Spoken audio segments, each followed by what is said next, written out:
Again, I want to express my welcome to everyone here in the room and to everyone online, committee members, members of the public, others listening in. It's a real pleasure to open this meeting of the Interagency Autism Coordinating Committee. My name is Joshua Gordon. I'm the director of the National Institute of Mental Health and chair of the IACC. To my left here is Dr. Susan Daniels, who is the director of the Office of National Autism Coordinator and the National Autism Coordinator for the United States, and the executive secretary of the IACC. I want to acknowledge that it's wonderful to see so many faces in the room and also to see so many faces on Zoom. If members of the committee would please, who are on Zoom, would please turn their cameras on if they feel comfortable doing so, that would be helpful. Members of the committee here in the room should feel free if they're on Zoom to turn their cameras on, but the room cameras will also capture you as you speak. I want to first say that we have some committee member updates. I want to welcome two new members to the IACC that were recently appointed by the HHS secretary. First is Dr. Tom Frazier. Tom, would you like to say a few words to introduce yourself? Sure, thanks, Josh. Hi, everyone. Tom Frazier. I'm a clinical psychologist, professor at John Carroll University in Cleveland, and my wife is a BCBA, and I have a 19-year-old son with autism and intellectual disability. Thank you very much. We welcome you and look forward to your many contributions to this committee. Our next new member is Dr. Camille Proctor, who I believe is joining us virtually. Ms. Proctor, would you like to introduce yourself?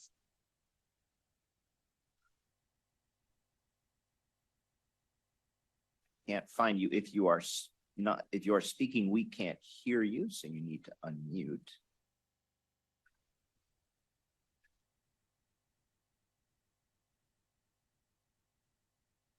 Okay, we'll come back to Ms. Proctor later. Next, I want to welcome Dr. Jane Simoni, who's the director of the NIH Office of Behavioral and Social Sciences Research. Dr. Simoni is joining us to represent Dr. Larry Tabak, the acting director of the National Institutes of Health. Jane, would you like to say a few words to introduce yourself? Yes, hello. It's a privilege to be here, and I'm very happy that it was the in-person meeting for my first meeting. I'm a clinical psychologist just coming from academia, my first year at the federal government, and I'm excited to be in this space where we're hearing from people both outside and inside the feds. Thank you very much, Jane. I also want to thank Dr. Courtney Aiklin for representing the NIH as the alternate for Dr. Tabak for the past 2 years.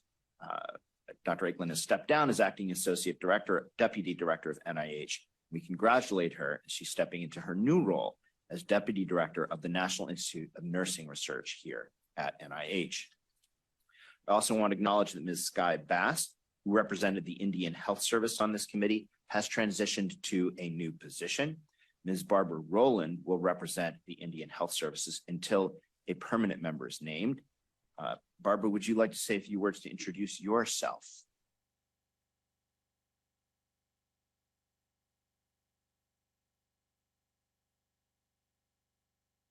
Right, looks like we don't have Ms. Rowland yet, and so we'll have her introduce herself at a later point.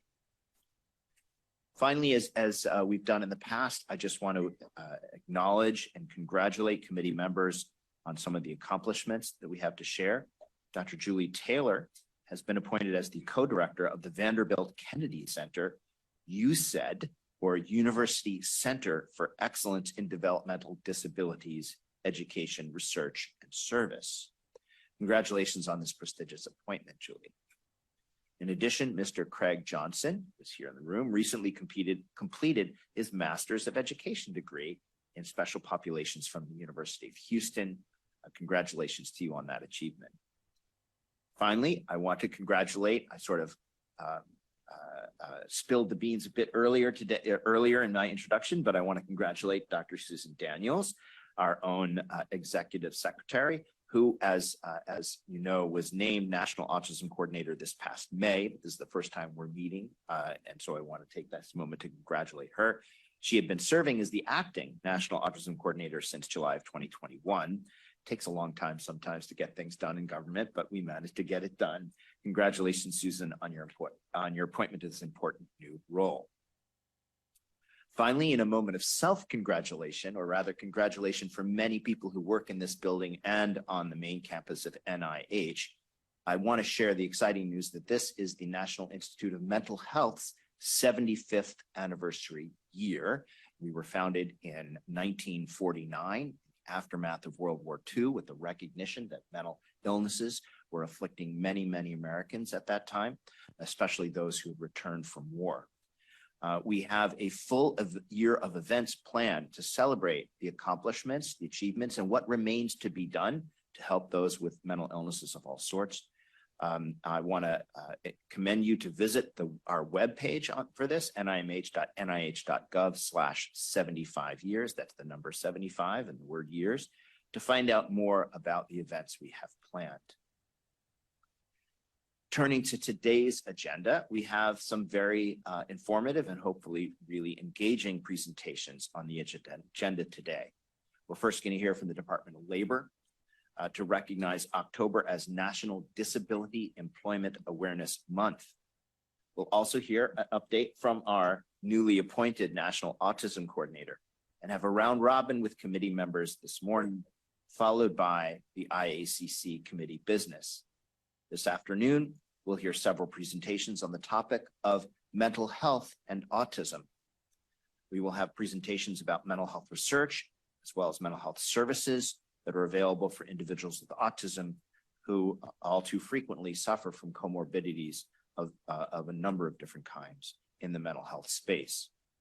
We will also hear from a panel of individuals sharing their lived and professional experiences with mental health in the context of autism.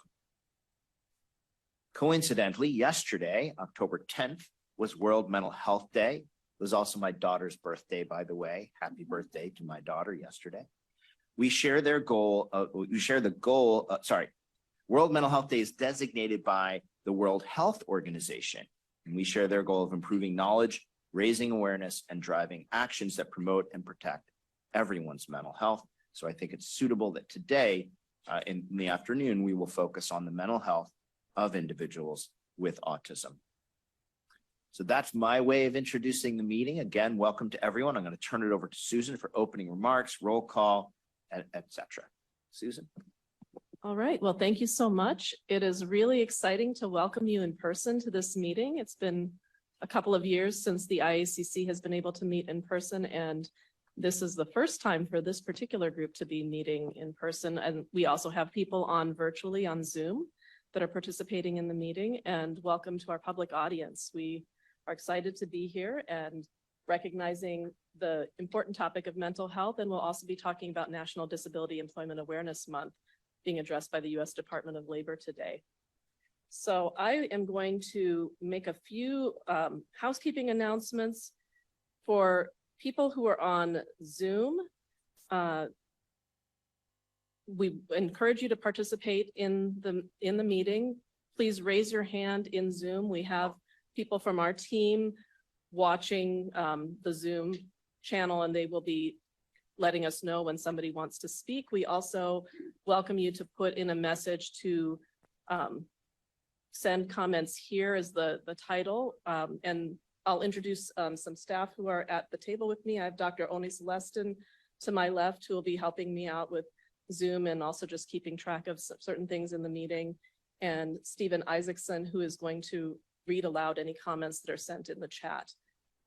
Behind me also on both sides are the Office of National Autism Coordination staff, and they are behind the scenes helping to make sure this meeting goes smoothly, as well as our contractor Rosalie and Associates and the NIH team here.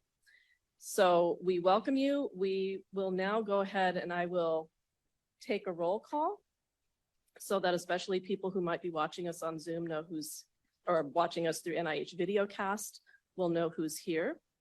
So first, Joshua Gordon. I'm here. Diana Bianchi or Alice Cow. Alice NIC. House here. Thank you. Amanda Bryans for Administration for Children and Families. Mitchell Berger or Anita Everett Yes, Mitchell Berger, SAMHSA present. for SAMHSA. Thank you. Tiffany Farchione. Tiffany Farshani, Food and Drug Administration. Thank you. Maria Fryer. And I think Maria is going to be joining us a little bit later. Elaine Hubble or Rebecca Zubau. And I think Rebecca is going to be joining us a little bit later from EPA. Jennifer Johnson. Here. Oh, hi, Jennifer. From the Administration for Community Living. And Christina Hardy. Hello, I'm here. From the National Institute of Neurological Disorders and Stroke, the NIH. Leah Lozier. Good morning, Leah Lozier from the Department of Housing and Urban Development, or HUD. Thank you. Allison Marvin. Good morning. This is Allison Marvin from SSA. Thank you. Matthew Miller or Scott Patterson from the Veterans Administration. Camilla Mistry or Justin Mills from AHRQ. Stuart Shapira. Yes, good morning. Stuart Shapira from Centers for Disease Control and Prevention. Welcome. Lauren Ramos. Hi, this is Robin Schulhoff sitting in for Lauren from HRSA MCHB. Thank you, Robin. Barbara Rowland from Indian Health Service. Good morning. This is Barbara Rowland. I'm the Mental Health Branch Chief for the Department of Behavioral Health at IHS. Thank you. Welcome to the committee, Barbara. Glad to have you on board. Thank you. Thank you. Yes, welcome. Jody Sumaraki. Or Melissa Harris from Centers for Medicare and Medicaid Services. Dr. Jane Simone. Welcome. Representing the NIH Office of Director. Judith Cooper. Good morning. I'm present and representing our Director of the National Institute on Deafness and Other Communication Disorders, Deb Tusi, who's away. Thank you. Larry Wexler. Here. And from the Department of Education. Nicole Williams. Hi, all. This is Nicole Williams with the Autism Research Program. At the Department of Defense. Taryn Mackenzie Williams or Scott Michael Robertson or Anupa Chivargis. Well, the U.S. Anupa Department. Varghese is here. Thank you. Thank you. Yeah, and for the rest of the meeting after Anupa's remarks, this is Scott Robertson. I'm also signed on from the Office of Disability Employment Policy. Wonderful. So yes, U.S. Department of Labor, we're looking forward to hearing from you later. Richard Wojcik or Cindy Lawler. This is Cindy Lawler, alternate for Rick Wojcik, National Institute of Environmental Health Sciences. Good morning, everyone. Good morning. Maria Mercedes Avila. Alice Carter. Here. Thank you. Do you want to say where you're from for our audience? University of Massachusetts, Boston, Department of Psychology. Thank you. Sam Crane.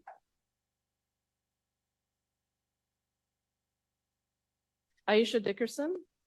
And Aisha Dickerson here from Johns Hopkins Bloomberg School of Public Health, Department of Epidemiology. thank you. And Thomas Frazier. Here. Thank you. Dina Gasner. Dina Gasner, and a personal point, I didn't make the round robin to announce this, but my dissertation defense was accepted for my dissertation. So I'm excited. Congratulations, Dina. It's fantastic. Say Dr. Gass. Yes, congratulations. Morenike Giwa Anaiwu. Alicia Halliday.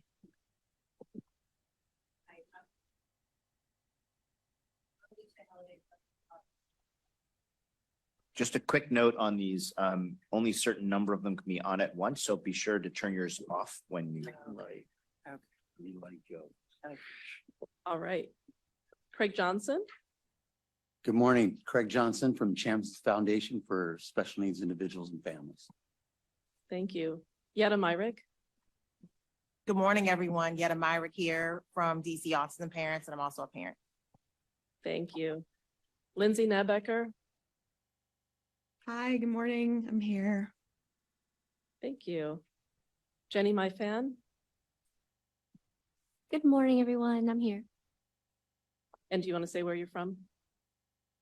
Hi, I'm a self-advocate, mother of 4 children, and a researcher at Children's National Hospital. Thank you. Jalen Prince. Jalen Prince from Madison House Autism Foundation, a parent and heading work with the First Foundation to look at all of the lifespan issues collectively and trying still to help coordinate many of those things. Camille Proctor.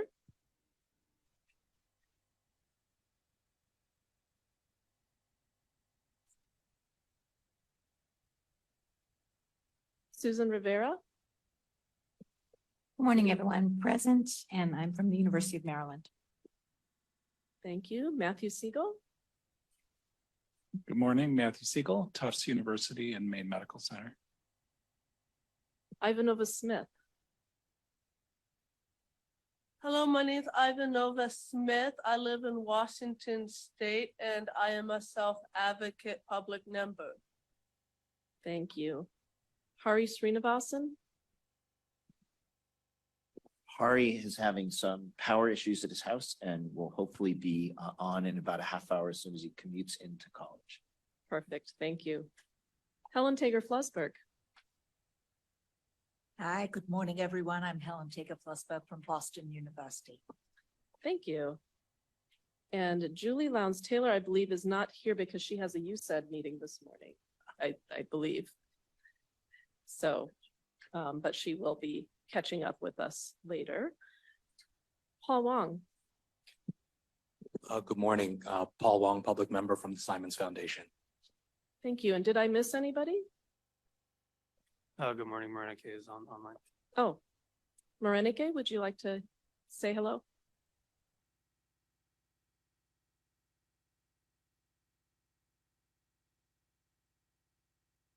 Thanks for attending, Veronica. I know that you like to communicate via the chat, so we'll look forward to having your contributions however you'd like to provide.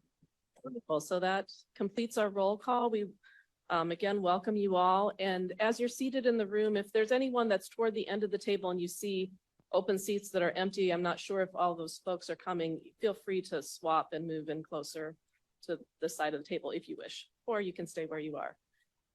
So that concludes our roll call. I now am going to turn our attention to the minutes from the last meeting that we had in April 2023.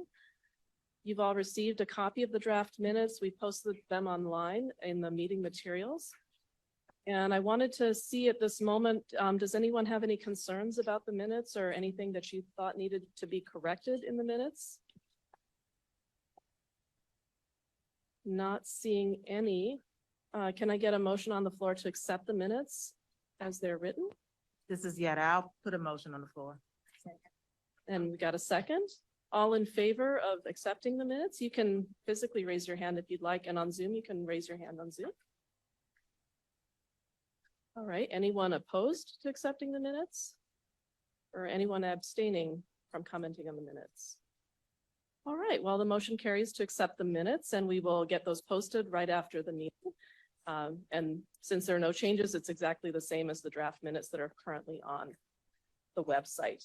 And I'd like to remind everyone that is joining us online or even here in the audience or at the table, all the materials for this meeting are online on the IACC website. You just navigate to the meetings tab, go down to the meeting that's happening this date, and there's a whole long page with everything you need for this meeting and access to all the PDFs, all the information about our speakers, their bios, and all of that. So you can access that all online and feel free to find that.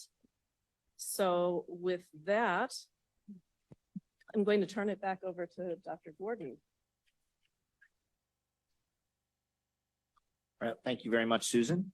Now we're going to get right into the program. With no further ado, it's my pleasure to introduce Ms. Anupa Jivarsi, the Chief of Staff in the Office of Disability Employment Policy at the U.S. Department of Labor. Ms. Jivarsi will be sharing a few words with us in recognition of National Disability Employment Awareness Month. And I'm sorry, I mispronounced that. It's Jivargisi.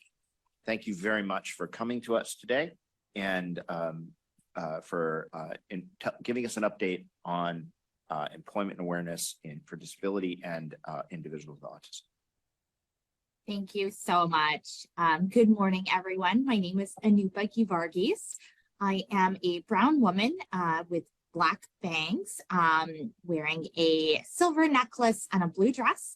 And behind me is actually the background for this year's NDEAM, which is a series of multicolored arrows and people with various disabilities smiling in boxes and the words advancing access and equity. I am the Chief of Staff for the Office of Disability Employment Policy at the Department of Labor. I want to start my remarks by thanking Dr. Gordon and Dr. Daniels and members of the Interagency Autism Coordinating Committee for inviting me to speak today on behalf of Assistant Secretary Taryn Williams. For those of you who are not familiar, ODEP is the only non-regulatory federal agency that promotes policies and coordinates with employers at all levels of government to increase workplace success for people with disabilities. Our mission is to develop and influence policies and practices that increase the number and, I must stress, the quality of employment opportunities for people with disabilities. And ODEP is working every day to improve access and opportunities and advance workforce inclusion for diverse people with disabilities through policy change, research, outreach, and technical assistance. Now, part of our work is to promote awareness of the importance and benefits of disability-inclusive workplaces. So I am excited to promote National Disability Employment Awareness Month, or NDEAM. We have actively celebrated the inclusion of workers with disabilities in October since 1945, when Congress established a week-long celebration that year. This eventually gave rise to our month-long celebration of National Disability Employment Awareness Month in 1988. This year's NDEAM theme of advancing access and equity builds on our theme commemorating the 50th anniversary of the Rehabilitation Act of 1973, which theme was advancing access and equity then, now, and next. The Rehab Act was the first piece of legislation that guaranteed access and equity for people with disabilities. This year's NDEAM theme also matches the IACC's emphasis on support for diversity, equity, inclusion, and accessibility in your recently released strategic plan. I am so proud of the historic commitment the Biden-Harris administration has towards improving accessibility for job seekers and workers, including people with disabilities.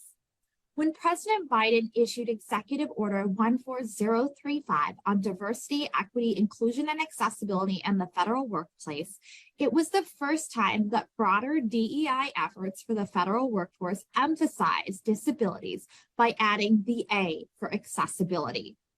And we have prioritized our commitment to DEIA through our engagement to ensure the administration's historic funding of Investing in America creates and sustains good jobs for workers with disabilities, including neurodiverse workers. We recognize that people who are neurodivergent, including people on the autism spectrum, face major work barriers, and they may find it challenging to attain and maintain jobs and pursue careers that can fit their strengths, talents, skills, and interests. Many autistic people unfortunately remain underemployed or unemployed, and they cannot access needed work accommodations and supports for job and career success. ODEP's Employer Assistance and Resource Network on Disability Inclusion, or EARN for short, works to address these issues in its work as our Policy Development and Technical Assistance Center for employers. For instance, EARN's website offers a guide to neurodiversity in the workplace for employers. This guide highlights our organizational employee benefits for neurodiversity at work and approaches and practices for management, mentoring, and peer training. It also describes hiring and recruitment programs for neurodiversity at work in the federal government and private sector. Another TA center, the Job Accommodation Network, or JAN, supports workers and job seekers with disabilities, employers, and service providers. Specialists at JAN provide free, confidential, and expert guidance on work accommodations. JAN's website at askjan.org features an A to C guide on work accommodations, and this guide includes a dedicated page on neurodiversity, as well as specific disabilities such as autism, intellectual disabilities, and mental health conditions. In April, JAN hosted a webinar on accommodation solutions for neurodivergent workers in its training series, and this webinar is archived online. ODEP's project on research support services for employment of young adults on the autism spectrum, or RAIS, also continues to investigate key issues to improve access to jobs and careers and address barriers impacting young adults on the autism spectrum. In April, the RAIS project released a report on the use of federally and state-funded vocational rehabilitation services by autistic young adults. Additionally, the RAIS website contains reports from prior listening sessions and literature reviews on programs, models, and strategies, and evidence of effectiveness. ODEP's activities to help support mental health and empowerment of people with mental health conditions also play a crucial role in our overall engagement to foster neurodiversity at work. And we are delighted that IACC is hosting sessions on mental health research and perspectives on mental health needs of autistic people this afternoon.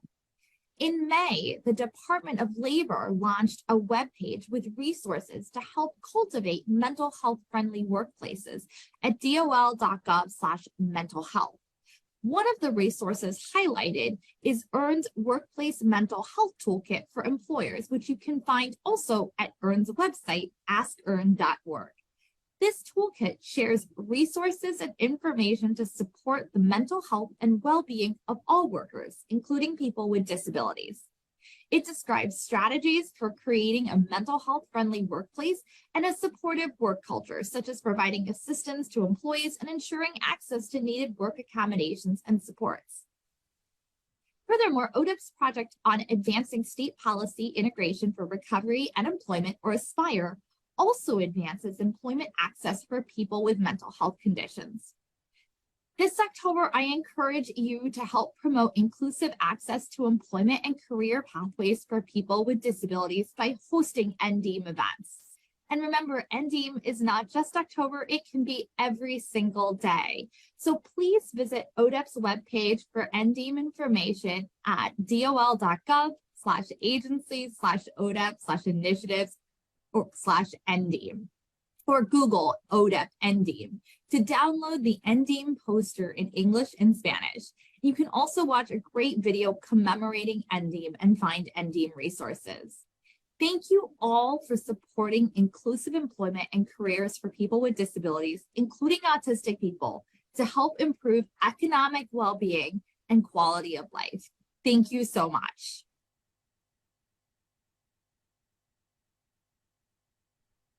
Thank you so much for your remarks. We really appreciate it. And we in the Office of National Autism Coordination and the IACC we also have a web page that is devoted to NDEAM resources, and you can find that on the IACC website. We've also joined the celebration of NDEAM and really appreciate the important work the Department of Labor is doing. I know that on our website today, we do have some of those resources listed, and if there were any additional ones that were mentioned today, we can add those on. But thank you so much for being with us today.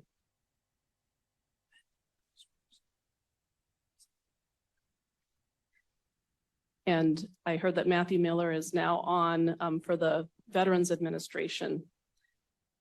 And this So- is Sam Crane from, as a public member, I'm also now on. Thank you. Anybody else that has joined late and missed the roll call? Want to say hello? All right, then. Well, thank you so much. We'll move on now to the National Autism Coordinator update, and I have a few updates to share with you. This is just repeating that now the National Autism Coordinator has been appointed, and there's some information on this slide for maybe people that are not able to join us for the meeting. There we go.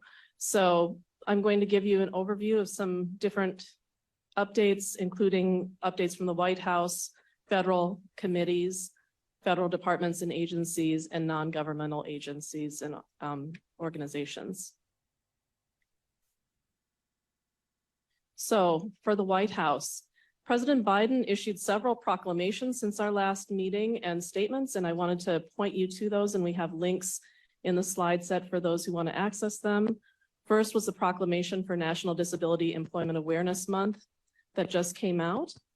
There was also a statement from the president about the 50th anniversary of the Rehabilitation Act, and they had a wonderful event up at the White House for that. And a proclamation on the anniversary of the Americans with Disabilities Act this summer in July.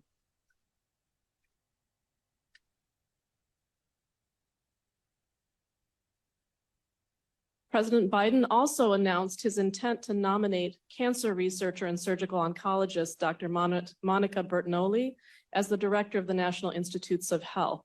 And we've linked to the announcement there, and we hope that in a future meeting, Dr. Bertagnolli might be able to join the IACC and say a few words.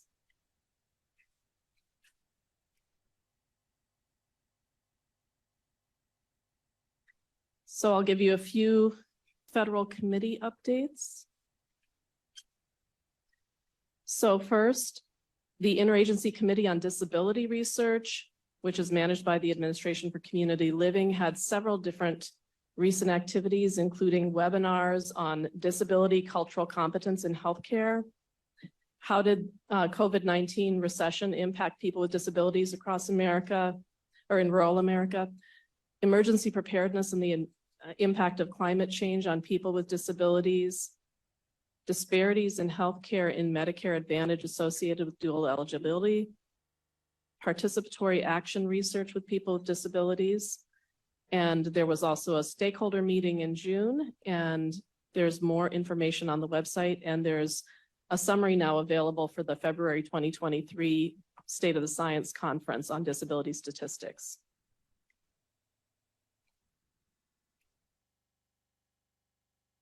Also, an update from the Raise Family Caregiving Advisory Council. They met in July 2023 and had a joint kickoff meeting for the new council that's been appointed, and met jointly with the Advisory Council to support grandparents raising grandchildren. And they focused on public comments and implementation of the national strategies to support family caregivers.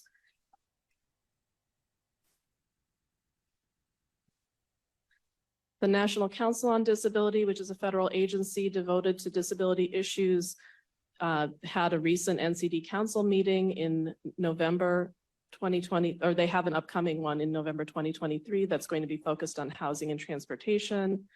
They also had a quarterly business meeting, an ADA anniversary event that is recorded if you want to watch that, and a new report on the impacts of extreme weather events on people with disabilities. And that is posted on the IACC website in case anyone wants to access it. We have a section on disability reports as well as a section on specific autism reports on the website. The Federal Partners in Transition, which is a voluntary all-federal working group that's managed by U.S. Department of Labor, focuses on transition age youth issues for people with disabilities. Their recent activities include a steering committee meeting, a general meeting, and they're continuing to work on a strategic plan that would address issues for youth with disabilities.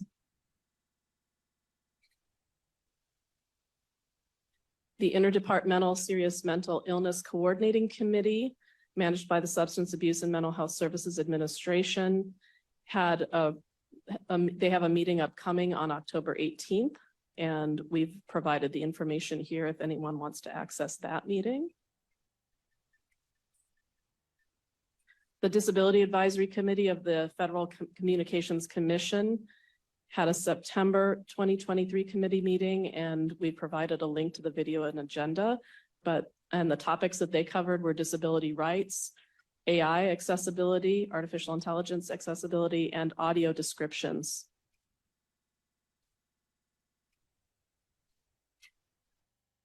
The President's Committee for People with Intellectual Disabilities, managed by the Administration for Community Living, had a meeting in May 2023 focused on the needs associated with aspects of home and community-based services, including the shortage of direct support professionals and the needs for employment and community living services. And you can access the recording on the link that's on this slide. And all these slides will be posted after the meeting, so people can access them.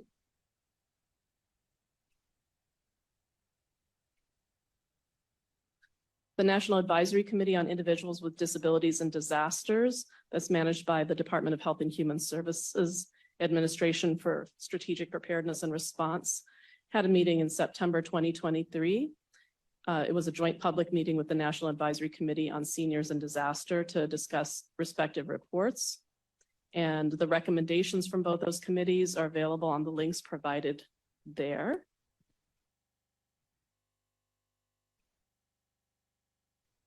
The Coordinating Council on Access and Mobility, and this is managed by the Federal Transit Administration and the U.S. Department of Transportation. Their recent activities included an October 2022 council meeting, and they approved a new strategic plan. And that, I believe, is posted on our website as well. If it's not, then we will post it shortly, and it will be available for you. And in November 2022, they have an upcoming webinar to talk about the strategic plan if you want to learn about its content.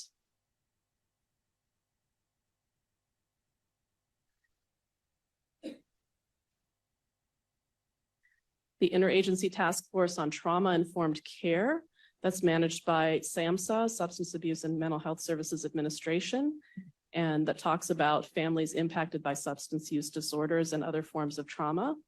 They had a report that was published in November 2021, the National Strategy for Trauma-Informed Care Operating Plan, which we haven't mentioned in the committee before, but wanted you to be aware of that, related to our discussion for this afternoon.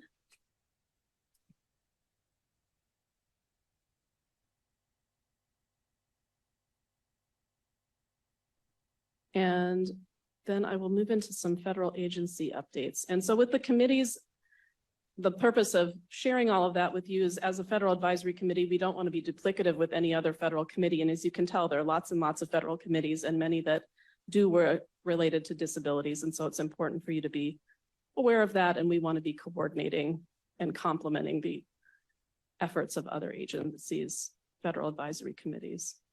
Sorry, I'm having a little bit of trouble advancing slides. So an important announcement that has taken place at NIH is that NIH designated people with disabilities as a population with health disparities. And this was a very important decision that was made in September 2023 by the National Institutes of Health and the National Institute of Minority Health and Health Disparities. And this means that people with disabilities have been designated as a population with health disparities that will enable research on these issues. And there's a press release that's linked here.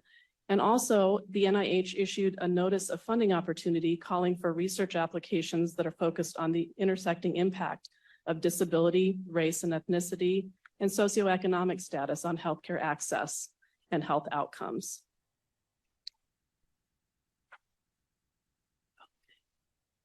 see if it's gonna work. Next slide.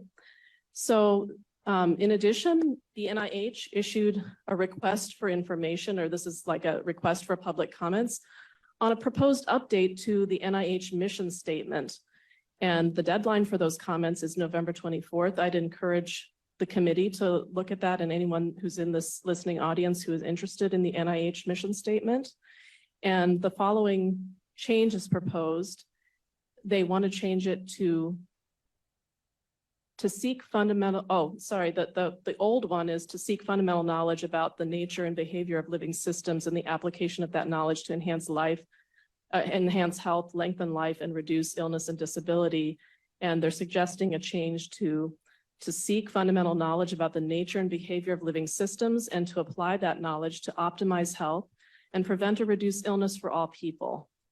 And the acting director of NIH, Dr. Larry Tabak, posted a blog about this, and we have a link to the blog there, but I'd encourage anyone who's interested to check out that request for information and submit your comments. In addition, the IDD Counts National Summit Report highlights health data as an equity issue, and this is in November 2022, the ACL initiative organized a national summit on this, and there's a report now that you can read about the outcomes from that. In addition, HHS issued a new proposed rule to strengthen prohibitions against discrimination on the basis of a disability in healthcare and human services programs. And this was an announcement of the Biden-Harris administration. And it is a part of the 50th anniversary of the Rehabilitation Act. And the Office of Civil Rights announced a proposed rule that will prevent discrimination on the basis of disability in any HHS-funded healthcare and human services programs. So we've linked to the release there for that item. In addition, the Centers for Medicare and Medicaid Services have taken action to protect healthcare coverage for children and families, and were successfully able to encourage states to make sure that individuals who may have been inadvertently disenrolled for Medicaid or the Children's Health Insurance Program to ensure that they're reinstated. And to date, nearly 500,000 children and families from 30 states are going to be regaining their coverage. So the press release is linked there. Next slide. The U.S. Department of Justice also has advanced a proposed rule to strengthen web and mobile app access for people with disabilities. And there is a Federal Register notice on this proposed rule, and it's inviting public comment. Oh, sorry, it just ended October 3rd, the public comments for that, but that rule is in process. Next slide. And next slide. To talk about some non-governmental activities. This past June, there was a recent conference, the 16th session of the Conference of States Parties to the Convention on the Rights for Persons with Disabilities at the United Nations in New York. And I was able to be a part of this event that was sponsored by the Autism Alliance of Canada. And it was an autism-focused event called Challenges, Best Practices, and a Way Forward, looking at national autism strategies through the lens of the CRPD. And they had representatives of a number of countries that shared what they are doing to develop national autism strategies for their populations and how those align with the CRPD and protection of human rights for people with disabilities. And I was able to speak on the IACC strategic plan, and ours is the first strategic plan in the world for autism. It's been around since 2009. And so was able to share what our new strategic plan was shaping up to be. And there were several other countries that are aiming to get a strategic plan put together, including Canada, which had recent legislation to create a national strategy, and Australia is working on theirs, and the UK has one. So Yetta?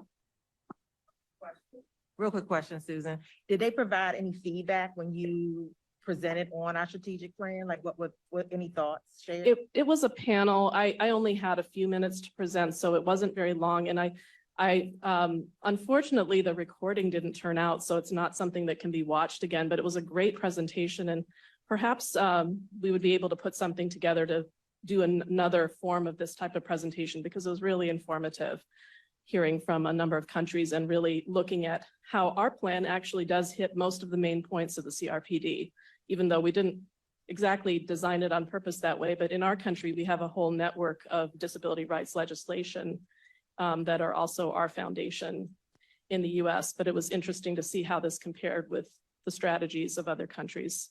And of course, here in the US, we want to be supportive of every country that is trying to put together a strategy for autism. And our office will certainly be a part of discussions with others that want assistance or have questions about that. But excited that we have a new national strategic plan that is out on the street now. So this was an exciting event. And also I wanted to mention the INSAR meeting that took place in May, since we haven't met in a while. That was in Stockholm, Sweden. It was a wonderful meeting with autism researchers from around the world. And there were some keynote presentations that are listed there, and several people around this table were there. We may not have seen each other here at the IACC, but we saw each other in Stockholm. And I'd encourage you to check out anything on the INSAR website about updates from that meeting. The next one is in Melbourne, Australia next May. There was also the recent conference, the Stanford Neurodiversity Summit 2023, that happened last week. And the topics included employment, mental health, higher education, K through 12 education, and human rights. And this is always an outstanding conference with people from around the entire neurodiversity community. And I know there were people around the table who spoke, and I was able to speak at this meeting. It was just a wonderful meeting, and I'd encourage you to check out online the recording if you weren't able to attend. Also upcoming is the Alcali Online Conference, which is also a large conference with a lot of wonderful presentations on neurodiversity related issues and autism related issues. And I'll be sharing some of our work on the strategic plan at this conference to help disseminate that. And next slide. A report on healthcare experiences during the COVID-19 pandemic. That is a new National Autism Indicators report. I encourage you to look at that, released by the researchers at the A.J. Drexel Autism Institute's Policy and Analytics Center. Next slide. So that concludes the update. Does anyone have any questions about anything I've mentioned? So I just wanted to give you that overview because there are just so many exciting activities happening across the autism community, and it's hard to keep up with everything. So I wanted to give you an overview of some of the highlights since the last meeting. And so we have moved round robin up to this section of the meeting to give you a chance now, after just hearing those updates, to share your updates. So I'll turn it over to Josh. Hi, let me just reiterate if there's any questions for Susan. I'll just pause for a moment, allow people either online or in presence to raise them.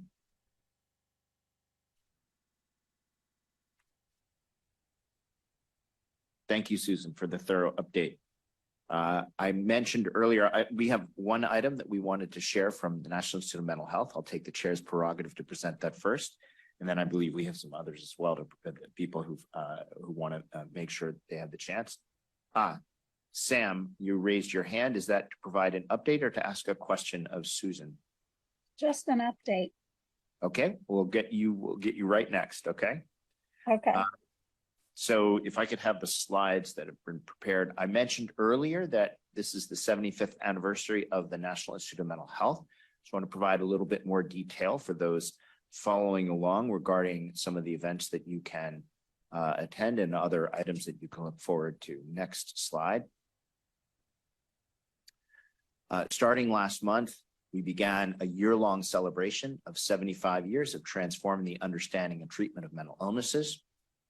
To mark this milestone, we planned a variety of activities, including symposia, sessions at scientific meetings, lectures, and also media that shares stories, discoveries, and inspiration. We have a number of podcasts that we will be releasing throughout the year, video messages, stories about science that has been accomplished, as well as stories about science that needs to be focused on for the future. Again, we have a website that details all this information, nih.gov/75 years. You can subscribe to the NIMH email updates on our website or follow us on social media to stay up to date as we add new items throughout the year. Next slide. I think that's it. And with that, we will go into the round robin. We'll go ahead and start with Sam Crane. And if anyone in the room is not on Zoom and wants to raise your hand, if you have an item, I will note it down and we'll put you in order. Go ahead, Sam. So the main thing that I wanted to share from Quality Trust is that we have just been awarded a continuation of our grant from the Office of Violence Against Women to develop best practices to support people with intellectual and developmental disabilities, both men and women who have survived sexual violence. And hopefully that can include appropriate education to recognize both healthy sexual relationships and inappropriate or, either abusive, non-consensual or exploitative relationships. So we're really excited about that, and we'll be soon releasing the report from the first round of that grant soon. So keep an eye out. Thank you, Sam. Next, I'm going to turn in the room here to Paul. Thank you, Josh. Just wanted to follow up on an item from our last meeting in April, and as reflected in our minutes, we received public comments about a proposal related to the training of pediatricians. There had been a proposal from the ACGME Accreditation Council on Graduate Medical Education to eliminate the requirement that the pediatric faculty include a board-certified developmental behavioral pediatrician, and to eliminate the requirement for quote-unquote adequate exposure to typical development longitudinally and to the development of children with special health care needs. There were public comments. There was, I think, also strong advocacy from the members of this committee that those changes would really be detrimental to the care of children with autism. In fact, the committee issued a statement to the ACMG about that and reflected on the fact that our strategic plan also touches on this issue and the importance of it. And of course, this recent NIH announcement that it is recognizing individuals with disabilities as being affected by healthcare disparities. So a partial win. The ACGME retracted the deletion, so they will still require having a developmental behavioral pediatrician on the faculty for pediatric residencies. But they are in fact deleting that requirement for quote unquote adequate exposure to typical longitudinal development and children with special health care needs.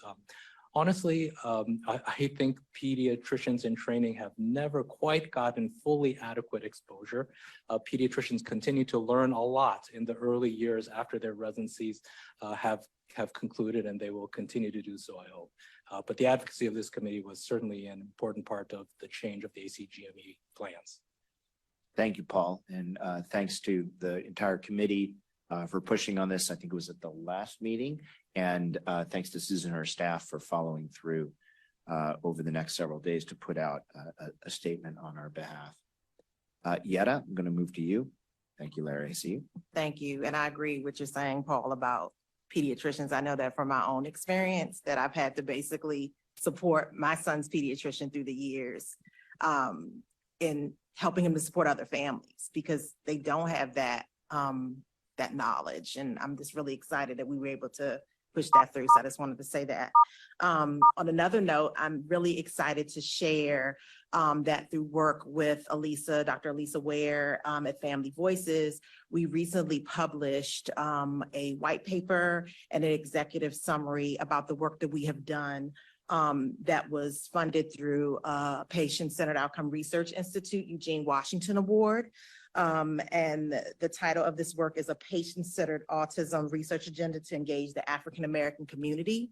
So over the last 2 years, we have really worked to engage over 200 stakeholders, researchers, self-advocates, family members, providers, community providers all across the country. And they really helped us to shape what this research agenda is. And we're really, really excited about it. So just to give you an outline of what is included, there are 3 key strategies for researchers to ensure their research is culturally responsive and relevant to the African-American community.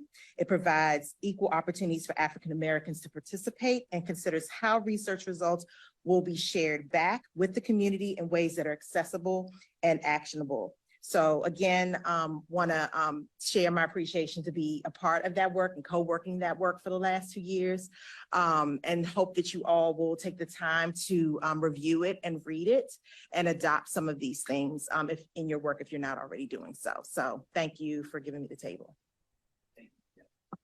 Thank you, Yetta. It's fantastic, and I look forward to being able to share that with our NIMH researchers broadly.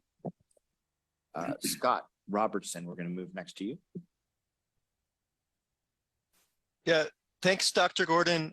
Sorry that I should have sent these in a written form. So I'll, after the meeting, I'll make sure to get the links for these.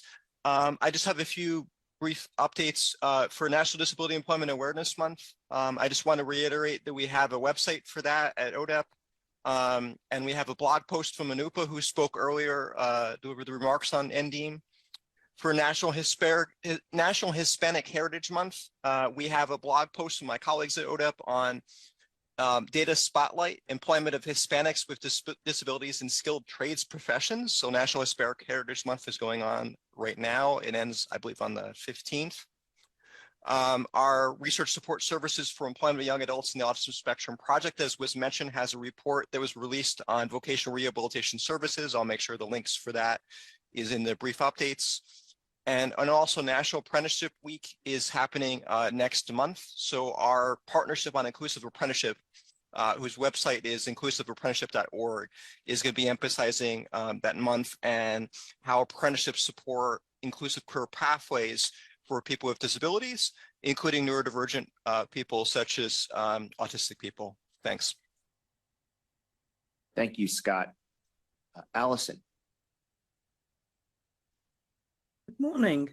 I'm just going to briefly summarize SSI highlights from the round robin document, which includes all the relevant links. First, our multi-year supported employment demonstration project has concluded. Findings show significantly higher employment rates for those who receive the intervention. The reports and public use files are now available. Second, congratulations to the 6 applicants who have been selected for the 5-year Retirement and Disability Research Consortium Cooperative Agreement Awards. This is a $12 million per year award. $12 million per year is split between the partner centers. Third, we have information about Social Security services for the Hispanic community, including links to our Spanish language website and our many publications in Spanish.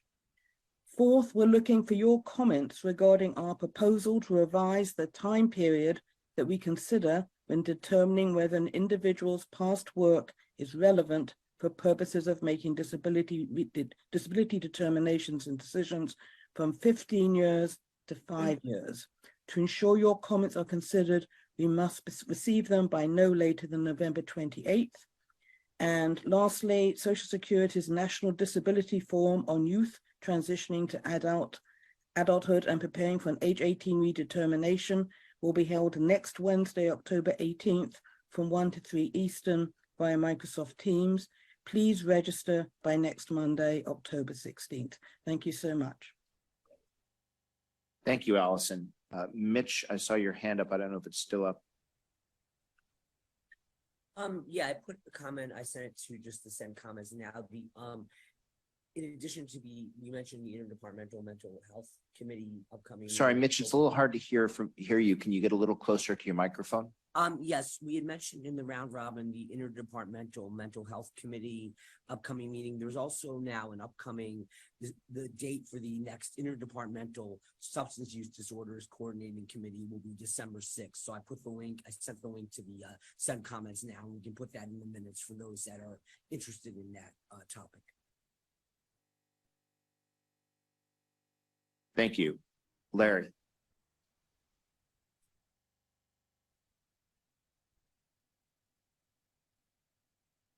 Thank you, Dr. Gordon. I work in the Office of Special Education Programs at the Department of Education, and I administer all of the discretionary grants under the Individuals with Disabilities Education Act, as well as all of the data for the up to 7 million children with disabilities birth to 21. I just wanted to update you that we just made $35 million in personnel preparation grants towards the end of the fiscal year. On any given day, our funds support about 6,000 scholars. We spend about $100 million a year on personnel preparation. These grants were for master's level grants, bachelor level grants for teachers of generally special education or early intervention teachers, the production of related services personnel, OTPT speech, school psychologists, counselors, social workers. We had a separate program for minority institutions that focused on HBCUs, minority serving institutions, and tribal colleges and universities. We also made a large group of doctoral training grants.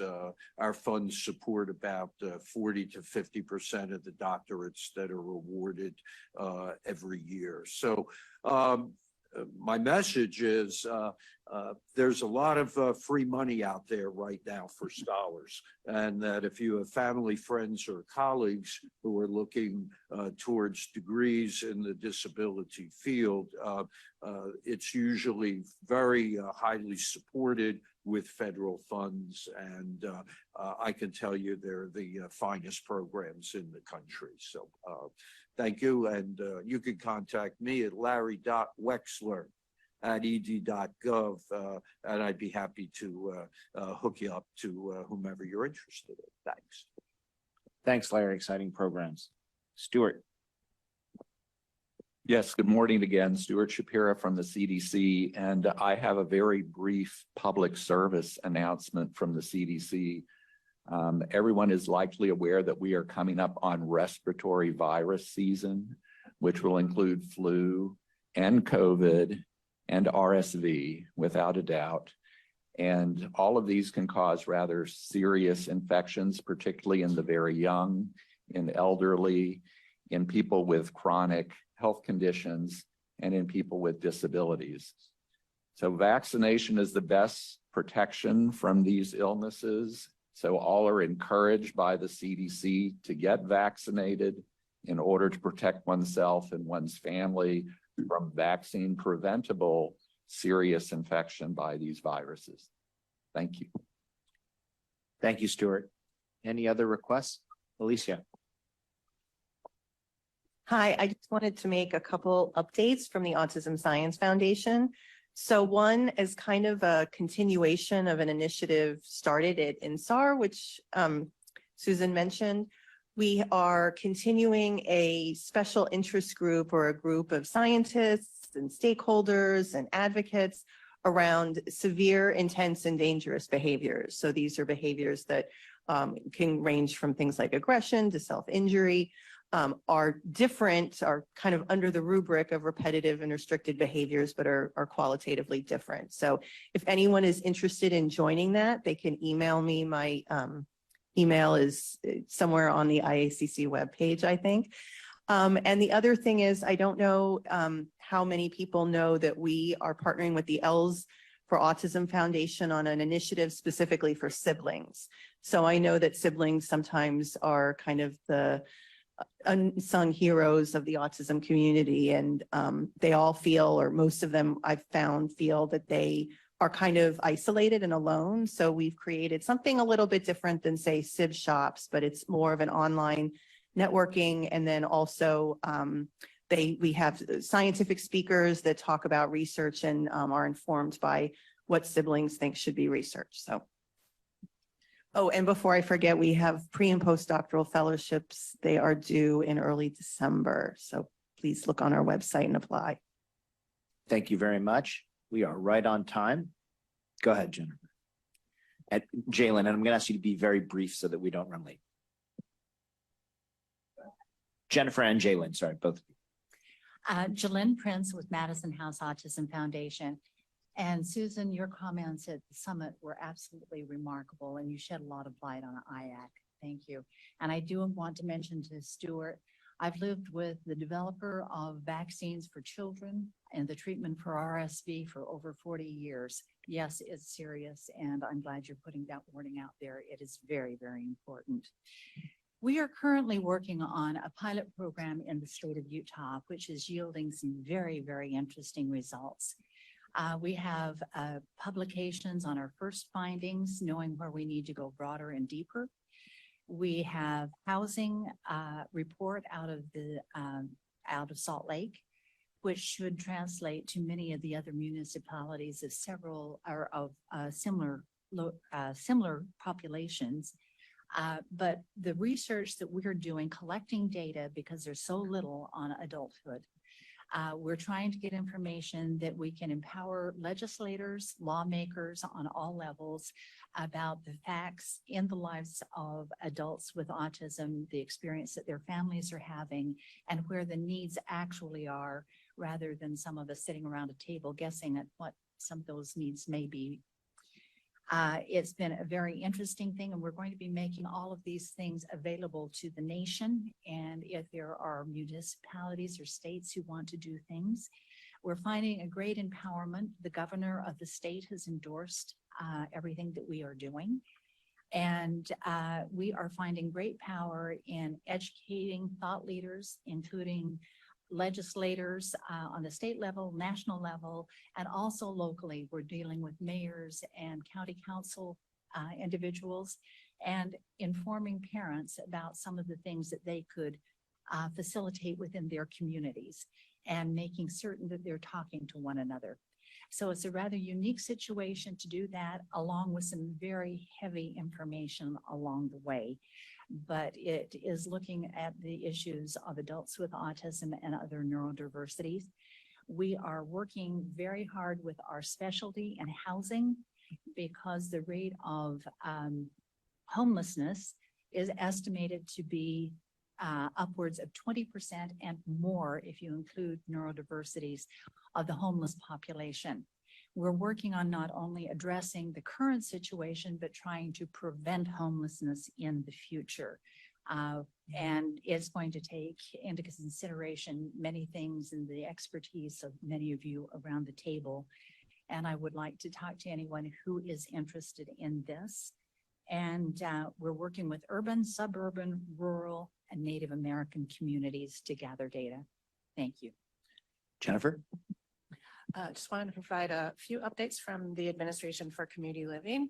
And to Stuart's point about vaccinations, our grantees continue work to assist people in getting vaccinated, not only for COVID, but other viruses that oftentimes happen in the fall. So as part of that effort, we recently launched an enhanced website for the Disability Information and Access Line, where any member of the public can go on the site to search for their state or local ACL program, disability program. So that is a new resource that's available to members of the public. The Administration on Disabilities and ACL also awarded several projects at the end of September that I wanted to highlight. One very large project that we are getting started on is called the National Center for Disability Grassroots Advocacy. And this project is designed to get information and resources into the hands of people with disabilities so that they are better informed to be able to then better advocate for themselves. We will have specific areas of focus, but some of the areas of focus will be on the HCBS settings rule and issues related to housing, but also other areas of advocacy in terms of health and safety in the community, as well as the direct care workforce. We'll also the project will be designed in a way to also connect these grassroots advocates to state entities, as well as national entities, as well as other grassroots advocates at the local level. We also awarded a project that will be looking at peer-to-peer support models for augmentative and alternative communication to increase the use of augmentative and alternative communication for those who are potential users but may not be using it because there might be either gatekeepers that are preventing them from using it, or they just don't have enough exposure to it, and working with peers might help with that exposure and help with the adoption of using AAC. And then lastly, we awarded a contract to provide both logistical and planning support for our IDD Counts initiative, which is to get better health surveillance and prevalence data on the IDD population. There's an element of this that we are funding with our partners from CDC to look at establishing a Center for Excellence on data on the IDD population. So glad that we're able to continue that work with that additional support. Thank you very much. We're going to now take a break. Yes, and I also just wanted to point out that we have a written document with round robin updates that were submitted by all of our members. And so for anyone who's watching this meeting online or anyone who is here at the table, you can also read through those updates, and we provided links. And after the meeting, we often update that document based on what was shared at the table too. So just go back to that as a resource. And if there's something that you heard here and you didn't catch it, you can always write to our office as well to get the information. So yes, we'll go on break. Thank you. Okay, we're ready to get started with IACC committee business.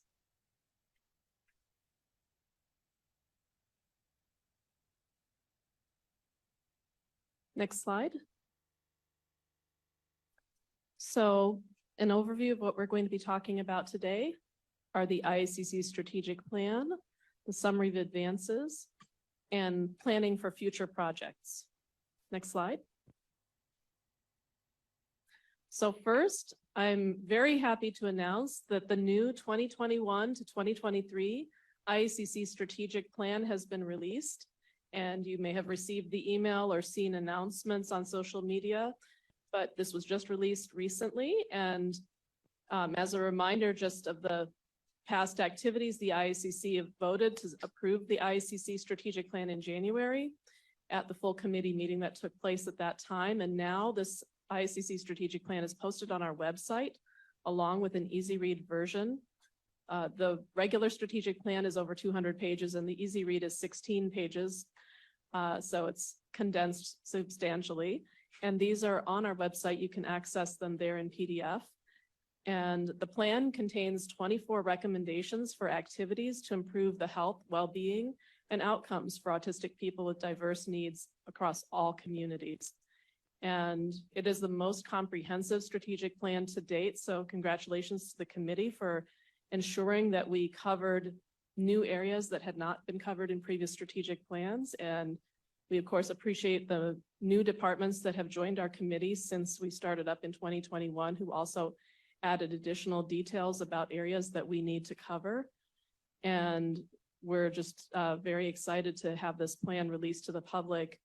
And I will be continuing to do presentations across the community about the strategic plan to help people get in touch with it.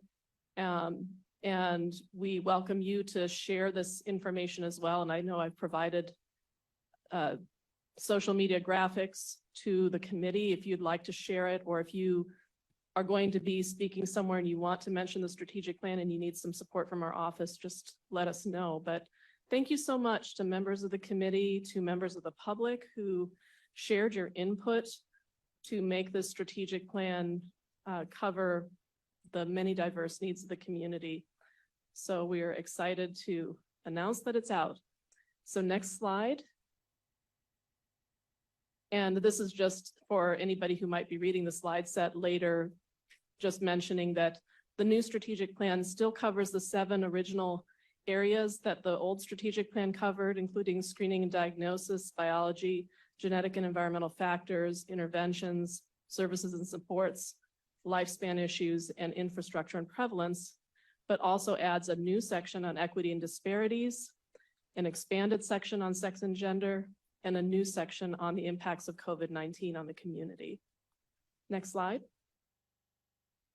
And this slide just shares some of the very important themes that are in this new strategic plan, including greater acceptance and inclusion of autistic individuals across the community, increased accessibility of services and research for autistic individuals and their families, solutions for people across the entire spectrum, including those with the highest support needs, solutions for people across the entire lifespan, including adults and older adults, solutions to improve physical and mental health for autistic individuals, intersection of social determinants of health in the services system, and the goal to increase equity and reduce disparities. And so those are some of the main themes. Next slide. So this is just an overview of the easy read version that's available. So thank you so much for your work on this. Next slide. So the next item I'm going to turn to, unless there are any questions or comments about the strategic plan.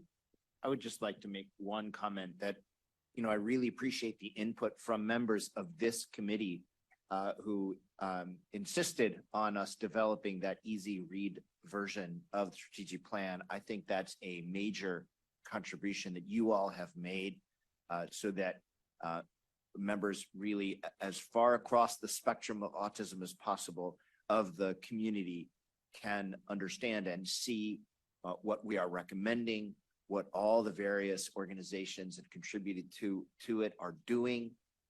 It's really wonderful to be able to have that document. Yetta, you also want to make a comment or a question? Yes, if I can just add, so not this version because it just came out of the Easy Read document, but the version before, when Elisa and I were working on our project and had breakout sessions, we used the Easy Read document with the families and self-advocates when we were having conversations. So I want you to know that it is being used in a lot of different ways, and I'm sure other members will share out with you, but I just wanted to highlight that. I forgot to share that earlier. Thank you so much for sharing that with us. And we also really welcome feedback on the easy read version because this was our first time doing an easy read of such a big document, and we're open to learning what will be most accessible for people. So if you're reading the easy read and you have comments or feedback for us to make the next time we do it better, let us know. Dina? Yeah, I just want to, first of all, congratulate your crew on putting together such a phenomenal document. I want to thank Josh for putting up with us persisting. I think I'm grateful that you see the value of it. And I did want to suggest one thing. In a PCORI project we're working on, we also use Easy Read, but we've also started embedding someone's face in the process, and they talk you through what's in the Easy Read. They basically read it to you. So for many autistic people or people with other kinds of learning challenges, being able to see someone's lips at the same time as you can see the printed document is so helpful. It's baby steps and improvement, but I'm really happy with what we've done, but that would be one little tweak we might be able to do to make it even more accessible. That's fantastic. I would love to hear more about that. And perhaps we could put members of the committee to work if you'd like to each read a chapter in some sort of video version. So we're open to working on that with you. My helium hand is up. Excellent. Any other comments about the strategic plan? Ivanova. We have some comments online, actually. Oh, great. Scott. Yeah, I just wanted to say thank you for having that easy read version and the supporting accessibility for folks. It is really good best practice and has been done increasingly in research. In a number of the autism journals have encouraged lay summaries or easy read versions of technical articles. So, and you see it also in promising practices for supports and services. So I think it's phenomenal that we have that for the IACC strategic plan. And I will probably be seeking to see if I can maybe get permission to maybe be part of reading one of the chapters or whatever out loud. I think that that would also be very helpful for accessibility. So thank you for the staff at NIH, the ONAC staff for putting together that easy read version and your work on supporting together the strategic plan. It's wonderful. Thank you. I think we have a next comment is from Morenike. Yes, good morning. Marinike says, we appreciate the inclusion of a lay person version. I'd like to state that it's not true easy read because it's somewhat more high level than what would be ideal, but is certainly more of a lay person version. They go on to say incorporating more imagery would be an additional idea to consider, as well as having less content per page and a larger font. Tremendous appreciation for helping with this. Thank you so much for those comments. And what I may do after this meeting is reach out by email, and any members who are interested in giving us some more concentrated feedback on the easy read, we can just take that into consideration for our next projects to make sure that we continue to optimize. Ivanova. I just want to thank the committee for the efforts on making the materials more accessible for people with intellectual disabilities, because a lot of times intellectual disability is not thought about with accommodations. And so I'm really excited that we're talking about that and that the strategic plan is working on recognizing that. And it just makes me really happy and as a person that represents that community, that that there's a lot of effort to make things more accessible. And I hope that we have even more accessibility in the future. And I'm just really excited about this. So thank you. Thank you, everyone. Back to you, Susan. Great.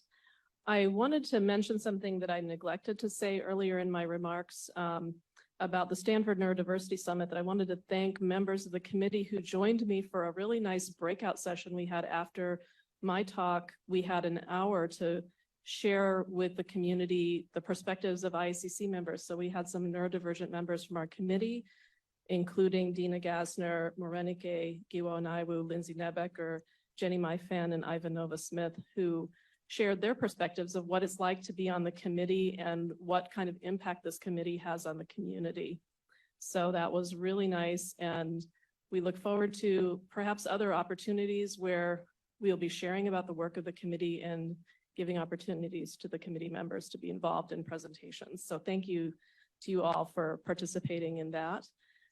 And Craig Johnson mentioned that he had an update for round robin that we didn't get to. And so I want to give him an opportunity to say what he wanted to say. Well, everybody knows obviously what's happening in Ukraine and the war in Ukraine. And so our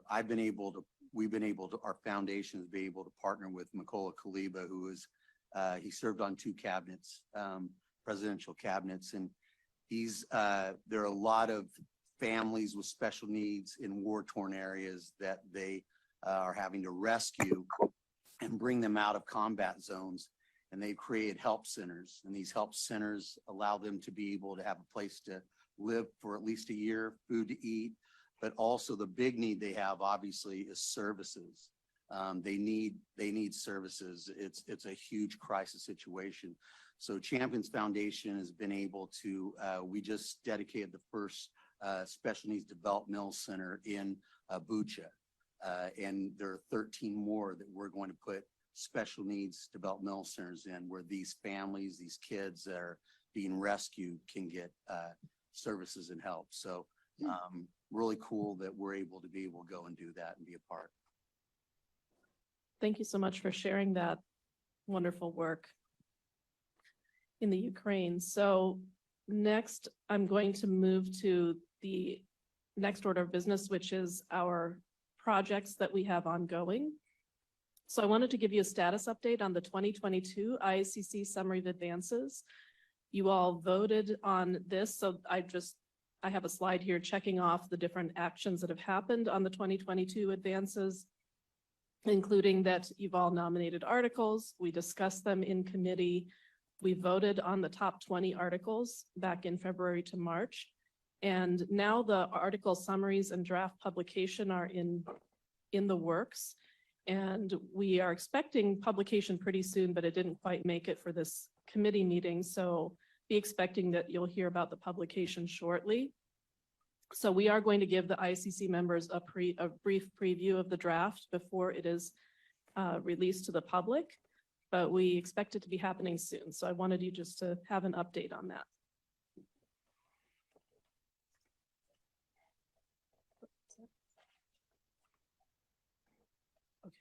Thanks.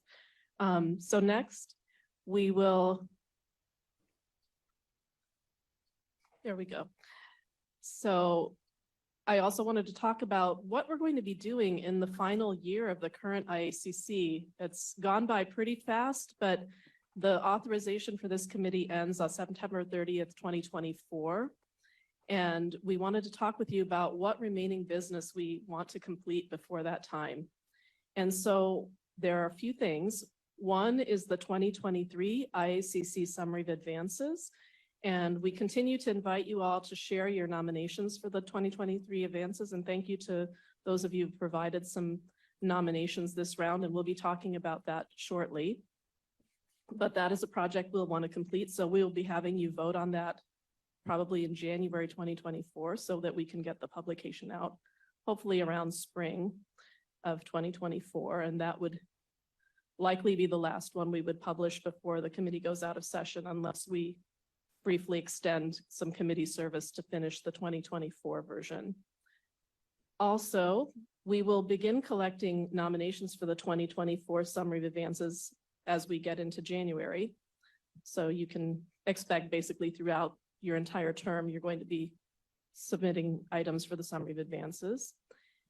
We also are required by Congress to do an annual update of the strategic plan. And as you know, we just released a strategic plan, and you probably noticed we called it 2021 to 2023, because it really does take that long for us to get all the input from across the community and put together a plan. And it would be difficult to do all of that in a single year and then do it again every single year. So we really focused our efforts and we came up with a nice comprehensive plan.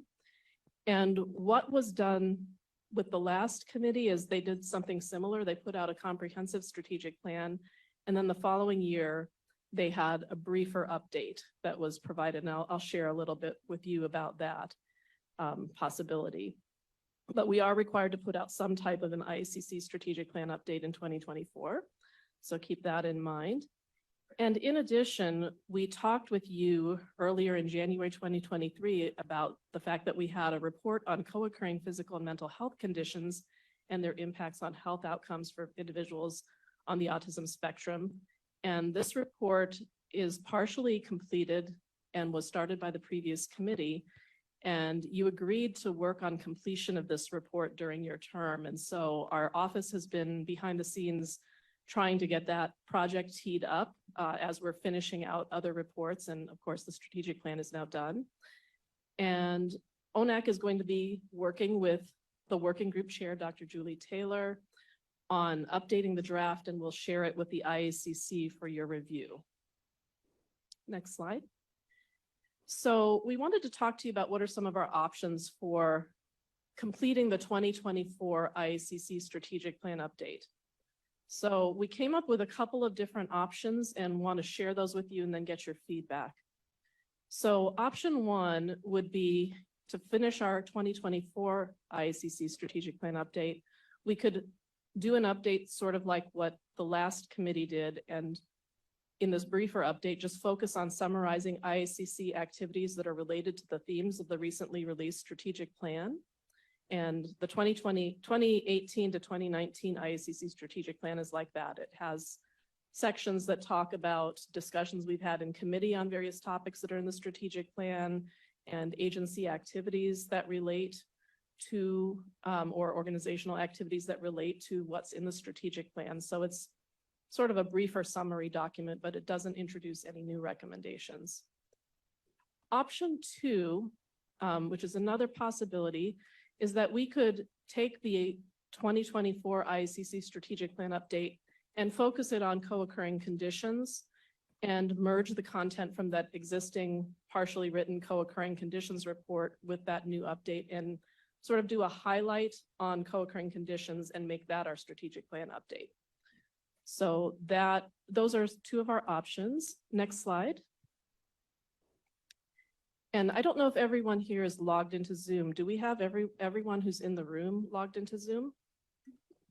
So I think what we can do for people who are not logged into Zoom, we can look for hand votes, but we have arranged to have some options for you to vote so we can get your feedback on what you'd like to do as a next step. So I wanted to know whether you would prefer. Oh, okay. A question from Marenike?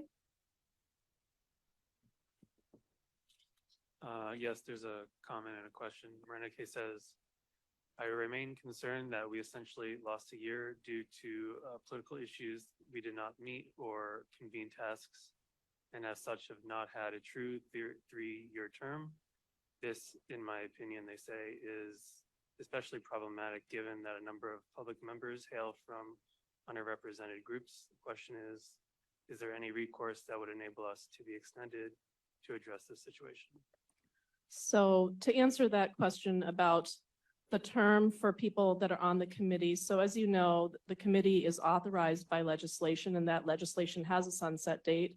However, I know that in the advocacy community, many people are working on that reauthorization to hopefully happen before that sunset date. So the existence of the different programs in the legislation will continue.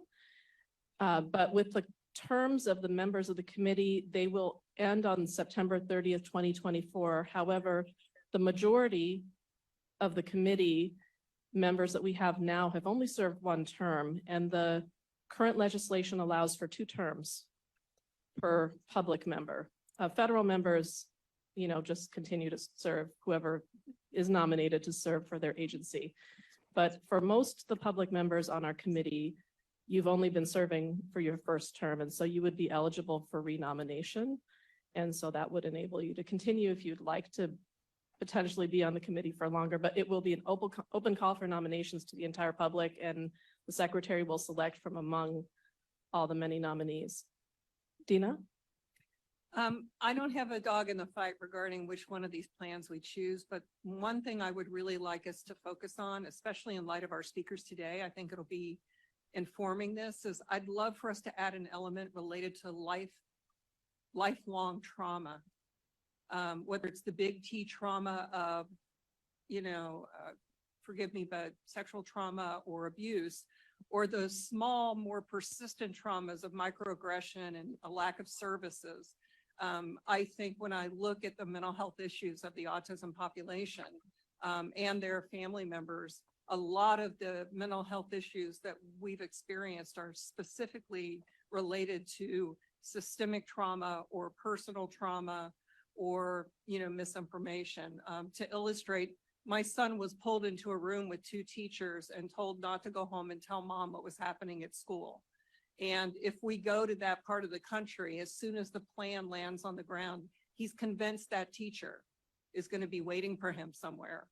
And what expands his trauma is that he has a strong visual processing system. So when he thinks of trauma, he visualizes it as if it's in real time, like he's in a movie replaying it. That's tiny example, but it's affected him his entire adult life. So I think that when we're looking at the strategic plan addressing, at least commenting and observing on the experiences of trauma in the community would be a great addition. Thank you for those comments. Yes, and with the co-occurring conditions report that is partially written, there's an opportunity to provide more information on trauma, and we are going to have a presentation this afternoon that can help inform that. So thank you for sharing that. Another question, Larry? Yes, thank you.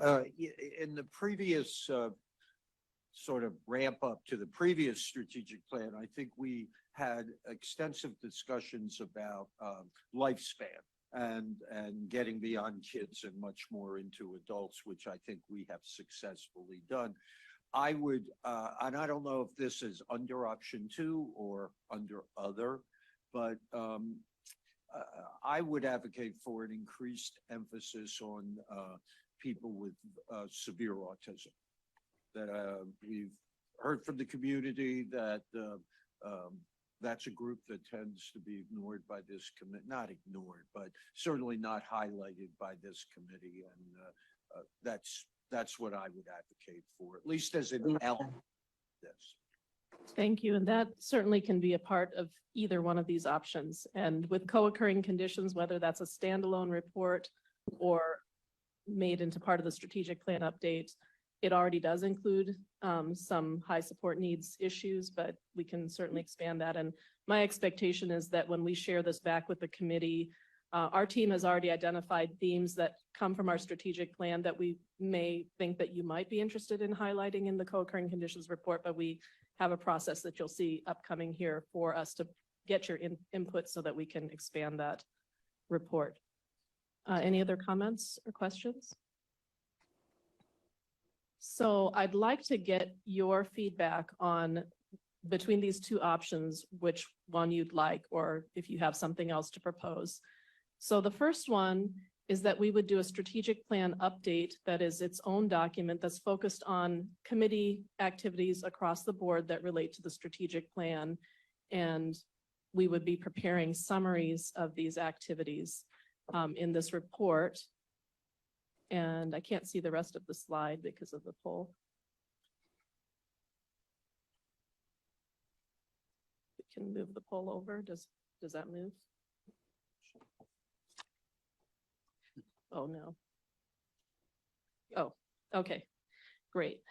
So option 2 would be to take the strategic and in option 1, so we would have a separate strategic plan update and a separate co-occurring conditions report. So they would be 2 different reports that we would finish in the next year. Option 2 is to take these 2 things and merge them into one and call it all a strategic plan update, but have a highlighted emphasis on co-occurring conditions and health outcomes. So I wanted you to go ahead and vote on Zoom, or if you need to do it by hand, if you don't have Zoom, to let me know which of these 2 options would you prefer. Basically, do you want us to work on 2 reports or 1 report?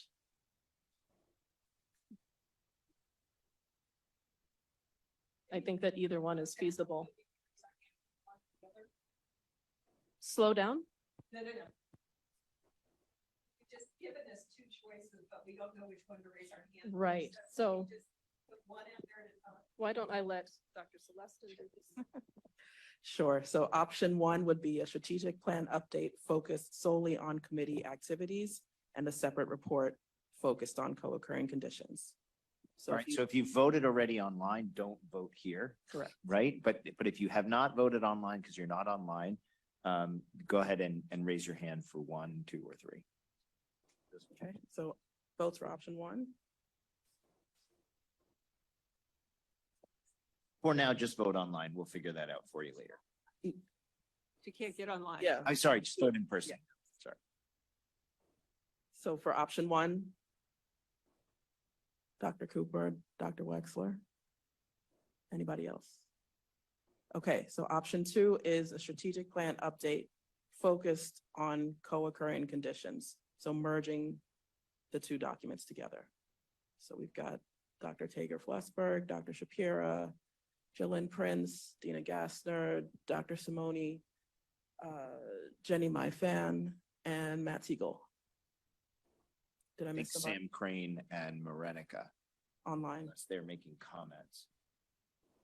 Marinike says voting for the combined option 2. Okay, option 2, and Sam Crane. Did you have a comment? Would anyone like to vote for option 3, which would be other? Yes. No, just kidding. Or abstain? Yes, and option 3, we didn't put on the table 3 reports, but we don't have a topic for any more reports. Okay. So it's sounding like option 2 is the choice. So for us to merge the strategic plan update process with the co-occurring conditions report that's partially written already. So thank you so much for sharing that with us.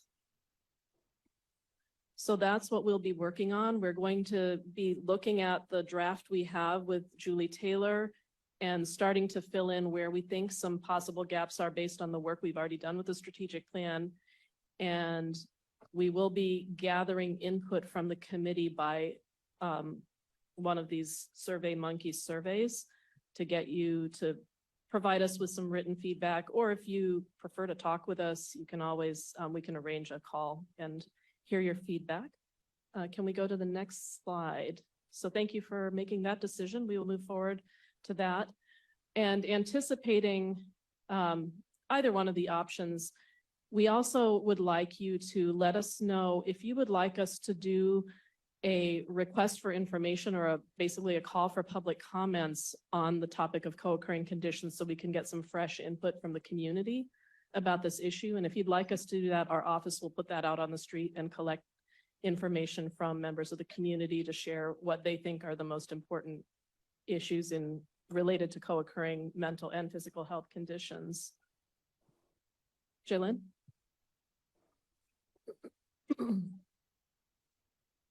Just need to get it close. There we go. I'm seeing a lot of buzz across the country with 2 things, with neurodivergence and also with ADHD. Can we bring some of those things into this? Because some of the waters are somewhat murky. There haven't been great definitions or looking at things or discussions that I've heard that aren't necessarily online types of things.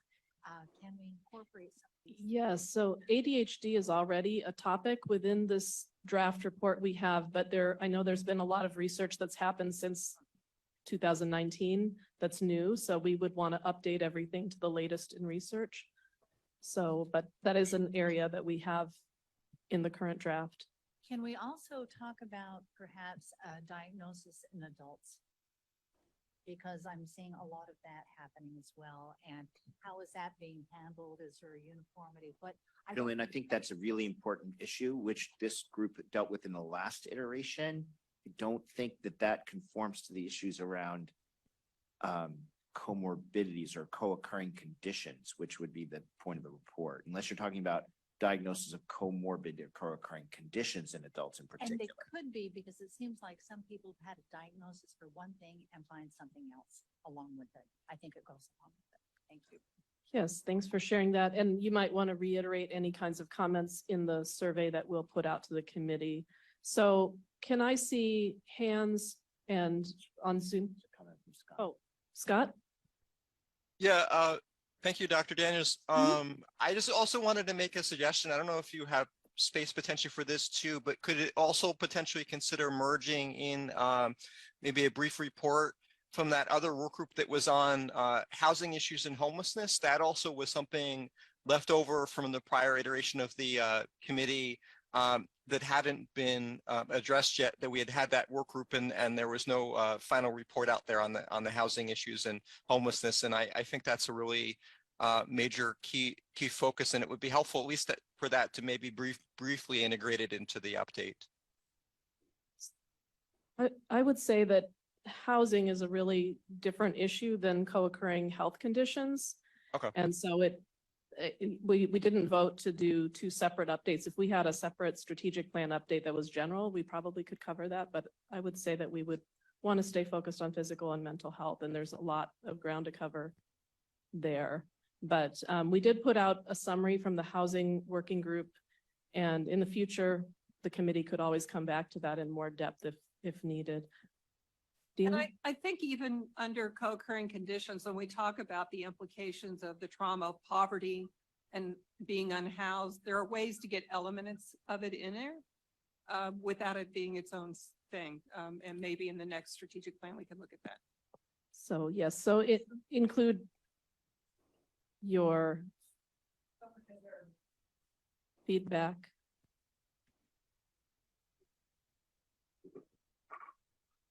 Or you can just turn it on mute.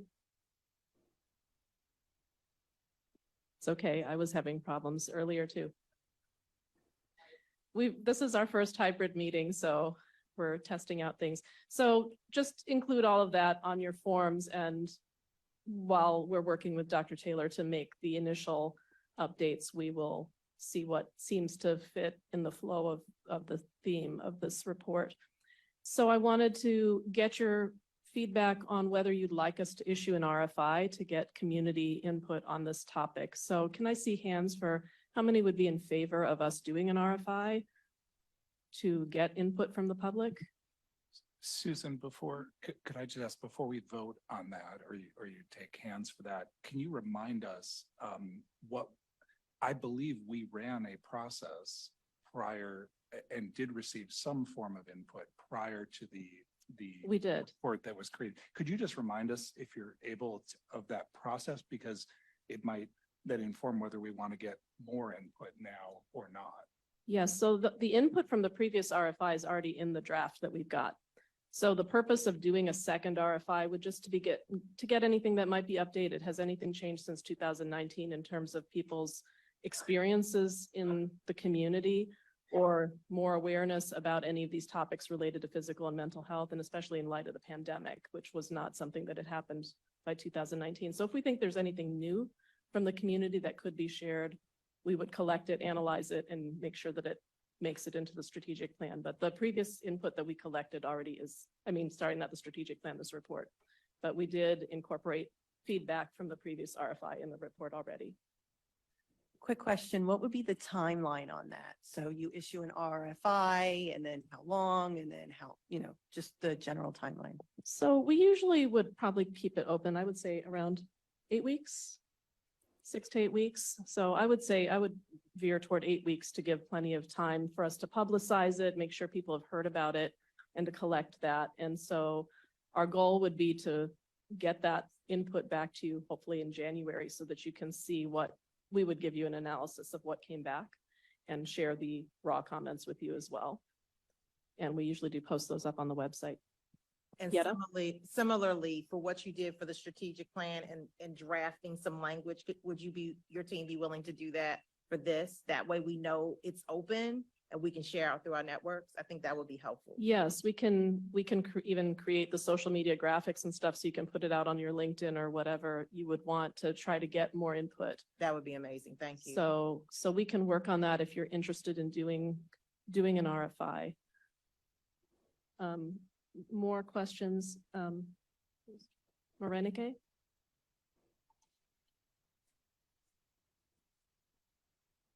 There's nothing in the chat. And Sam Crane? One of the things that I would just sort of add about when you mentioned COVID is that we know, based on a few preliminary studies, that people that autistic people are more likely to have certain kinds of connective tissue disorders, and those connective tissue disorders are also linked to conditions like postural orthostatic tachycardia syndrome, chronic fatigue, immune activation, that are seen also among people experiencing long COVID. So I think it would be helpful to see if there is a felt sense in the community that autistic people are at high risk for long COVID or other negative long-term outcomes from COVID and other infections. Thank you, Sam. We certainly, in doing an RFI, we normally have one or more questions that we put into the RFI. So we could have one that's targeted toward COVID and any input that might be related to that. And we have not collected that in a targeted way before. Any other comments? Dina? I'm just wondering, and forgive me if this is not a space or an appropriate place for this, but when we look at co-occurring trauma, I'm wondering if we need to make any kind of contribution in regard to primary and secondary war-related trauma as it's affecting people with intellectual and developmental conditions. I just can't imagine what's happening to people who were institutionalized in Ukraine or, and then so many of my friends who have direct connections to Israel and Palestine are going through so much secondary trauma. And then I'm hearing, and I don't know if this is going to happen, that they're going to start posting just horrific things on Instagram and other places that the public will have access to, which could also lead to a different kind of trauma. So I apologize if it's not appropriate for placement or if it doesn't fit here, but that's just been on my mind for a while. So a topic like that, if we have it on the list of items to weave in to the strategic plan, we would be looking at the literature to see if there's new research that's been published on this, and also looking to community input that we're receiving. And so that's how we get some of the updates. Another item that our team noticed in looking back at something that was written in 2019 is the committee has made a very strong shift in terms of equity, diversity, inclusion, and accessibility. So we would imagine that you might want to have a little bit more of an equity lens on this report than was created in the previous version of it. So that's something that we've already sort of noticed, that with this committee's emphasis on equity, that we may want to reframe or add more on equity across all communities to this report to make it more complete. So any other questions before we just get your temperature read on whether or not we should do an RFI? Okay, not seeing any. So can I get some hands raised for how many of you in the room or online would be interested in having us do an RFI to gather public input on issues related to this update? All in favor? So Dr. Celestin, do you want to help us with that? Oh, Katrina. Dr. Ferrara is helping us out. So everyone who's in favor has their hands raised. Okay. You can let me know when you're good. So anyone opposed to doing an RFI does not want to receive community input at this time? No. And anyone abstaining? Okay, looks like you have voted to have an RFI. So we'll work on developing an RFI, also taking into consideration some of the things you've said here that would gather broad public feedback for this so that we can make sure that our report is completely up to date with the latest issues that the community is facing and interested in. Thank you so much.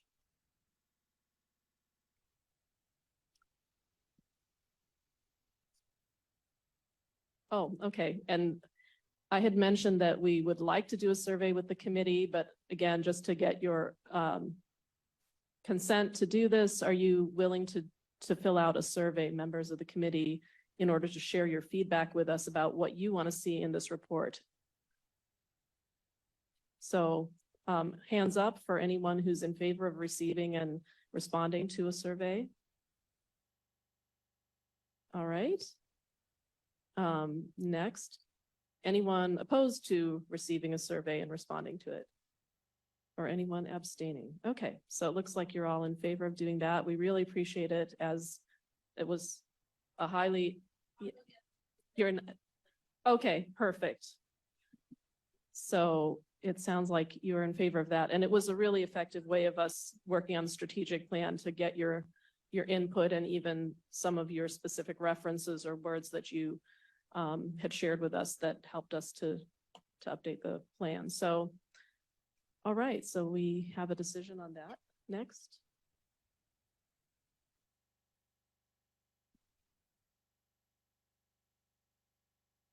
So we'll be working to continue this co-occurring conditions report and form it into the new strategic plan update for 2024. And we'll provide you with the status update in January, and you'll be hearing from us. You'll see some of the items coming out, and thanks for sharing that you do want social media graphics and other things so you can help us publicize this across the entire community.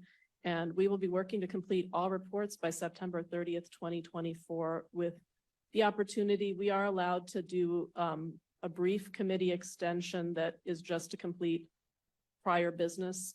And so if we need to get your input on a few things to finish up your work, we will also do that, but I will update you on that later.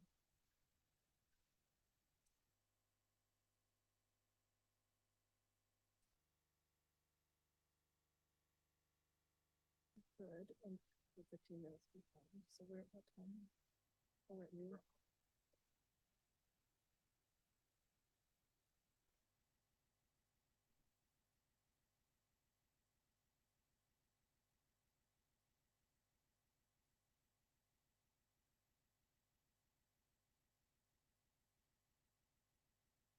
So given that we are a little bit behind schedule, we're going to ask of the committee if we can come back to the summary of advances nominations at another time at the January meeting, because we're behind schedule and we want to make sure you have enough time for lunch.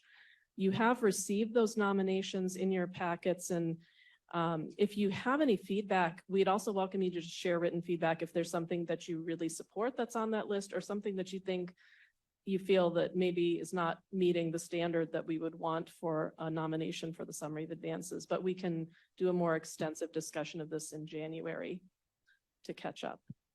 So we will do that. And now we will move to our next item of business, which is an spotlight on Sunflower Bakery, which is a local business that supports individuals with disabilities, and they are providing box lunches for certain members of the committee that may have ordered from them, but we wanted to highlight their organization and the work they're doing in our community for individuals with disabilities.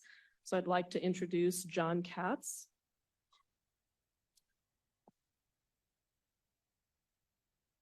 And John, would you like to go up to the podium?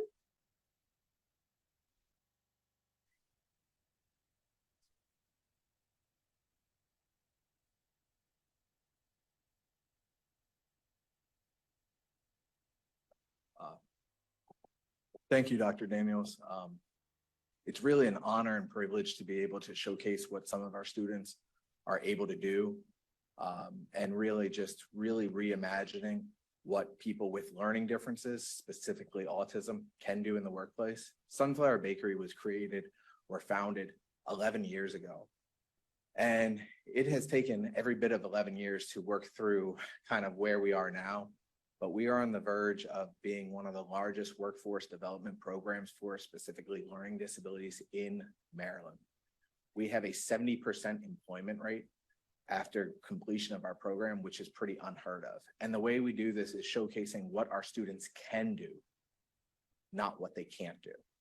We work with employers to let our students know not only that they're needed, but they can do the work right alongside, if not better than most neurotypical young adults. We give our students a foundation in learning and growth, and we teach not only the hard skills associated with baking, pastry, hospitality, and food service, but the soft skills, which are quite honestly what everybody needs prior to going into work. We really are unique in that we take an approach that I went to culinary school. I would have loved to have the sunflower experience versus my culinary school. It's a lot more hands-on, and it's a lot more what you need to know and building off foundations versus just conceptual theories. Again, we are honored, privileged. Was the video already shown, or? So I think we just let you watch the video and see kind of our work. That's okay? Perfect. I appreciate it. And I hope everybody who got a lunch enjoys it. And anybody who wants to find out more about us, please feel free to find out more. We're excited and ready to show off our bakery, but please enjoy.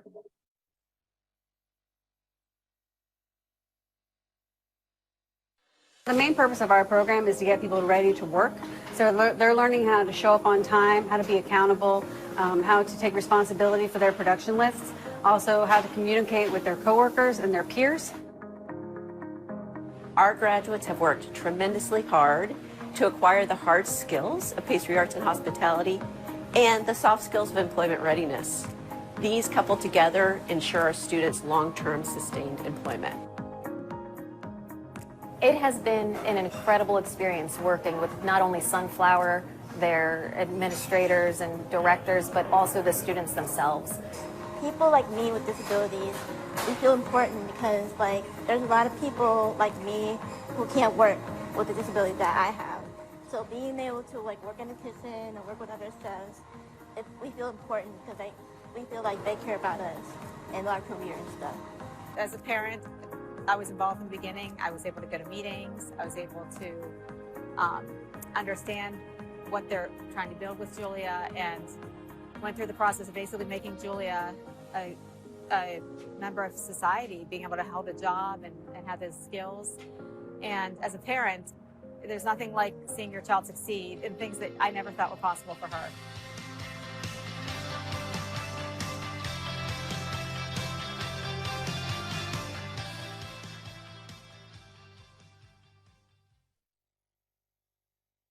So,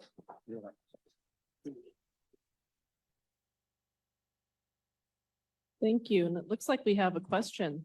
Yeah. Greg Johnson? Hey, John, I just want to commend you on what you're doing. I'm seeing a rise in this, and more businesses starting to do this. And we have a resource and job fair every year where we have Biddy and Bows. You might know that. They come in and they serve all the coffee, and it's a huge impact on parents seeing the possibilities. My son, last year, he got his first job at Whataburger, and he just celebrated 1 year and got a raise and promotion. And I can't tell you for a dad and a mom how huge that is in our lives. So we commend you on the work you're doing. This is amazing work. Thank you. Yeah, and I'd just like to thank you all for leading the charge in understanding and development and all that. I mean, we don't exist without organizations like this for paving the groundwork for us. So we appreciate you and everything that you guys do. Thank you. And we have a couple more questions or comments from the committee. So Ivanova? Hi, I'm Ivanova Smith, and my question is, what work are you doing to help the people that you serve, people you employ, get in an advanced position, become managers in your company, and become be able to take on those leadership roles within your company as well? Is there any efforts in that? So we provide the training and the job services for young adults with learning differences. And then we work with we have 60 different employee partners within the DC metropolitan area that we work with. And we ensure that they have equal opportunity for advancement and growth within those. Oftentimes when we set up the jobs, it has a 3-year tracking that we work with our students for 3 years to ensure growth, promotion. And promotion and growth, I want everybody to think of, it comes in a number of different ways. It's not just always in roles and responsibilities, but oftentimes it's in fair and equitable pay and advantages, benefits, and hours worked. A lot of our students start at part-time and then end up transitioning to full-time. But we continuously track our students that we work for 3 years after the state funding ends. So we do that all for free. We fundraise for that and we sell our products to cover that. But, you know, it's really getting them involved in their community because we have 2 little shops in Rockville. I'd love to have more. Hopefully in the future we will. But it's not feasible for everybody to travel to Rockville to come to us. So we work where they are. Our idea is to develop individualized employment plans for each of our students to find out what their goals are. And then we do a 30-minute commute door to door to find them their job. Wonderful. And Jalen Prince? One person stated early on that when there is a product that is done by individuals with disabilities, that people will often purchase the first time for sympathy, maybe the second time to look good to their neighbors. But if you're going to have a sustainable business, you have to have quality. These folks are in our community. They have quality. They have provided things to so many different locations. And I've talked to parents who are so delighted to see the progress of their individuals. I've talked to a couple of individuals that have been with you, and this is the real deal, and they're doing a great job. Thank you. I appreciate that. All of our organizational members, our instructors, our trained chefs from industry, including myself. Right now, our biggest problem is we've turned down Whole Foods as a vendor. We've turned down Harris Teeter as a vendor. We've turned down Sodexo as a vendor, Cisco as a vendor, US Foods as a vendor. Because our goal is to train the students, not pump out a product over and over again. It's to give the students their experience and get them employed. So I appreciate you saying that. And you know, we do think we're the real deal. And if you haven't been to either our cafe or bakery, we encourage you. Our cafe is right across the street. And I believe that everybody in this meeting, as long as you say ICC, you get a free cup of coffee today and 20% off any additional purchases. So just go ahead and enjoy it. And you're going to be taken care of by one of our students that is graduated, and we're paying while we work to find them a job. So I just appreciate the whole opportunity and really just thank you all for your work ahead. Thank you. We have one other comment from the U.S. Department of Labor, Scott Robertson. Yeah, thanks, Dr. Daniels. I just want to say thanks for this update on the important work that your organization is doing, John. And if there's anything we have as far as resource information, let me know that might be helpful to you from what we have as far as resources for service providers and on the employer and then the job support. And so maybe I can touch base with you after the meeting if there's any resources from our technical assistance and policy development centers that may be able to help support your work. Thanks for the work of your organization. Thank you. And we definitely appreciate that. And I hope that Dr. Daniels and her team can get us in contact. Absolutely. So thank you so much, John, and the entire Sunflower team for your work and for being here with us today. All right, thank you very much. Next segment of the meeting is the time we devote to hearing oral comments and also to hearing a summary of other written comments that have been submitted. Before we do the oral comments, I'll just remind everyone that you each received in advance of the meeting the assemblage of the public comments made and submitted in advance from many different members. We'll hear a summary of that after the presentation of oral comments from people. We have two individuals who have asked to give oral comments to this committee. They will each be allotted 3 minutes to give those comments. And there are additional written comments as well from both of those individuals if you'd like to look at them. Again, now here at the meeting. The first first public commenter is Nicole Corrado. I hope I'm saying that correctly. And I believe she's appearing virtually.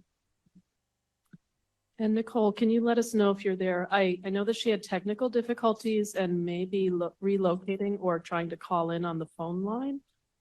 So Nicole, are you there? If you were on the phone, you could unmute yourself with *6. And if not, we may need to come back to her later in the session. Then I'll ask the second oral commenter, please, to come to the podium. I believe Ms. Cheryl Chafos is in the room. Thank you.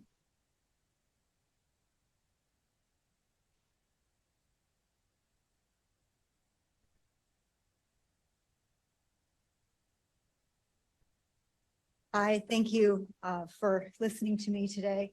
My name is Cheryl Chafos. Public speaking is not my forte, and I am from New Jersey, so forgive me if I go over my time allotted. I'll do my best. This is my son Zachary. I just want to put a picture of him up here. I am not a PhD or an MD. I'm a mom of 4 boys. One who had severe autism. He was diagnosed with autism, epilepsy, and he was intellectually disabled.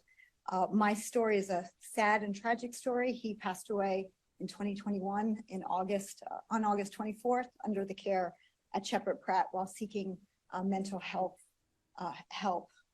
We are a military family. My husband served 30 years of active duty in the Army, which came with many challenges, especially with a child with special needs.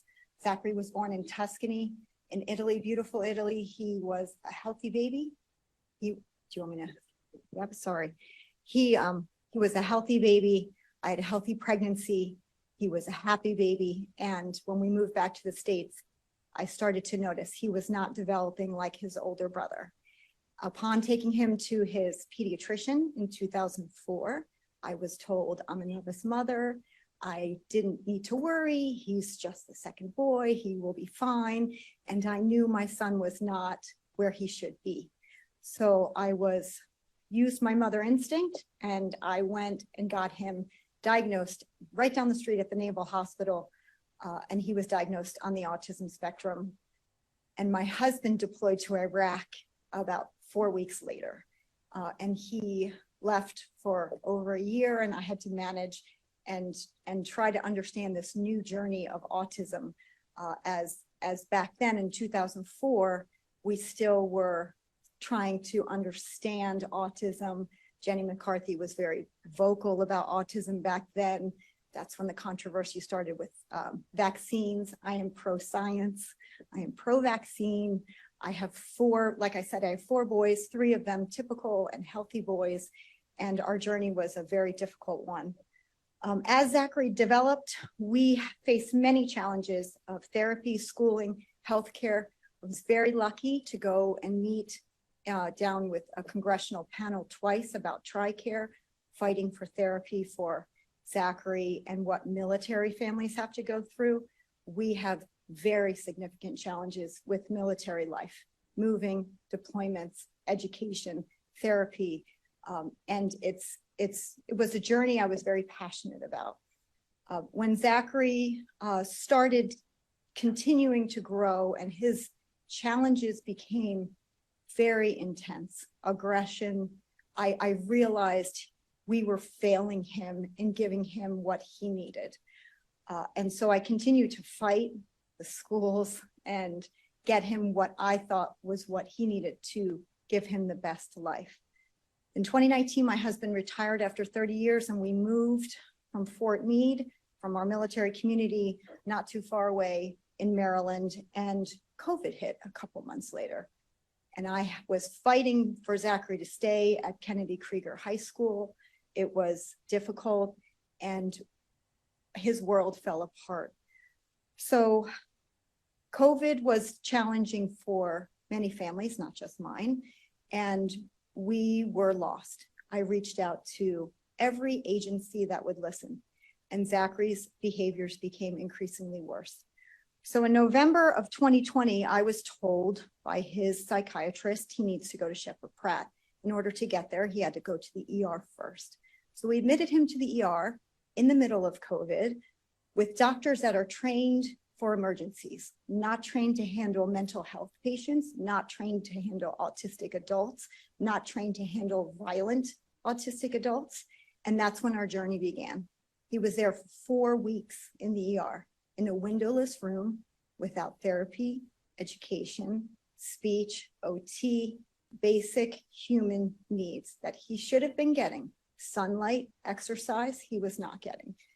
All along, I was fighting. I was fighting with every agency, asking them for help for a bed at Shepherd Pratt. There are, I believe, still 7 neurological behavioral beds at Shepherd Pratt for the entire region. So all of these patients that were waiting to get mental health services that were desperately needed during COVID were not there. We're not getting to those beds. So he, in November of 2020, was in the ER for 4 weeks. I knew he was getting moved when I saw on my chart that he was COVID tested and he was negative, so they moved him to Shepherd Pratt. And I was hopeful and happy that he was finally going to get regulated and get some type of normalcy back. He was only home with us a couple months. He was only at Shepherd Pratt for about 10 days. They were able to, at the best that they could, stabilize him, and he was returned to us. And we continued with COVID, and he wasn't getting the schooling. And Kennedy Krieger and the other services, he was just not living what he was living before COVID. So again, in June of 2021, after reaching out to his therapists, his doctors, his school, DDA, all of the agencies that could help me, said he needs to go back to Shepherd Pratt. Well, I was hopeful that this time it would only be a couple of days. but he waited 7 weeks in the ER again, waiting on a bed. And I knew again, after 7 weeks of this battle, should we keep him? Should we take him out? Do we need to start over? What should we do? I knew we had to leave him to get him the help that he needed. And that 7-week mark, I saw on my chart again that they COVID tested him, and I knew that he would be moved. After 10 days at Shepherd Pratt, I received a phone call on the soccer field with my youngest son that Zachary had passed away. And my whole world crumbled. I didn't know what to do. I was lost. We relied on the community and the mental health community to help us. And everyone failed us. We were failed across the board. And I don't want another family to have to go through what we went through. So I'm here to tell you all that we are doing what I think we can for the autism community, but there needs to be more that has to be done for our young adults and children. Our families are really struggling. They're still, I'm getting phone calls and messages constantly from other people saying, we're living the same nightmare you are living. And there has to be something that we can do for real change so we can give people the real lives that they deserve. My son was healthy, but besides the epilepsy, his autopsy came back, he had healthy heart, lungs, everything was perfect for him. He should not have died. So I want to say my son's story is tragic. He should not have died. And I really don't want another family to have to go through what we endured. Our children deserve to live life to their fullest potential. And any way that I can tell my story and help and figure out a way to give adults, this community, the best life that they can live, I would like to help in any way. Thank you, Ms. Jeffers. Thank you. I know it's probably over my time. I don't know if anyone has questions. Won't you take a seat? We made. Okay, thank you. Before we open the discussion, I wanted to check again to see if Nicole Corrado was on and able to contribute her public comments orally.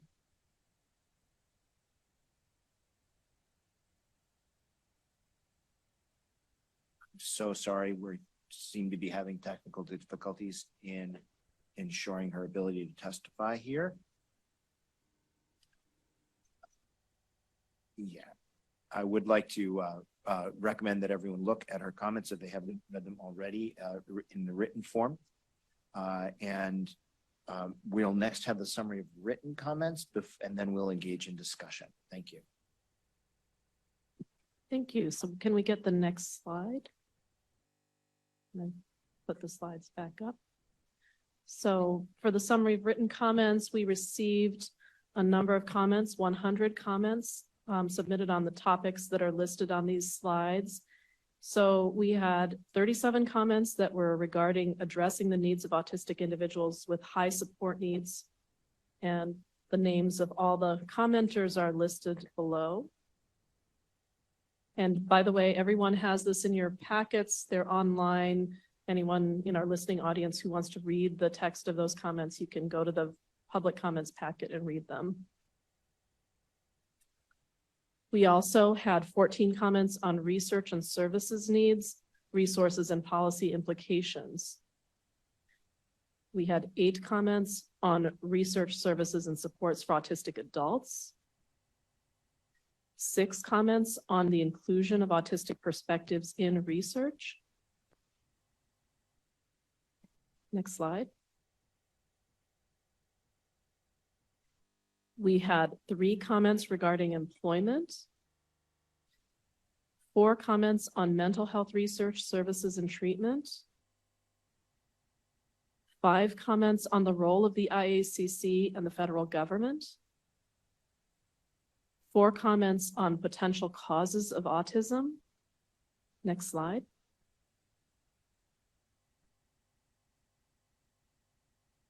2 comments on increasing autism acceptance and reducing stigma.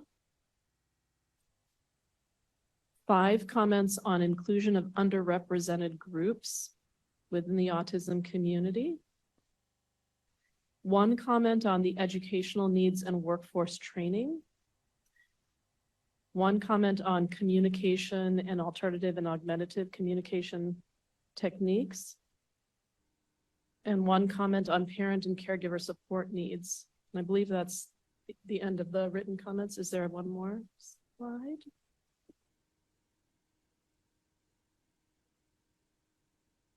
Oh, there is another. So there are 7 comments on concerns and medical practices, or concerns about medical practices, 1 comment on language regarding autism, and 1 comment on the needs of the direct support professional workforce. So those are the topics that we received public comments on. Thank you so much to everyone who wrote in. Our committee receives those comments in advance and is instructed to go ahead and read them. And so I know people come prepared and have already read those comments. And we also make them transparent to the public so everyone can see them. So I'll turn it back over to Dr. Gordon. Well, thank you. I want to add my thanks to all the public commenters. And please someone alert me if Ms. Corrado comes online so that we can give her an opportunity to provide her oral comments. But now we're going to open open the floor up for discussion from committee members on any of the public comments that were made, oral or written. And I see already a hand up from Morenica. Please go ahead and give us your thoughts, comments, questions. Hello, everyone. I typically prefer to type my messages, but this one would have been a little difficult to do as it's long. So thank you for allowing me to comment on this. I wanted to share that I think it's really important, you know, as we discuss these comments, to just really put them in perspective. And so I reviewed them, you know, as I think the majority of us do each meeting, prior to each meeting, to get an understanding of what our community is sharing. And I noticed that there were like 6 overarching themes. And I wanted to kind of briefly discuss those, but I wanted to talk about, the first thing I wanted to bring up is that I think it needs to be emphasized that more than 1/3 of the remarks that were the public comments that we received were specifically related to individuals and their families with very high support needs, you know, level 3 autism, or what some might say as profound autism if they use that administrative term. 37 remarks alone related to that of 100 comments. And that's a lot. And I just wanted to, you know, to kind of highlight some of the things that were mentioned by the families over and over. There was a lot of discussion about the barriers that they are facing. Many people shared a sense of lack of representation or lack of visibility, not being represented, not being spoken for, or being seen. There was a great deal of discussion about caregiver overwhelm, lack of respite, concerns and fears with regard to aging, and then just inadequate supports in general. You know, not having a number of housing options, day have programs that either won't accept them or suspend people or don't have adequate supervision, staffing issues where you cannot have family members hired or you can't get a one-to-one, even if that's what you need. And all of these things result in suboptimal healthcare and a sense of isolation, both for the family and the individual, and it impacts safety.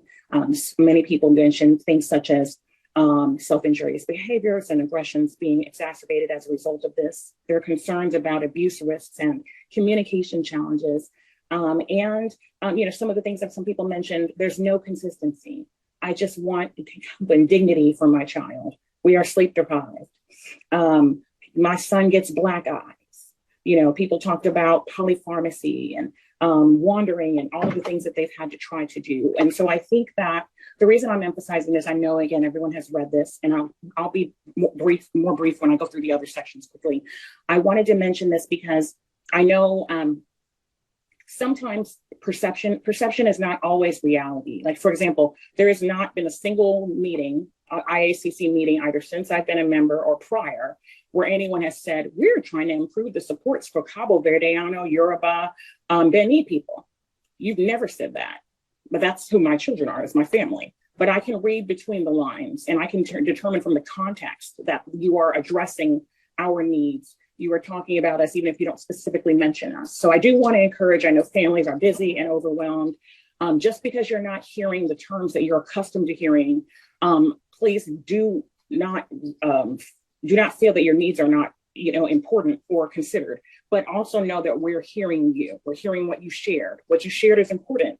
These things about wandering, death, property destruction, self-injury, these things are not acceptable. And it wouldn't matter if you were a third of the population or 1% of the population. It's an unaddressed, a need. Quickly, I just want to go through the other areas people mentioned, and I'll be faster.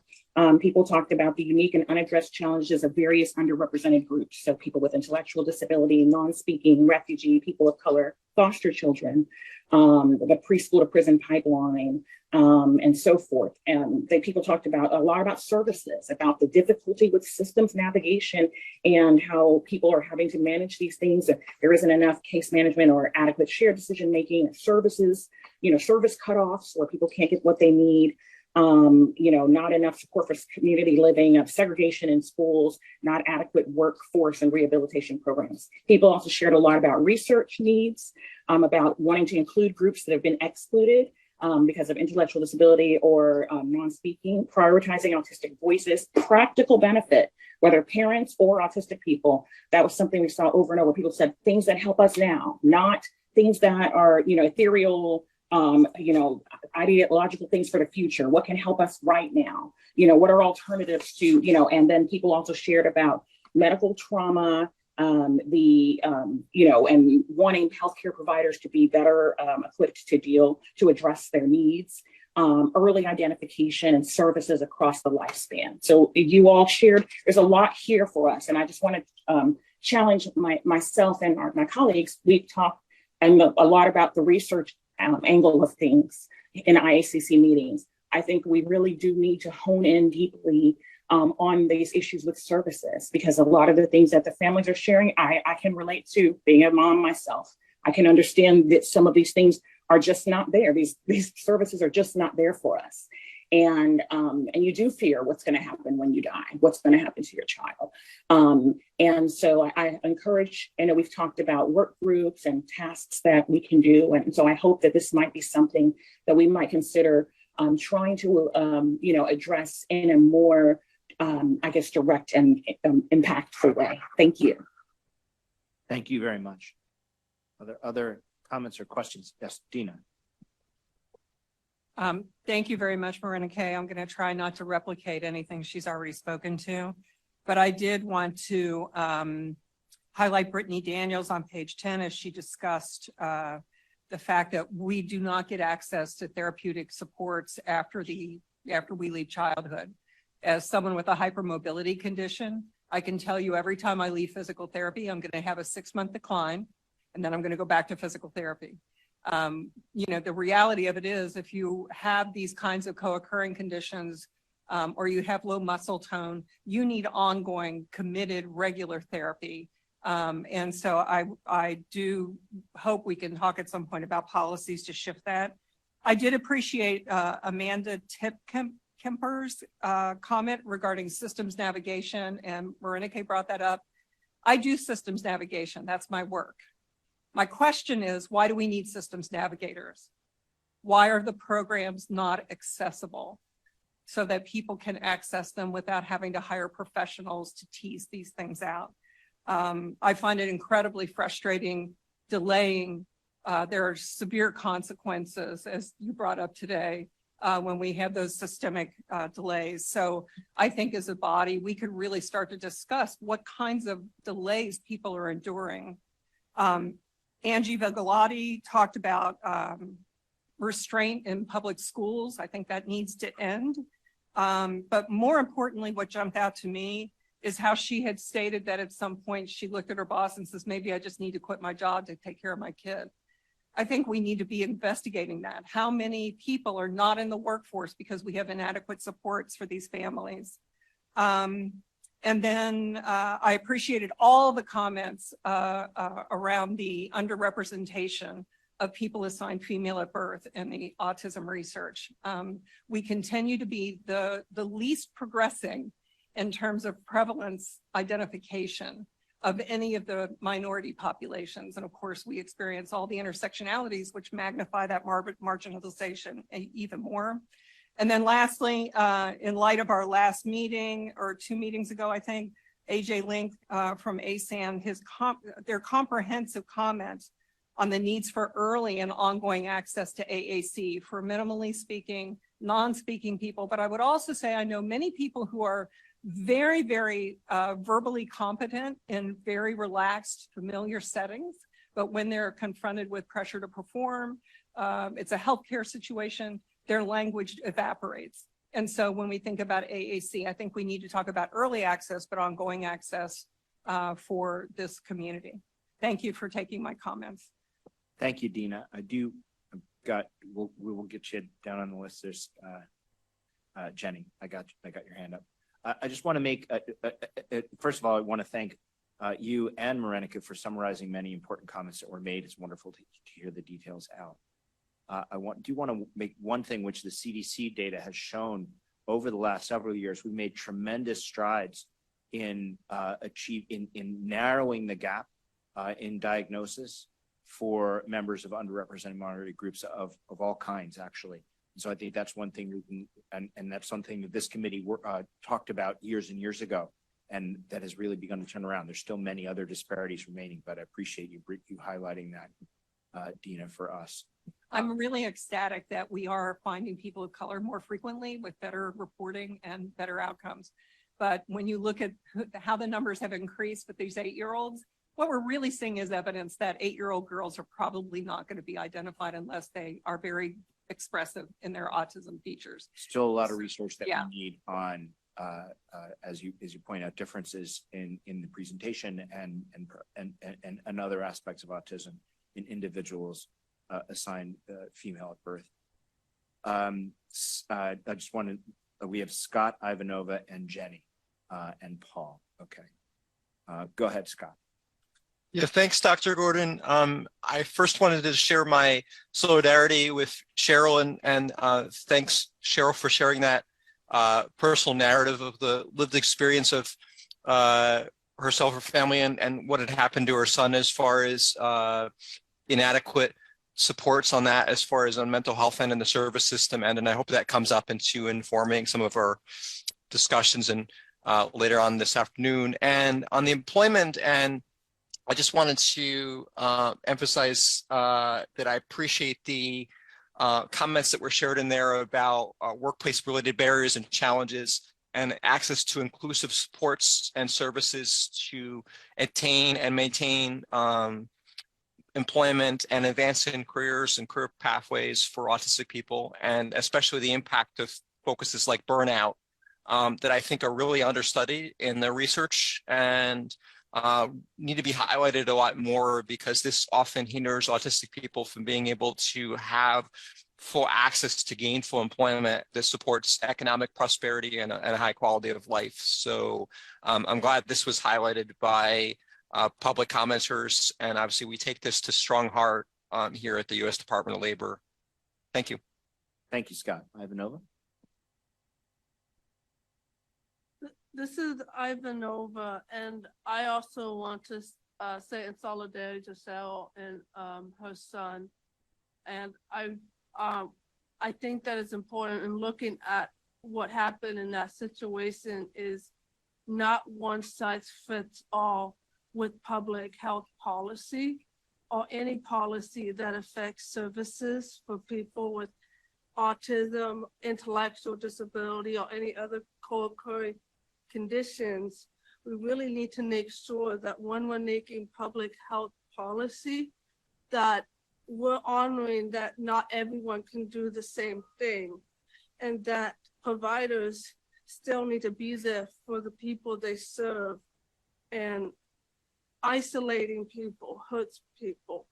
And so I really hope that we reflect on that and make sure that when we're talking about services for people with disabilities and public health, that we're not demanding a one-size-fit-all, but a policy that works for different people and has understanding that we all need different things and we all need different autonomies when it comes to public health. So I just really want to echo that, and I'm really sad and sorry for what happened to Cheryl's son and others who have gone through that. I've actually lost several friends that are self-advocates who were also restricted and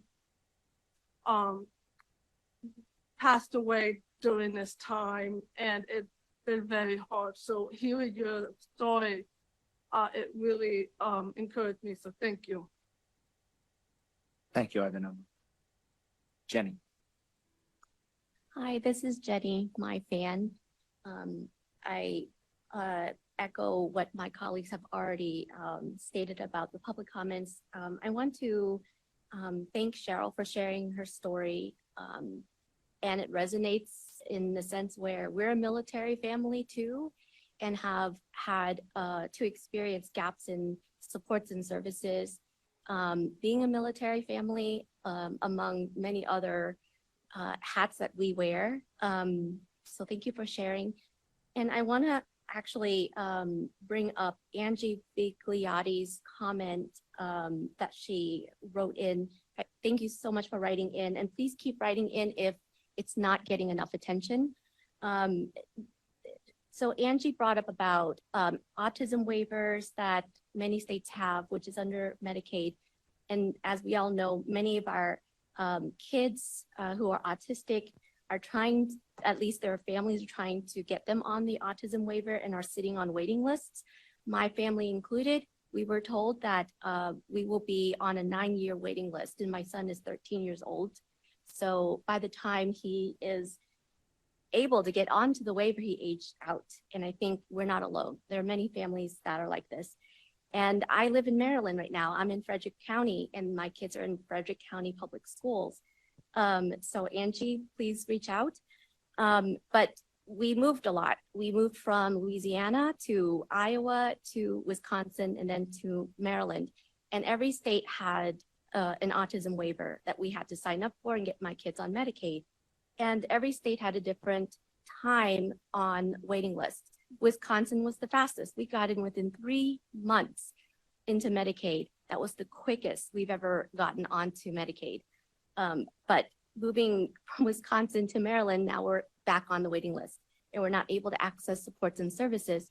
So to Amanda Tipkemper's comment about cross-coordination of services and funding, I absolutely echo and agree that there needs to be better conversations and collaborations across agencies and providers wherever we are. But there are a lot of kids who cannot even get onto Medicaid to access these supports and services and are sitting on these waiting lists. What are they doing? What are they waiting for now? They're not getting any supports. And so this is such a concern. It's still a concern in 2023. And I think that we need to have a bigger conversation about this as a committee. And I leave my comments there. Thank you.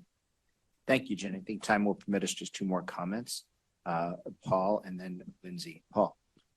Just extending on many of the comments that we've heard, starting with Mrs. Chaffos and through Dina and Marenike and others, and as Jenny was just describing, there are enormous issues, both with the accessibility of the resources and supports that are needed, but frankly, with the capacity. There just aren't enough of those resources and supports that are needed. One small part of it that I want to draw attention to is the pediatric subspecialty workforce, and a very recent report which was issued by the National Academy of Science, Engineering, and Medicine just last month. There aren't enough child psychiatrists, child neurologists, developmental behavioral pediatricians, and Ms. Chaffos' story, it just illustrates that very, very clearly. And the bottom line reason is that they're not fairly compensated, so people don't go into those fields. 2 particular recommendations in this National Academy report is, number 1, Medicaid needs to be reimbursed at the same level as Medicare. People aren't aware that Medicaid payments to physicians are a fraction of what Medicare payments are. This is not the fault of CMS, who we have representation from on this committee. Congress must appropriate those funds so that even Steven reimbursement for physician services can be made. So that's a very important part of it. And then also the so-called relative value system, which is just so corrupted, is called out in the National Academy report. It must be thoroughly revised so that, again, these needed services are valued and therefore reimbursed in a fair manner. Thank you, Paul. Lindsay. Yes, so I just want to thank Cheryl for sharing her testimony today and for sharing her son's story with us. I can appreciate how difficult it must have been to get up in front of everyone to speak. And I think my colleagues and I agree, it's a heartbreaking and it's a sobering reminder that it's an issue we need to bring more to light. And as a sibling who has had to spend an entire lifetime advocating for a non-speaking autistic brother with high support needs to be connected to adequate health services, this story hits home to me. No one in our community should have to go through what Cheryl and her family has had to go through. It's important that we remember families like hers and we remember other autistic self-advocates who are going through similar issues. When we continue our discussions on autism and mental health research and services, not only do we need to focus on expanding and improving mental health services tailored to the needs of the autism community, but we also need to focus on educating and expanding our outreach efforts in informing the public on what information, resources, and supports do currently exist for families and self-advocates.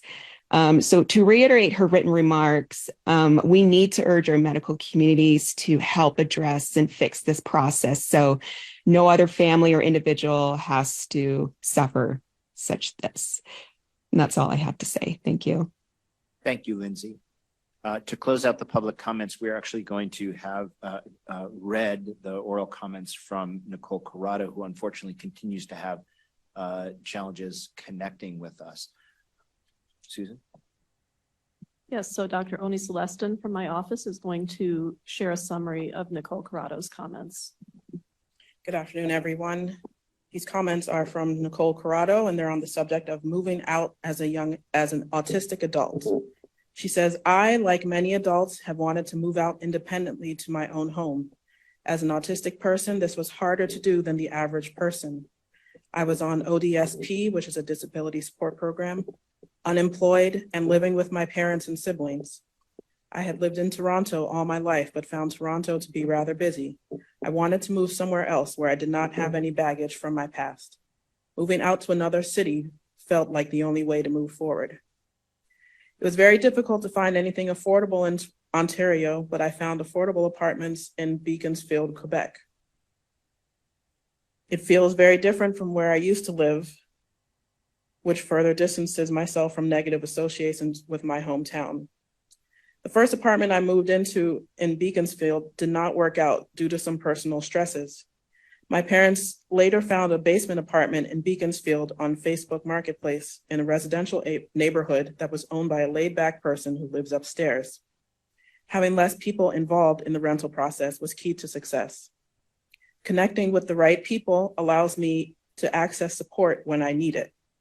I live 5 minutes away from relatives who can support me.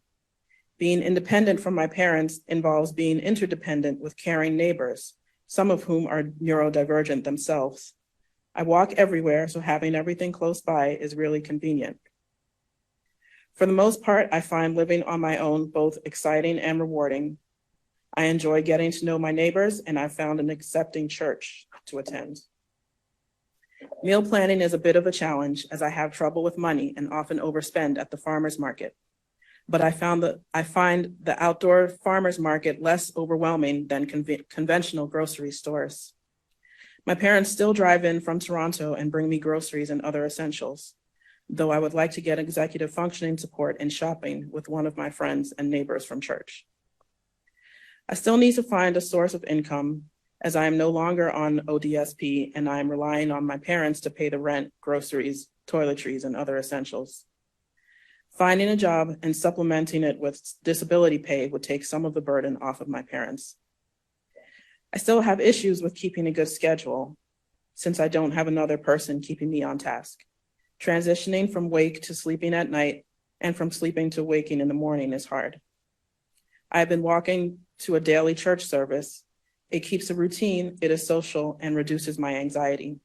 The daily exercise in the morning removes some of the stress that I experienced from the transition to living alone. Creating a routine and developing good time management is something I am working on. I hope to continue to make connections with the community as I settle into my new living arrangement as an independent adult.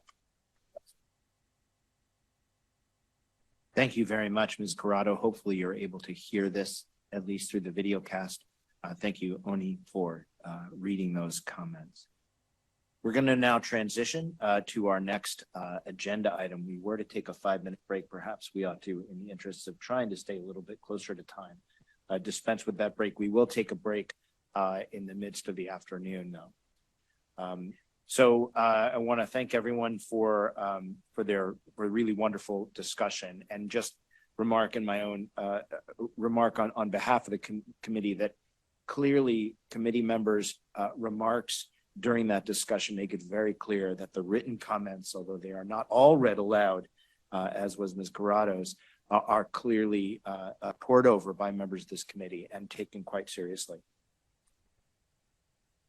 We're now going to move to a focus for the afternoon on autism, mental health, on mental health in autism. We're going to have at least 2 segments. We're going to first focus on 3. We're going to 3 segments. The first segment will focus on mental health research. The second segment will focus on community perspectives and on mental health needs. And the third on mental health services. Did I get that right, Susan? Yeah, okay. Joining us for the first session is, for the first panel, are Drs. Carla Machevsky, the Nancy Minshew Endowed Chair in Autism Research and Professor of Psychiatry, Psychology, and Clinical and Translational Science at the University of Pittsburgh. Dr. Matthew Siegel, Professor of Psychiatry and Pediatrics at Tufts University School of Medicine and Vice President for Medical Affairs at Maine Behavioral Healthcare, and of course, a member of our committee. Dr. Christina McDonald, Assistant Professor of Clinical Psychology at the University of Wyoming, and Dr. Kelly Beck, Assistant Professor of Psychiatry, also at the University of Pittsburgh. Thank you to the 4 of you for joining us today. And I believe, Dr. Masevsky, you're going to start us off, and I'm sorry if I'm butchering your name. Not good with names today, I'm afraid. Okay. Thank you so much for having me. Let's see. Does anyone know how I advance these slides? Sarah? We're getting it to you. Okay. I could try and do it from memory, but I'd rather not. But I'll start with thanking the IACC for highlighting this topic and inviting me here today.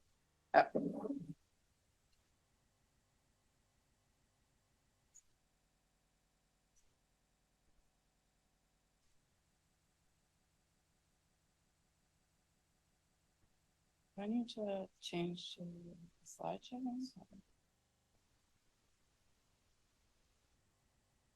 Oh, maybe.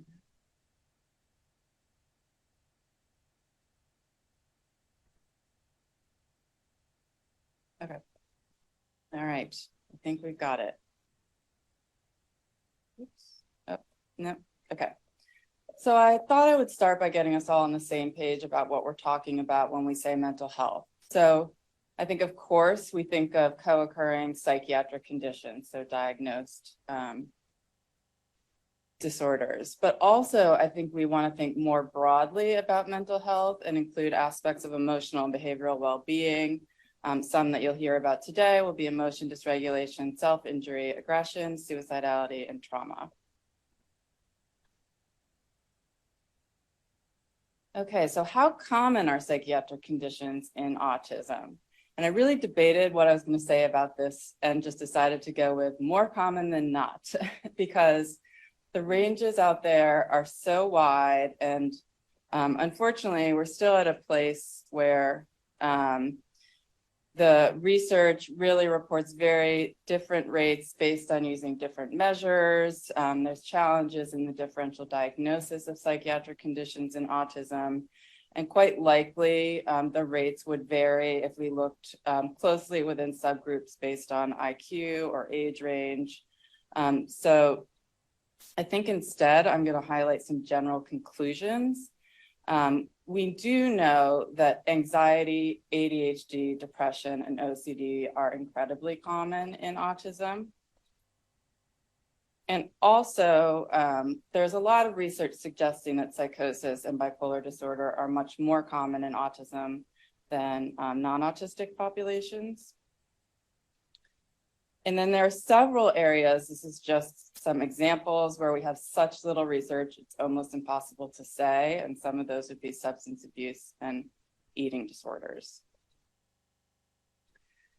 So thinking about why we care about mental health, this is just a snapshot of some statistics about adulthood in autism. So thinking about the high rates of physical disability, loneliness, difficulties with competitive employment, living independently, which we just heard about, suicidal thoughts. And here's an IACC public comment that also touches on many of those same things. And basically, mental health is an opportunity to impact all of these things because mental health plays a role in some of these outcomes, and they in turn impact mental health. So we have an opportunity to really improve quality of life, safety, and decrease premature mortality by focusing on mental health. So for a little bit of good news, I thought I would highlight the progress and momentum we've made in this area. I just did a quick update search looking at the search terms of autism and some just illustrative key terms related to mental health and some of the conditions and symptoms we're going to talk about today. And basically, you can see that attention to this topic is rapidly escalating. The progress is certainly not even across different topics in mental health, which I think is also worth taking a moment to take in.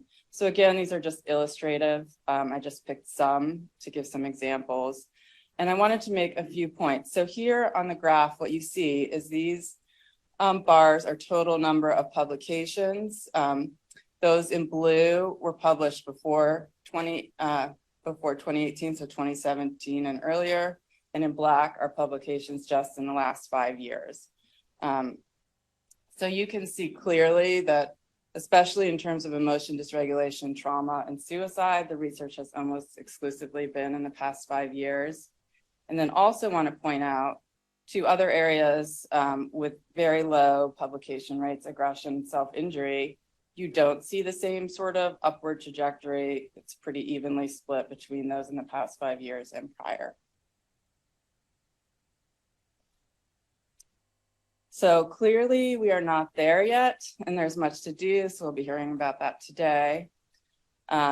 One big area we need to focus on, we know that our research is not representative enough of the full spectrum of autism, including all IQ and speaking abilities, all racial, ethnic, and gender identities, and importantly, the full lifespan, as mental health is not something just for children, just for adults. The whole lifespan needs to be considered. And then also, I think we need to do a much better job considering all of the different ways in which we can understand mental health, from biological research down to more community engaged research.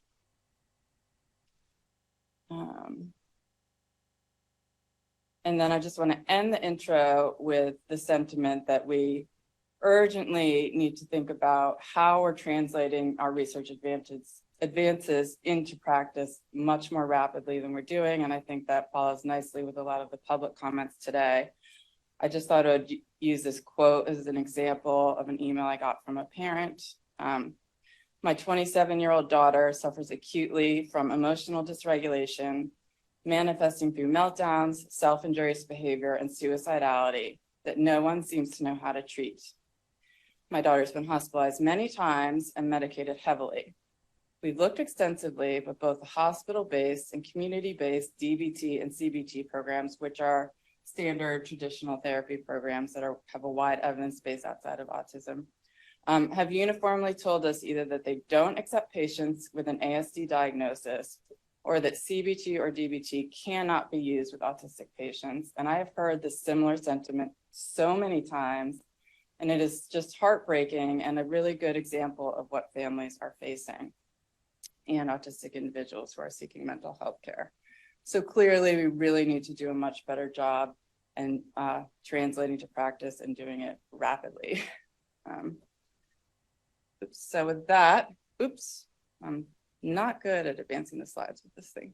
And with this comment from one of a team that participated in our clinical trial, it's not always easy, but any mountain can be climbed. So we have our challenge.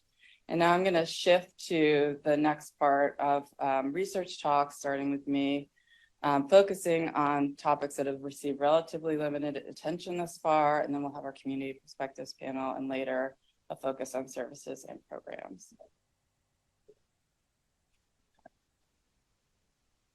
So now I'm going to talk a little bit about our research in our program, which is called the REACT program for regulation of emotion in autistic children, teens, and adults.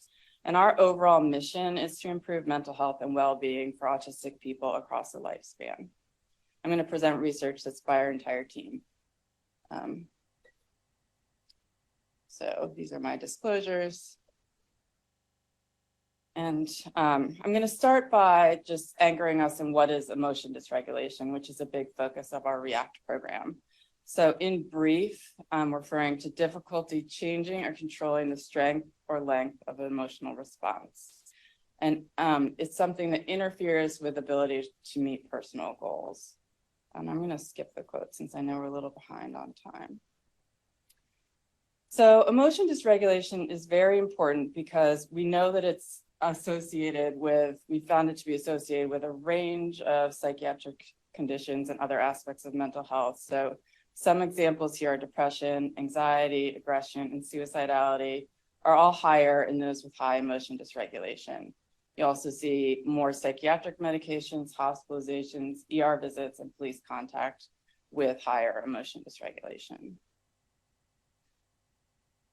So in our journey to try and address emotion dysregulation, we started with finding a better way to measure emotion dysregulation that works for autistic people. So we developed the emotion dysregulation inventory, which measures two aspects of emotion dysregulation that you'll hear me talk about more today. So the first is reactivity, which is the idea of negative emotional reactions that come on rapidly, might be very strong, and difficulty calming down, and dysphoria, which is more of a lack of positive emotion and general unease. So we really started developing the EDI to have something that clinicians and researchers, educators, and also some parents are using it themselves to be able to really understand and track emotion dysregulation in a variety of contexts in clinical research and clinical care. So we started with the EDI for ages 6 and above 5 years ago, and I'm proud to say that we've made a lot of progress since, and it's now being used in 45 countries worldwide. And what's exciting about that is that I know that there's much more going on than just the research I'm going to present here. And we've also, since this year, 4 months ago, we published a young child version for 2 to 5-year-olds. And 2 days ago, we finished our self-report for 11 through adulthood.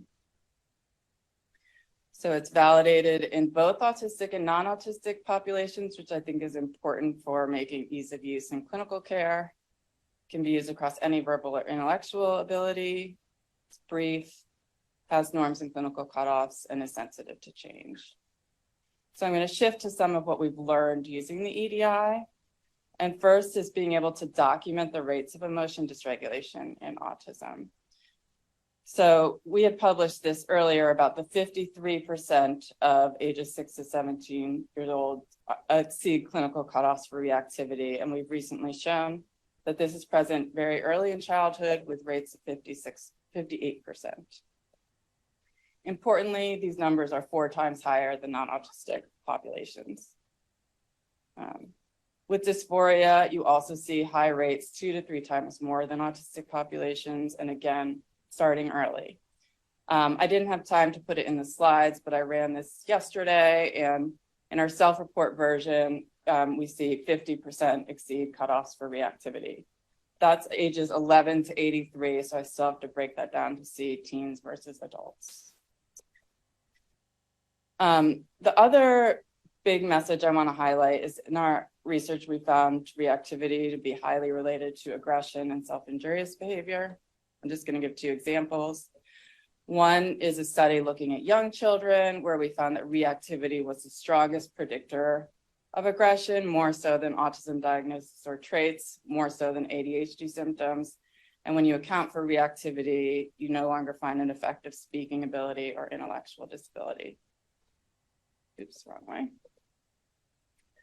Also, looking at self-injurious behavior in real time, with 500 hours of observation, we found that half of the time, emotion dysregulation is observable at the exact same time as self-injury is occurring, as well as you see it before and after.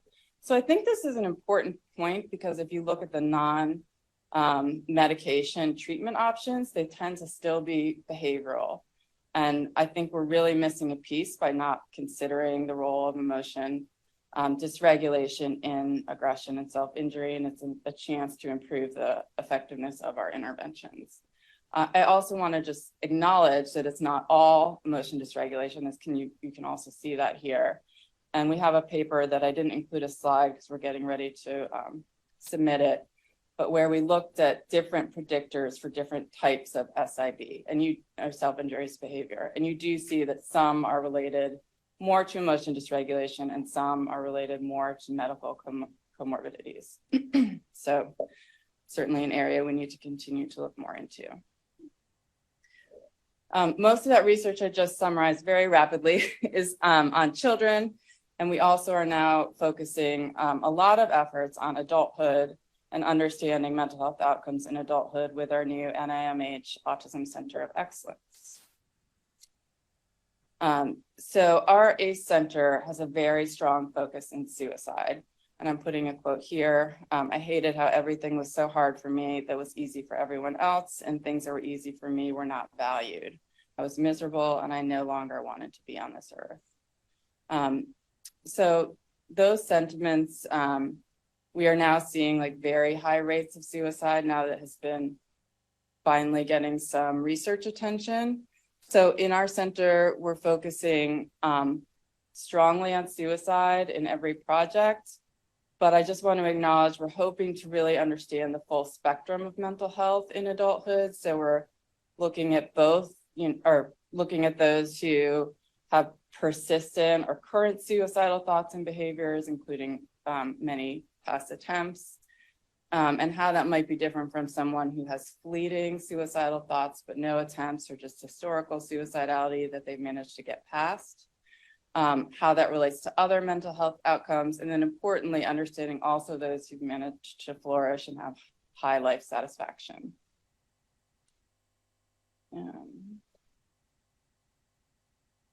So I'm excited about this because most of the research on mental health and suicide in adults has been relatively cursory or using one method. So we're really, I think of it as our deep dive into understanding what's contributing to adult mental health. We're using neuroimaging, clinical interviewing, self-report, physiology, behavior, and we're considering pretty much everything under the sun: discrimination, other structural factors of life, like neighborhood, SES, as well as personal experiences and personal characteristics across domains. And then again, of course, we're starting with trying to improve our measurements. So I think we need to go beyond understanding just when someone is at imminent risk for a suicide attempt and needs a safety intervention. To really make rapid progress in this area, we need to have a way to understand the range of suicidality. So we've developed this measure. called the Autism Suicidality Inventory, working with autistic adults, suicide researchers, mental health researchers, and those with suicide, personal suicide experience. We developed 300 items that cover pretty much everything that you could think of that might be related to suicidality, including what's connected in the non-autistic literature and some other constructs that have come up in the autism literature, and ideas from personal experience and clinical experience. So we are now getting ready to test we refine those and are getting ready to test the best 148 items in a sample of 1,000 autistic adults, which I think will really give us insights into what's most connected to suicidality and autism, and hopefully a new measure to spur on research in this topic. In the meantime, we are looking at how we can improve emotion dysregulation and have had success in this area. We just finished a randomized controlled trial of our intervention called the Emotion Awareness and Skills Enhancement Program, which targets emotion regulation. We did a DoD funded trial with 12 to 21-year-olds with verbal IQ over 70. And we find 2/3 were categorized as responders based on improvement in emotion dysregulation compared to 1/3 in comparison therapy. And then we also developed a version that could be used in those who have lower IQs and may not be speaking. And I was very excited putting these slides together for the first time with these back to back, seeing that the response rate was actually identical. So we are moving forward with this research and are excited about the potential of these. So I'm going to end with where we're going. That was a very rapid snapshot of some of our current work.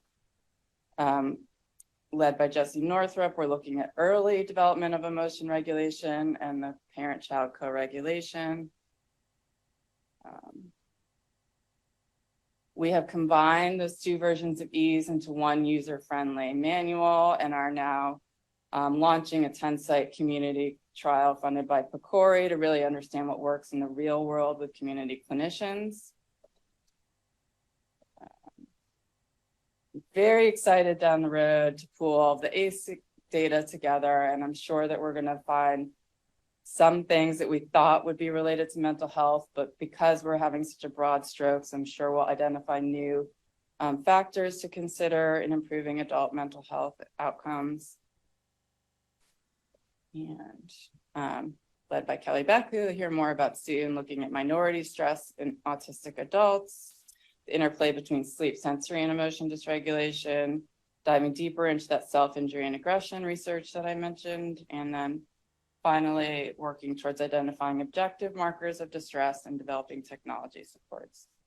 So hopefully I did that rapidly enough, and I want to acknowledge the Core React team. These are the faculty and postdocs who did much of this work that I presented. Sorry, this is finicky. Our ACE lead investigators and lead partners, and many other key collaborators, staff, and this is not a full list, so thank you to everyone who has supported this work.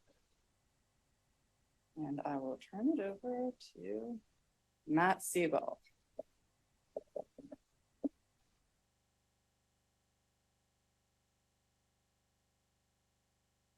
Are we stating questions for the end? Yes, there'll be a discussion period at the end of the panel.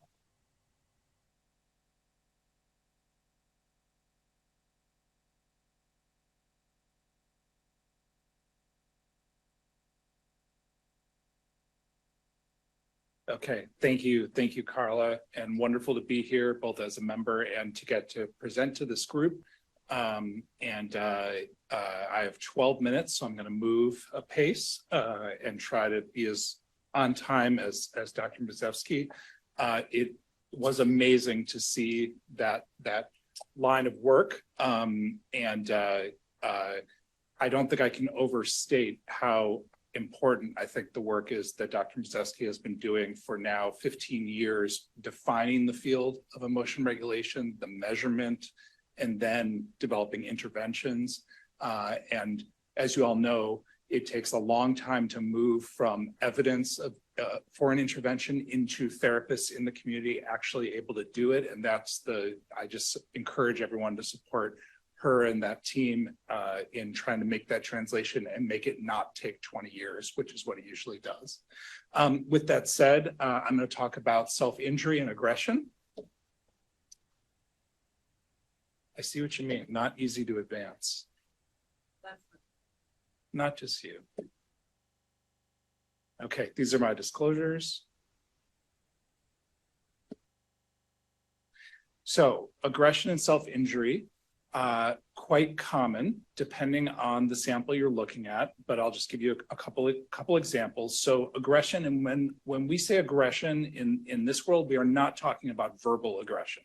Verbal aggression does not bring you to the attention of the services I'm talking about. We're talking about physical aggression.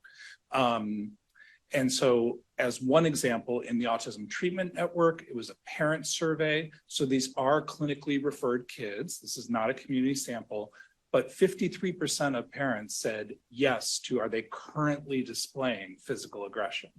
So even in a clinically referred sample, that tells us that this is quite a common presenting problem and these are outpatient autism treatment clinics in the Autism Treatment Network.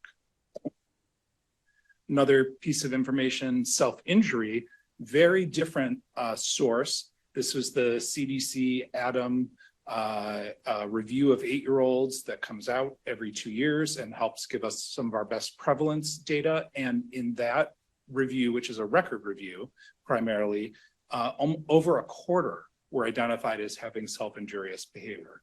That is a community sample, and that's pretty remarkable. So the impact, I don't think I can add really anything to what we heard earlier today about the impact on individuals and families, but I will just note that we hear repeatedly and has been shown in the literature that the impact, many families will say that the impact of aggression is greater than any of the features of the core features of autism. Some families will say to me, we can handle the autism, we can do great with that. It's just this aggression is what keeps us from going to the restaurant, going to the grocery store, being able to access therapies, being able to go to the dentist. That is the limiting factor. We can work with the rest of it. And so I think that is remarkable.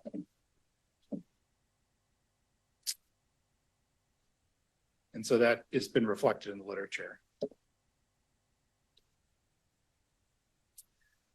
So I think this area, aggression and self-injury, can be seen across the spectrum and is a particular concern for those with profound autism, also sometimes called severe autism or level 3 autism, or autism with co-occurring intellectual disability and or limited speaking ability. And so as people here likely know, most recently there was a report from the CDC that showed about 26.7% by their definition met this criteria of profound autism.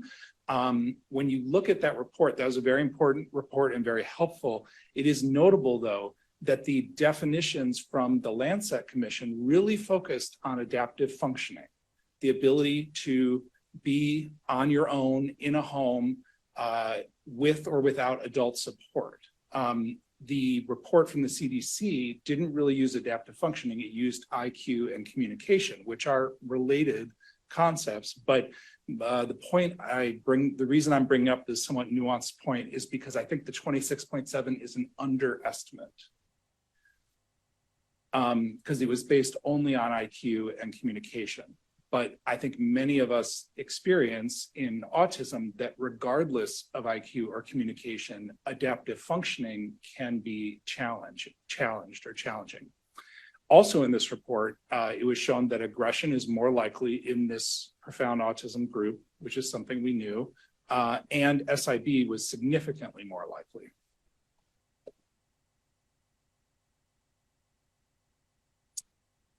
So I think a takeaway I would like that I include in basically every talk I give, regardless of topic, is this concept. I'd love for people to take this away, which is aggression and self-injury are a final symptom or outcome. They are not a disorder. They are not a diagnosis. And the reason I put it that way, at least from a medical perspective, is it means you have to look underneath or in front of that, or however you want to phrase that, for what could be contributing or what is driving this aggression and self-injury. And so not in any particular order, there are many factors to look at, including, are there co-occurring psychiatric disorders? Is this symptom, which some people call behavior, aggression or self-injury, what is the function of it and how is it being reinforced in the environment? Or is it self-reinforcing? Is it related to communication challenges? Is it related to side effects of medications or other therapies? How does it relate to a sensory system? A question that is not often asked, but I think could be helpful, is how does it relate to a potential mismatch between the person's abilities and demands being placed on them? Demands too high or too low? Changes in the family, of course, medical illness or pain, which we worry about a great deal, particularly with our individuals who cannot communicate as easily, and emotion regulation, as Dr. Mazevsky said. If I can get our trainees, our clinical trainees, to think this way and think a little broader about what can be, a very dramatic presentation in front of you, I feel like we're making some headway.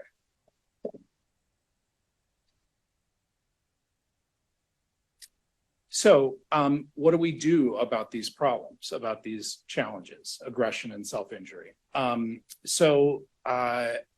One way to answer that question is to show you kind of my take on what is the system of care, what options are available in the US. And so from sort of most intensive or acute to least intensive is this pyramid, and going down. So at the top, we have specialized psychiatric hospital units, extremely few in the US, about 18 by my last count, although that is a doubling since we last looked in 2011 when there were about 9.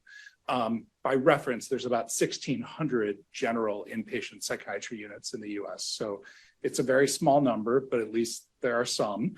And then there are other levels of care, which I won't go through all of these. And the distribution, the availability of one or more of these levels of care varies enormously based on geography, urban versus rural, and many other factors. The bottom of the pyramid is the biggest because the fact is most people get their care from their primary care, if they get any care at all for these challenges, or their school.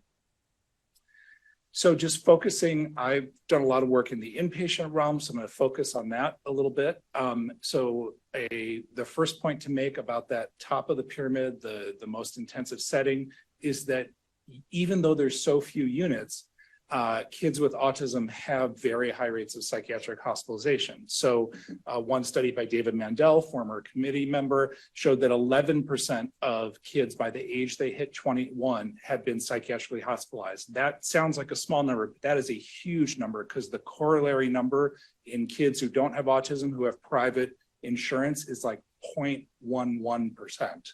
So this is much higher. Another way to say that is, or get at that is, Lisa Crowan did a study some years ago now where she found a 6-to-1 ratio of hospitalization for kids with autism versus not autism in a fairly large sample. This is psychiatric hospitalization.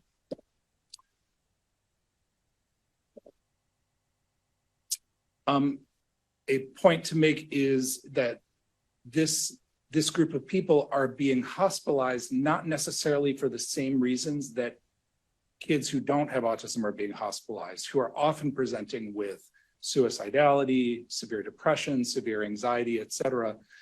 This group is generally presenting with externalizing behaviors, aggression, self-injury, property destruction, etc. They may also present with depression or suicidality, etc. But this, and what this study was, is what was the chief complaint to the degree that it could be determined. And that's worth noting because typically psychiatric inpatient psychiatric settings are not actually designed for externalizing behaviors. They were designed for internalizing problems like depression, anxiety, et cetera. So you can't, I think, to get the best treatment, you can't use a typical setup. So a quick look at, we tried to see, well, can we produce some evidence for these specialized inpatient units? And so this was a study of 6 inpatient units, specialized inpatient units, kids with autism.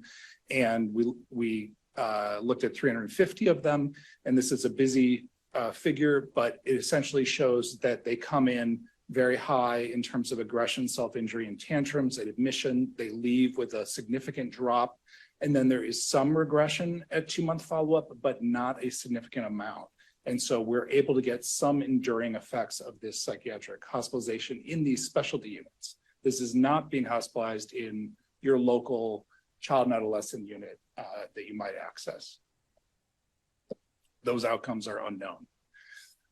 So those units can be helpful, and I've obviously focused on them. But we also did some work recognizing that there'll never be enough of those units. There won't even be close to enough, right? There's 18 now. There were 9 a decade ago.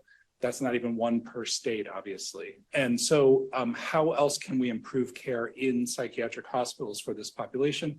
So quickly, we did a project with Bellevue Hospital in Manhattan, which is a public, low-resource psychiatric hospital, and essentially developed a care pathway for youth who have autism or intellectual disability. Did some very basic, what I would call a pretty low intervention with this care pathway, and we got some very dramatic results where the length of stay in the hospital decreased significantly. And perhaps striking, the use of physical holds or restraints went down almost 80%, so pre-intervention versus post. So I think that says there are ways to improve care in non-specialized settings, potentially. So as much as I told you about treatment, there are big gaps, which everyone has spoken to in various ways today. So just a summary of some of those common gaps. There's very uneven geographic distribution.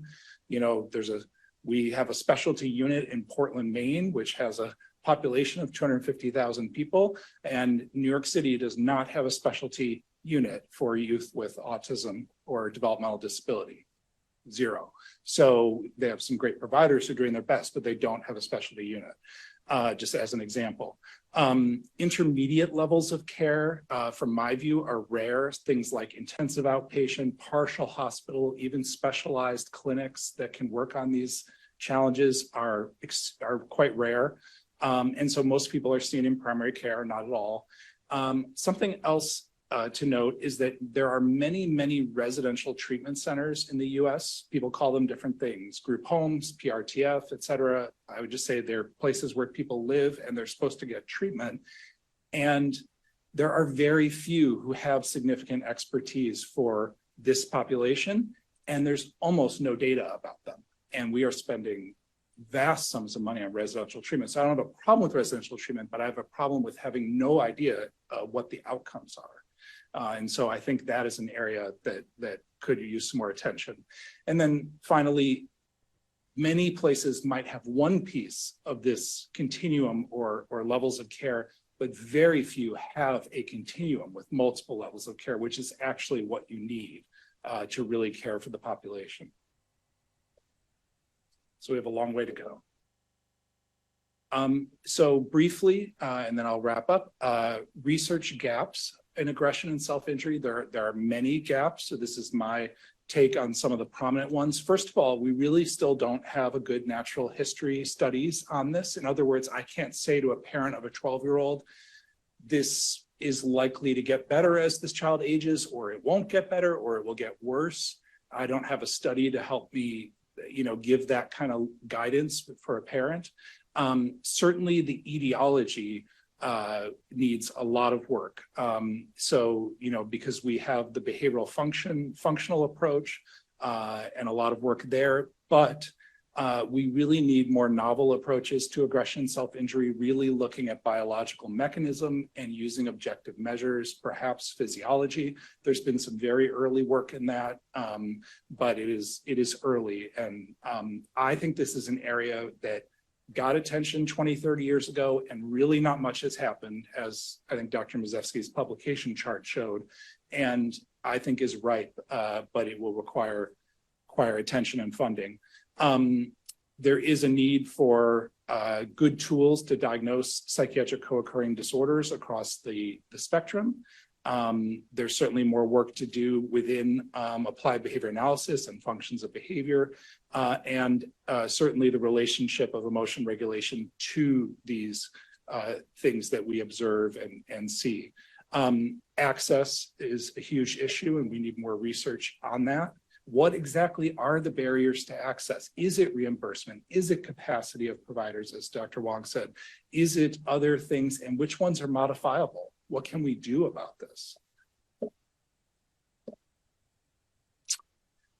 Finally, further research gaps in treatment. I think some particular gaps from my perspective are we have big gaps in not having controlled group studies of ABA for aggression or self-injury. We have lots of single subject designs, single case studies. Those are scientifically valid, but frankly, insurers, policymakers, people who run hospitals, they don't understand them and they don't know what to make of them. They need to see group randomized trials, or at least group comparative effectiveness trials. That's just the world we live in.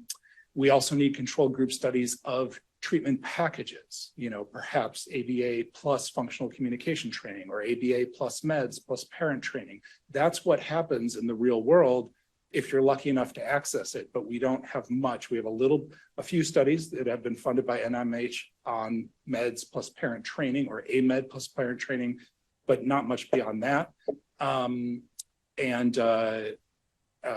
A few other things. Finally, we need to include people with profound autism in our studies, particularly of treatment.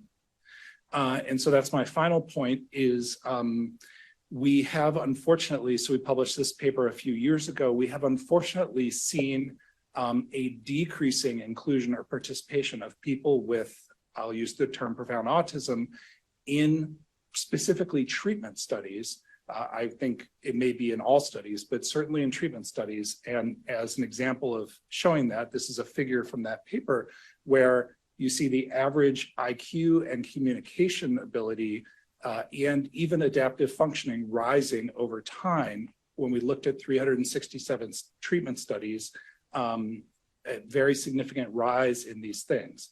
And so the percentage of studies that include or even focus on people with profound autism has become smaller and smaller over time. So I just want to acknowledge co-investigators and collaborators. The group is much larger, as well as our research team, who of course did the bulk of this work. And thank you.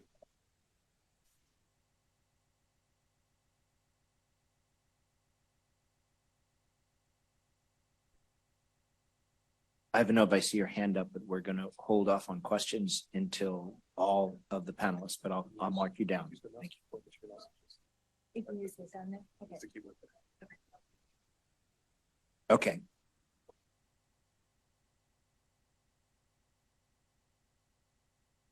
Great. So hi, everyone. Thank you so much for the opportunity to share our work with you all about supporting autistic individuals with traumatic stress across the lifespan.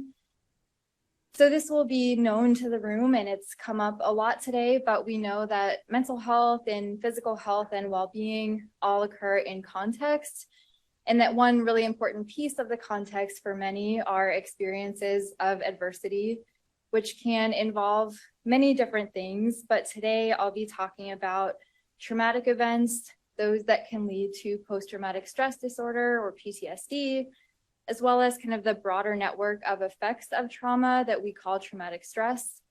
And then I'll also be touching briefly on adverse childhood experiences more broadly, for this kind of wider set of negative experiences that can also influence health.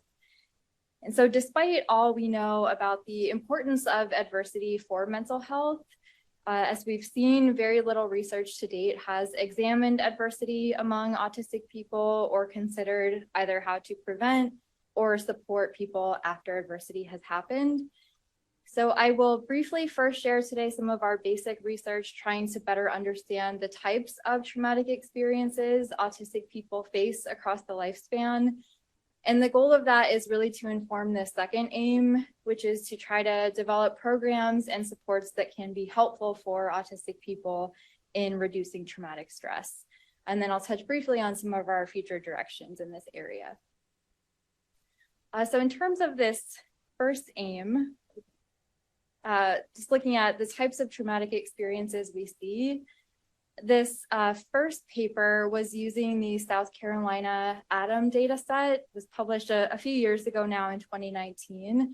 And this was conducted with colleagues at the Medical University of South Carolina. And what we were able to do is link the information from the ADAM data set with data from the South Carolina Department of Social Services in terms of reports of abuse or neglect to that center. And so just for a very quick overview, what we see here is relative to the non-autistic comparison group. We see a significantly higher rate of any report of maltreatment in childhood for autistic youth. So over 1 in 5 had experienced some type of reported maltreatment. And we see an even higher and significantly higher rate for autistic youth who also had intellectual disability. So almost 1 in 3 here in the sample having some experience of reported maltreatment. We also looked at different types of abuse and neglect to try to inform future personalized prevention strategies. So we see here the odds ratios, so how much more likely autistic youth with and without intellectual disability were to experience each of these forms of abuse and neglect. So there are some differences there, which I think could help pinpoint areas of support for Child Protective Services and related offices, but some of the numbers are very strikingly high as over 3 times more likely to experience some of these forms of maltreatment. So because we know that reports to social services are not going to capture everyone, we've also looked at this in other ways and in other samples. So this was a sample where we used caregiver report. So caregivers reporting on the adversities that their autistic children had experienced relative to a non-autistic comparison sample. And I think this just really echoes a lot of what has been shared today, that in addition to experiences of abuse and neglect or maltreatment, we also see very high and significantly higher rates of all of the broader forms of adverse childhood experiences we've talked about. We have also asked autistic adults about their experiences. So what we see here is very similar, that autistic adults report a higher number of traumatic events, not only those that they experience, but also those that they have witnessed or that they have learned happen to other people in their life. And they also report higher levels of all types of PTSD symptoms. So I like to also acknowledge that I think this data is important to show, to really emphasize the need for trauma-informed services, but I think it's also consistent with what many advocates have been saying for a long time. And I think it's also consistent with the growing body of research. As we've seen, this is fortunately taken off in the last 5 years, where many different research groups are finding this. We see these very high rates of trauma and PTSD. We also see higher rates of traumatic stress symptoms more broadly. And because to date, we know there are such barriers to accessing mental health care, and there has been very little research done on trauma-focused therapies in particular, it's likely that untreated PTSD might be quite common for autistic people and can be one factor contributing to health disparities across the lifespan. So we really feel that evaluating interventions in this space is one really important priority to address this problem. So to share a little bit of what we have done in this area, I'll walk you through just some highlights of some of the program evaluation research we have been fortunate to start recently. So the first is a small pilot feasibility study that was funded through the Organization for Autism Research to see whether trauma-focused cognitive behavioral therapy, or TFCBT, is also helpful for autistic youth. So TFCBT has lots of evidence for non-autistic youth, but there hasn't been as much data yet to see whether it's also helpful for autistic youth. So we tested this with children between the ages of 10 and 17, and we ran this pilot study all over telehealth. So we just finished up our pilot results, and in this pilot sample of 17, we see significant pre to post reductions in youth PTSD symptoms. And this is both when we ask parents or caregivers to report on child symptoms, and also when children reported on their own symptoms. And these were also maintained to the same effect size and same significance at 1 month post, suggesting that there's a lot of promise in this program for improving PTSD. But what was also very promising to us is that we saw improvements in that broader net of traumatic stress more broadly. So we saw reductions in youth depression, youth anxiety. We saw improvements in emotion regulation, consistent with some of the other work we've been talking about. We saw improvements in parenting and some resilience outcomes. So a lot of promise to this intervention to evaluate in more detail moving forward. And one of the things that we're doing now is trying to better understand how this program works so that we can optimize it moving forward. And one of the ways that we're doing that is through the feedback we've gotten from both caregivers and youth themselves about the program. So I won't go through this in detail, but here, 5 would have been the highest level of satisfaction regarding this particular domain. So overall, of course, we don't think this program will be for everyone, but we did think that this was a really promising finding so far to warrant future study and larger trials of this program. We also just received pilot funding from the Wyoming INBRE program, which is funded through NIGMS, to start a pilot feasibility evaluation of a narrative-based support program for autistic adults. So this will be a similar kind of pre-post feasibility design, and we're interested in whether we see improvements in mental health and also physical health outcomes, which we'll be assessing using Fitbit devices. So we're excited to get started on this now.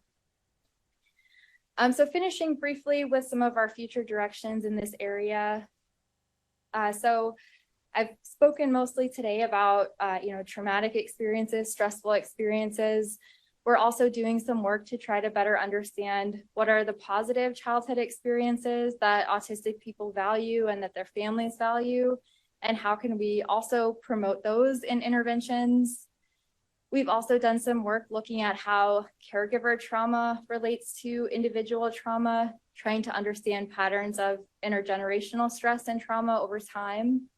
And then in this outer circle, where as many have spoken to today, we're really committed to understanding and working within the systems of care in which autistic people should be able to access these services.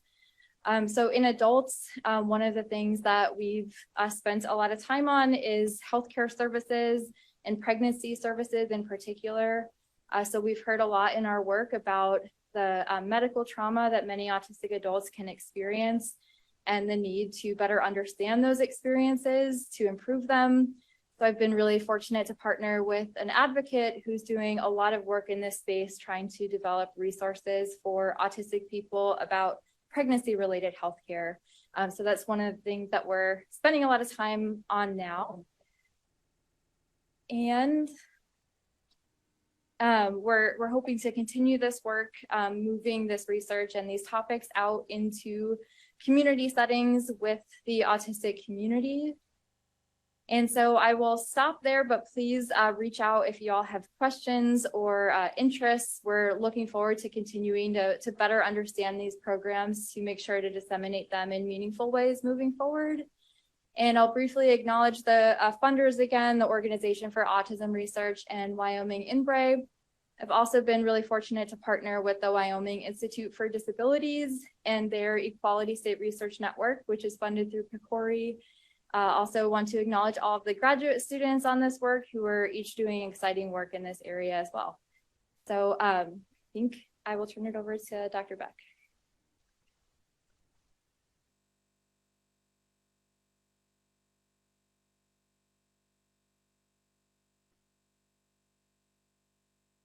Hi there. Thank you to the IACC members and leaders for having me come and speak today. What great work that my three colleagues have presented so far.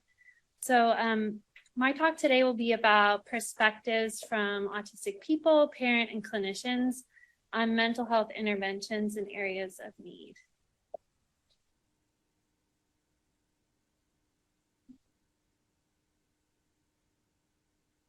Is there a trick with advancing? There we go.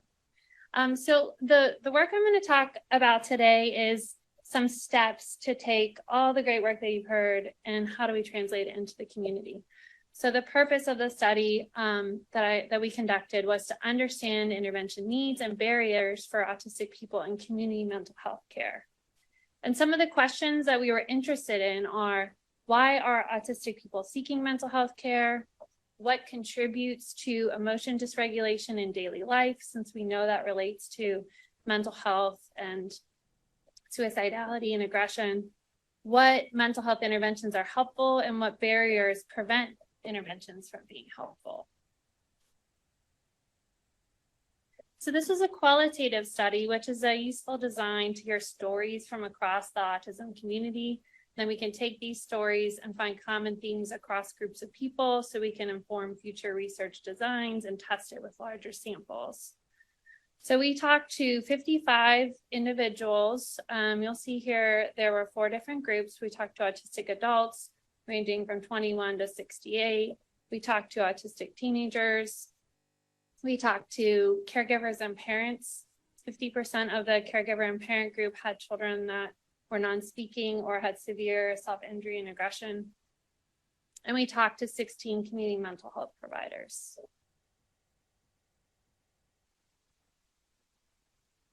So our first theme that we looked at were, what were the reasons for seeking mental health care? And these are the top 3 across all of those groups, was emotion dysregulation, which we've heard about today many times, and how that relates to other behaviors, externalizing behaviors, and suicidality.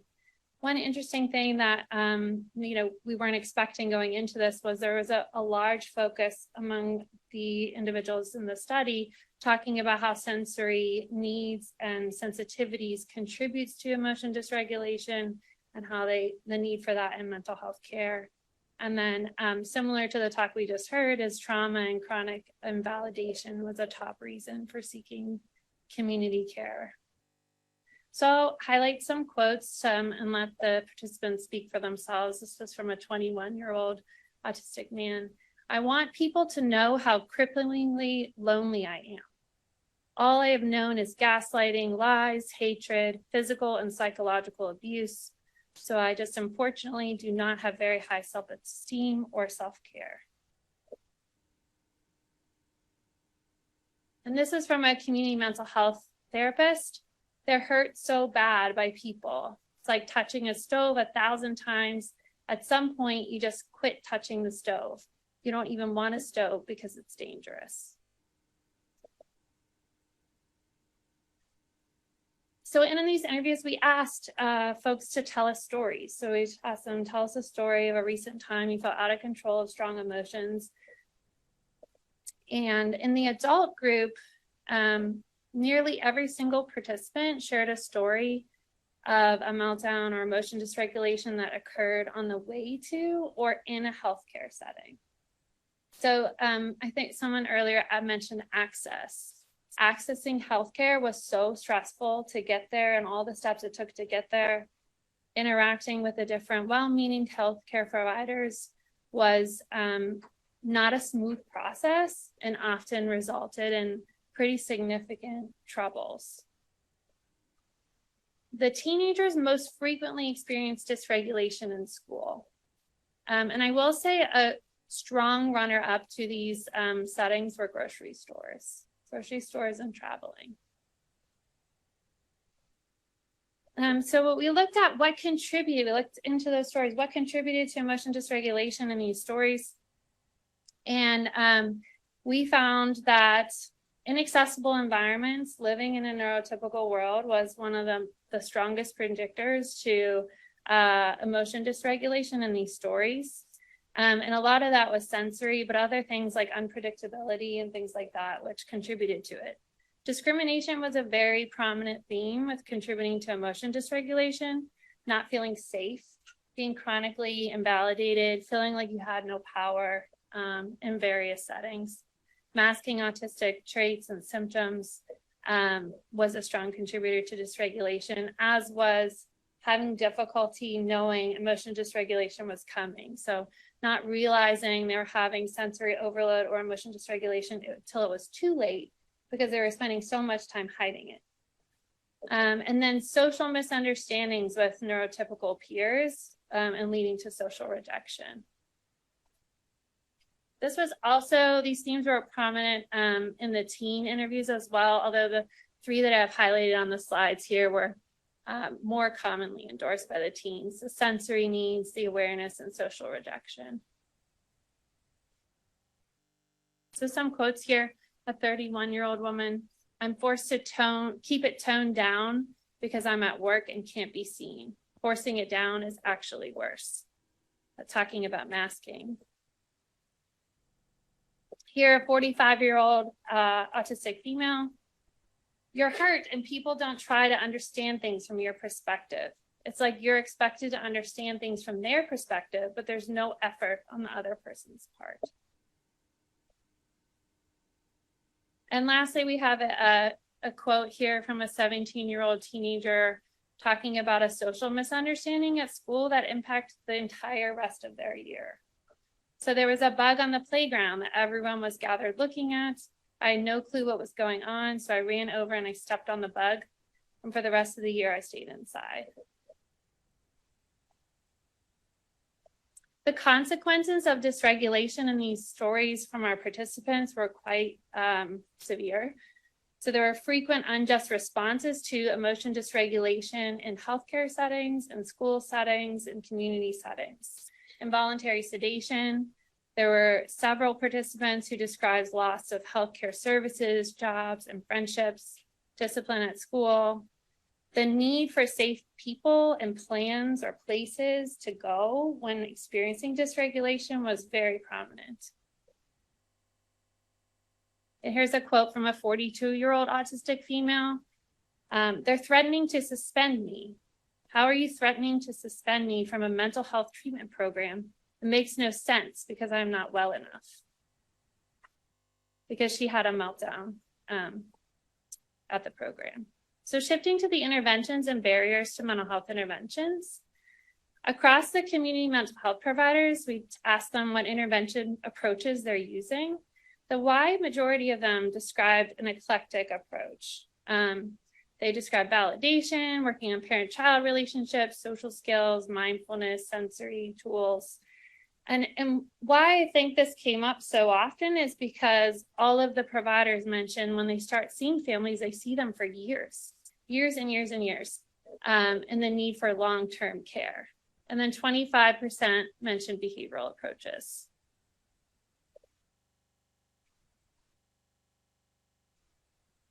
The strongest theme across all the groups related to interventions was that the mental health interventions that are existing are a poor fit for autism. There was a question of, do they even honor lived experiences of autism? If someone's being treated poorly and unjustly and being discriminated against, why are we feeling like we're changing the individual? They're not generalizing to real life. And so what came up for that was progress made in a therapy session wasn't working when they got home or when they got to school.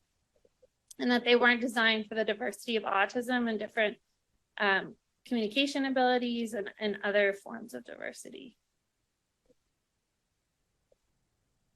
So this is I feel like we've heard this sentiment a few times today. A parent of an autistic adult mentioned, and you asked me what's good, what's positive, what works. Like I said, I can tell you what doesn't. You know, relinquish your child to the country and they'll find them somewhere that's a good program. Are they out there? They tell me they are. I see them. I see money. I see lots of money. I see money for autism services and waivers. I see all these great places having all these kinds of fundraisers, and they send me all kinds of emails, donate now, but my son has nothing. And so here's the theme about whether or not interventions are appropriate. This is a 45-year-old autistic female commenting on cognitive behavioral therapy. My feelings are valid and many situations cannot be reduced to faulty thinking patterns. If you're getting discriminated against, some emotions arise that are complicated. A parent of an autistic teenager, he thinks that he's seeing providers because something's wrong with him. And a community therapist mentioning, I wish there were more programs that weren't about, you can't regulate, I need to help you regulate, or your social skills aren't good, we need to get you social skills. I feel like a lot of those are deficit-based. So the difficulty translating to real life. Community mental health providers shared that their main tool to help generalizing progress is involving parents and caregivers in treatment. So then we asked all the groups, how do you feel about involving parents and caregivers in mental health treatment? We found really wide discrepancy on preferences. So all the providers mentioned needing the support of parents and caregivers in mental health treatment to generalize progress, to varying degrees of how much of a session they'd be involved. Only one teenager said they would prefer to have a parent or caregiver involved. 40% of the adults were open to it and the rest were not open to it. And then the caregivers and parents were split right down the middle. And the caregivers did mention more nuance too, like being involved in parts of the session and also generalizing to help generalize things at home. Insufficient service eligibility, a main thing was long-term mental health care across the whole lifespan is needed, that interventions that are being tested in research are 8 to 10 sessions long, and folks and families are seeking mental health care for years. And so how also can we coordinate care with between health and mental health care teams? So there's a quote from a parent of an autistic adult. You can go to any kind of exhibit fair where they have all kinds of different services and they'll say, yes, we welcome people on the spectrum. And if you happen to say, even those with behaviors, no, no, sorry, no. So you don't welcome the spectrum. So the top overall barriers and themes is that the current mental health care system is a poor fit for autistic people, citing long wait lists, interventions not fitting needs, providers mentioned not having enough training and support, and we already heard about this lack of translation or generalizing to real life. So moving forward, this is IACC's job is putting out recommendations. But some of the things that this project came up with is having quality services and also improving services eligibility for the diversity of autism. And in terms of mental health intervention research, that we might continue to think about honoring and addressing marginalization, invalidation, and trauma, integrating sensory into mental health interventions and care. How can we design interventions where we're thinking about the community first and developing it with community mental health providers so that they translate better to what's going on? And how can we think about what are some other tools for generalizing progress than just involving parents and caregivers? So this project was not done alone. I have many amazing mentors and collaborators. And I partner with a community group on all of our work that we do at Pitt, and lots of staff and students that supported this work. So thank you.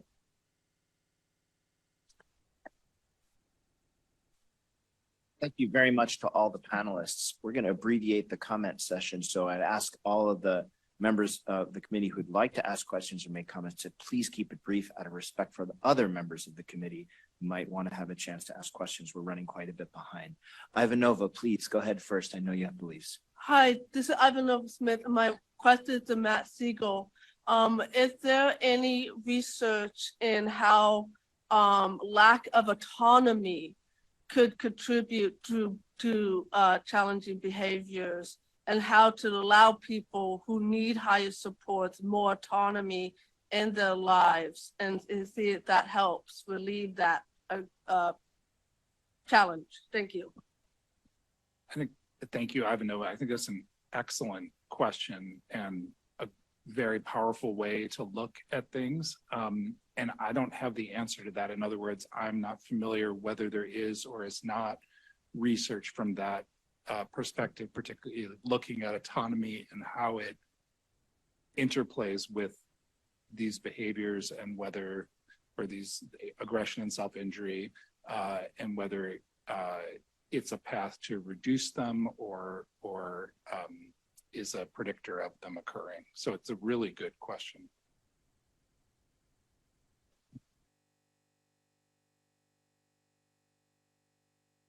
Sorry, I know we have Dina from before, Helen, Yetta, and Marenica, and then I'm gonna have to cut it off because otherwise we won't have enough time to hear from our wonderful panelists this afternoon.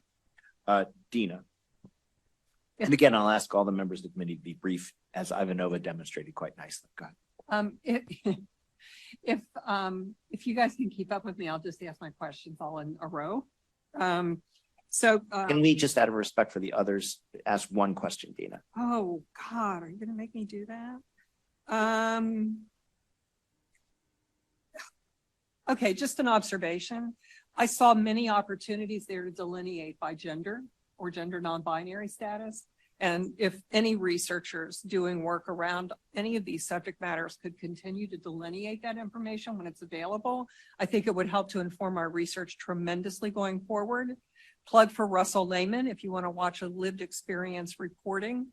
He's with the RQS on their board, and his YouTube videos describing just completely losing it in a mental health environment and having him just be disregarded. It's heart-wrenching. I would encourage you to find it. Thank you, Dina. Appreciate your forbearance with my strictness here. Helen. So thank you so much. This has been really fantastic. I sort of have two interrelated questions. One is, have we actually developed any new effective treatments for civil aggression in the last 30 to 40 years, and particularly for those with profound autism? And second, I'd have thought these were conditions that would be really low-hanging fruit for biological research, particularly animal models related to autism and other neurodevelopmental disorders.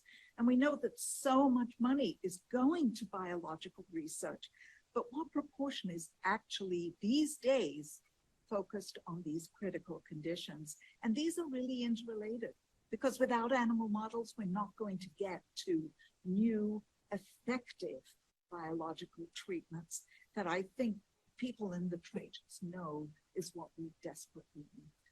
Thanks, Helen. Any of the panelists care to respond to the questions?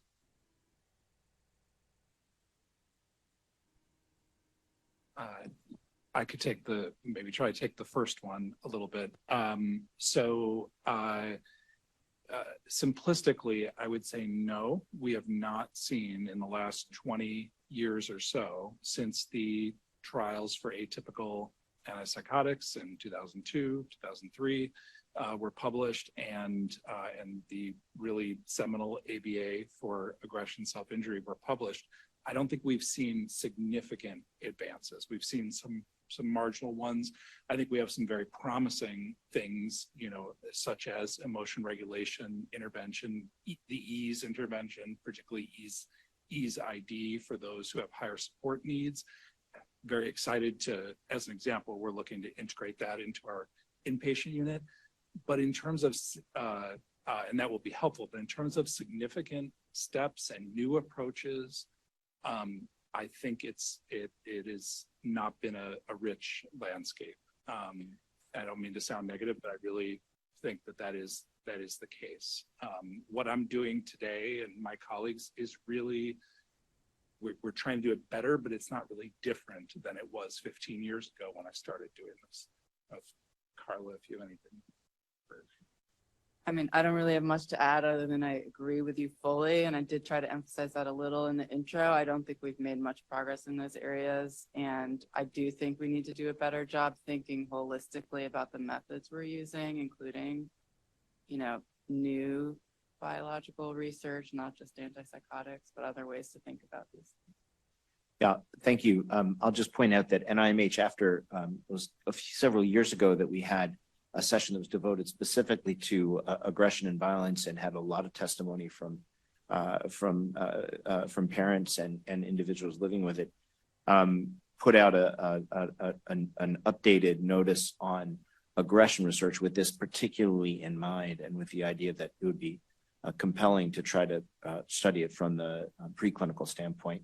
Nothing new coming out of that yet, but we hope to see something in the future.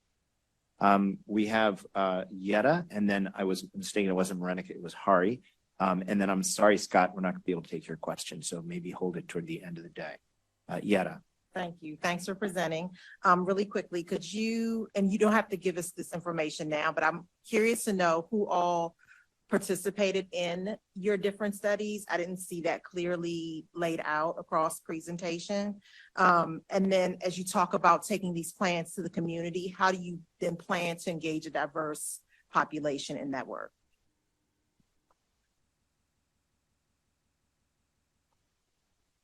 Yeah,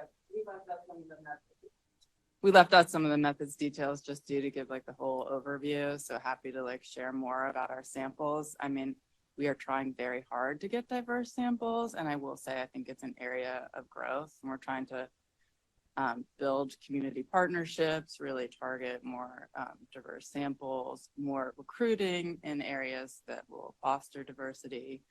I don't know, Kelly, you want to say anything else about that? I think, yeah, so we have a Autism Center of Excellence where we're focused on dissemination, implementing in the community, and our approach is truly forming relationships with communities that maybe necessarily don't trust research to start. And so we're partnering with leaders in the community in autism and not in autism to reach those marginalized groups so that we can translate some of this into those areas. So I think that our approach has been partnering and building trust, but it's a huge focus that we're working on at least. Thank you. And I believe we have a question from Hari. Hi there. We have two comments from Hari. The first one is from Dr. Mazevsky's talk. He says, "Thank you for that talk. The website of many CBT providers states not only serving high-functioning autistics, it would also appear that their thinking as the rest of the autism spectrum does not have mental health issues. It does not seem fair that the only option for this for the rest of the spectrum is heavy use of psychotropic medication. What is troubling is what I've heard at a autism conference in Stanford a few years back, that such meds for behaviors don't work in the same way as autistics as they do in the general population. Yet he says such meds are the first course of action. Plus, a lot of these meds come with long-term health side effects like memory loss and increasing motor issues. For the general population, they have CBT for kids. Why can't they be adapted for autistics? We also need better pharmacological options." Hari says regarding Dr. Siegel's talk, he says, "I agree that aggression is the biggest block to inclusion, even more than lack of communication or OCD or even self-injury." He says, "Bottom line, because no family is going to want their neurotypical kid around an autistic kid who has even the small chance of being aggressive. No gen ed teacher is going to want that autistic person in their classroom, or even support staff don't want to work with aggressive autistics. It becomes a downward spiral for the autistic person on many fronts. In and out hospitalization can't be the only solution, and basically no one wants to be around that person, and even their family is not able to manage them at some point due to sheer lack of support and burnout, so the autistic person is sent away. All this compounds ACEs, adverse childhood experiences, and lifelong trauma and neglect. He says, often the alternative to aggression towards others becomes SIB towards their self due to sheer mental health and trauma, neither of which are good options. Thank you very much, Hari, for those comments. Would anyone like to respond briefly from the panel? No, thank you very much. I want to really thank the entire panel for stimulating research. It's wonderful to see some of these results come back, and we'd love to see that implemented more. We are going to take a 5-minute break. I can't ask you to go from 1 to 5 without a break. So please come back at 3:07 precisely. For this next panel, I'm going to turn it over to Susan, who's going to be introducing the panelists and leading the discussion. Great. Well, welcome back from your brief break. We are looking forward to this section of the meeting where we're going to hear community perspectives on mental health needs and autism. And I'll introduce our speakers. They include Dr. Zenia Baru, who's a psychiatrist at Full Spectrum Psychiatry and the lead advisor for the Pittsburgh Autism Center of Excellence. We also have Lisa Morgan, who is the founder and co-chair of Autism and Suicide Prevention Work Group. Kayla Rodriguez, who is the co-chair of the Executive Advisory Board of the Autistic Women and Non-Binary Network, or AWN. Ian Newmeyer, a student and Frederick Honors College at University of Pittsburgh. Dr. Morenike Giwa-Onaiwu, who is a member of the IACC and the Equity, Justice, and Representation Executive Committee Chair at the Autistic Women and Non-Binary Network, and a humanities scholar at the Center for the Study of Women, Gender, and Sexuality at Rice University. We also have joining us today, Angie, the mother of a young adult son on the autism spectrum who's requested to keep the last name out for privacy purposes, but wants to share. So we are going to talk with each of these panelists. So I'm going to condense it a little bit for the sake of keeping on time and ask you each on this first question to mention your connection to autism. So whether you're an autistic person, a family member, or a community professional, or if you identify in more than one of those categories. And then to let us know, why is mental health an important issue for autistic people? And what challenges have you either faced or observed in the autism community in addressing mental health needs? And so we will start with Dr. Zenia Baru. Let me unmute myself here. Can everyone hear me okay? Yes. Perfect. So my connection with autism has been multifaceted. I started out doing research in autism during my training as a medical scientist. I then dedicated my clinical practice to serving autistic individuals. And I also myself am a late diagnosed autistic adult. So in terms of the challenges that I've observed, I think a lot of them have already been echoed in some of the presentations that you've seen today.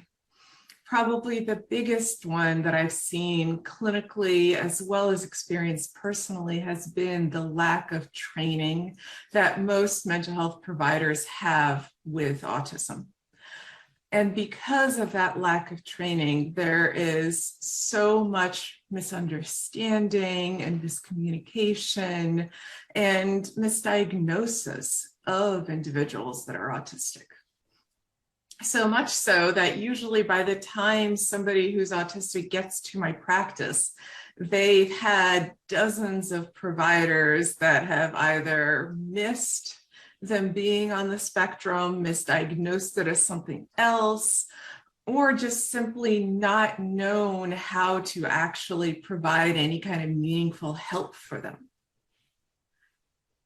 And so I think that training individuals and training providers to better understand what autism is and what autism isn't is a really, really crucial piece of the puzzle. Thank you. Next to go to Lisa Morgan. who's in the room with us. Hi, I just want to thank Kelly and Carla for supporting me up here. And thanks for inviting me to speak today. I'm an autistic adult. I was diagnosed later in life at 48 years. And I have lived experience in suicide loss and attempt. I live with PTSD and anxiety. And during the 30th year of our marriage, my husband died by suicide. The challenges have all been said today, so that's really comforting. But we're a misunderstood, marginalized population of people who experience thwarted belonging in this society because we're different. And I continually experience invalidation, stigma, and misconceptions as an autistic person, even in the graduate program that I'm attending by the professors. Too many people in mainstream society do not see autistic people as autistic people. We're dying by suicide at a rate of up to 7 times higher than the general public. And that's because of the unique risk factors of autistic people have, as well as all the other risk factors of the general population. Yet, the support and interventions that we receive are not designed for us. They're designed for non-autistic people and expected to help us. I'm going to use a metaphor during using some common beloved animals to show what I mean. It would be like supporting a cat using interventions known to be best practices for dogs. A cat is not a dog. It's not a weird, different, quirky kind of dog. It's a cat. It's a different animal who understands and experiences the world in a very different way than a dog does. And they have different support needs. An autistic person is not a different, weird, quirky, non-autistic person. We are different people and we have different support needs. And I believe the challenges that face autistic people is the fact that availability does not mean accessibility. And what that means is, yeah, there's 988, there's a national crisis line that's available, but not accessible due to crisis center workers not understanding how to support autistic people without causing them unintentional harm. And unintentional harm is rooted in misconceptions, stigma, and preconceived notions that are reflected back onto autistic people through the way professionals behave towards us. Living with suicidal ideation myself, that gets very strong at times, I reached out and texted 988 in August this year. And the call ended with me being accused of causing conflict because I texted to clarify a question about something I didn't understand, and then I was hung up on.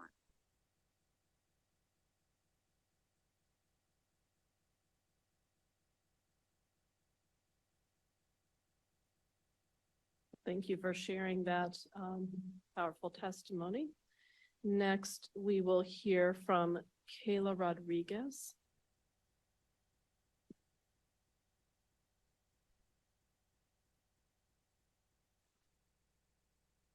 Hi, everyone. I'm glad to be here. First of all, I describe myself as a Puerto Rican autistic lesbian adult with ADHD.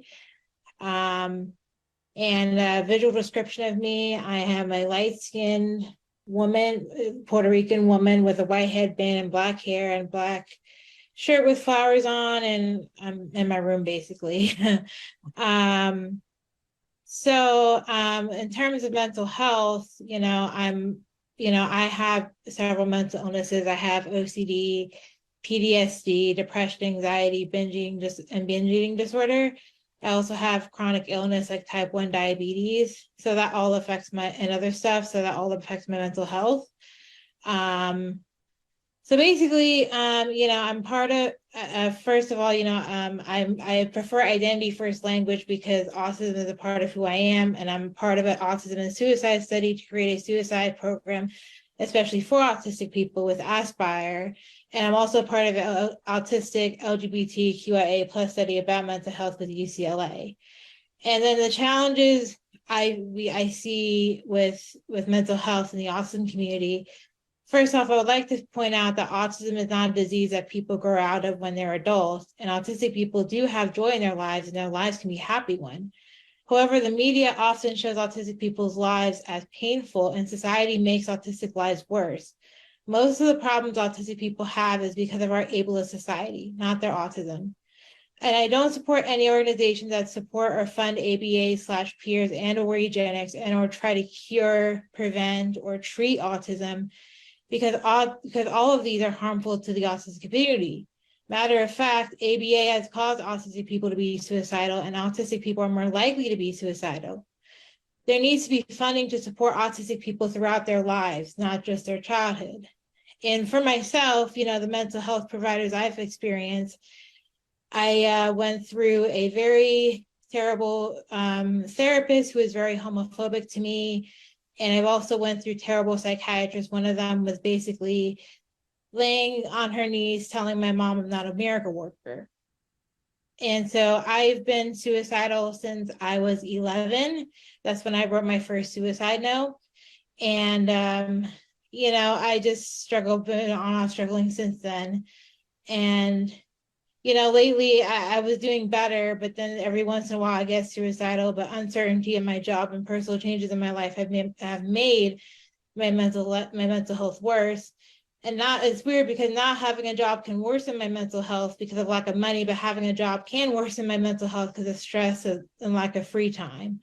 So my job is social media coordinator at Foundation for Divergent Minds, and they're going through some trouble right now, so I'm not working right now, and that's definitely been a harm to my mental health. But so my suicidal ideation has been starting up again, but I was doing better for a while. So thank you. Thank you. Ian Newmeyer? Hi, thanks for having me. I'm also an autistic adult. I was diagnosed in adulthood. I sought out my diagnosis under my own volition after a lifetime spent avoiding it. So I came to identify my diagnosis as itself being a sort of privilege. However, the context by which I came to be diagnosed, I think, was what allowed me to identify the diagnosis itself as extending to me a privilege. That is to say, all of my needs were essentially met. My hierarchy of needs were solid. I had already come into contact with the disability justice community. I had somewhat situated myself in relation to others in that way.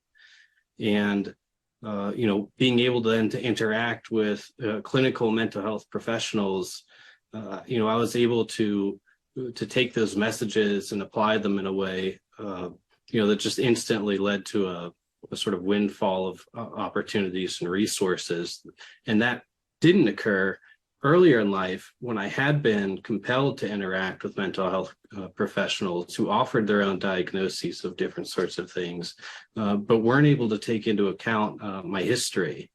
And I think that what Dr. Baru said is, vitally important. There needs to be training, there needs to be recognition. And, if it isn't possible that one person, that one clinician have the level of expertise to sit across from a person and appropriately diagnose them, then maybe the model of a single practitioner is not the right one. I don't think that that's something easy to fix. But we ought not sort of shoestring ourselves into the structures that we've had.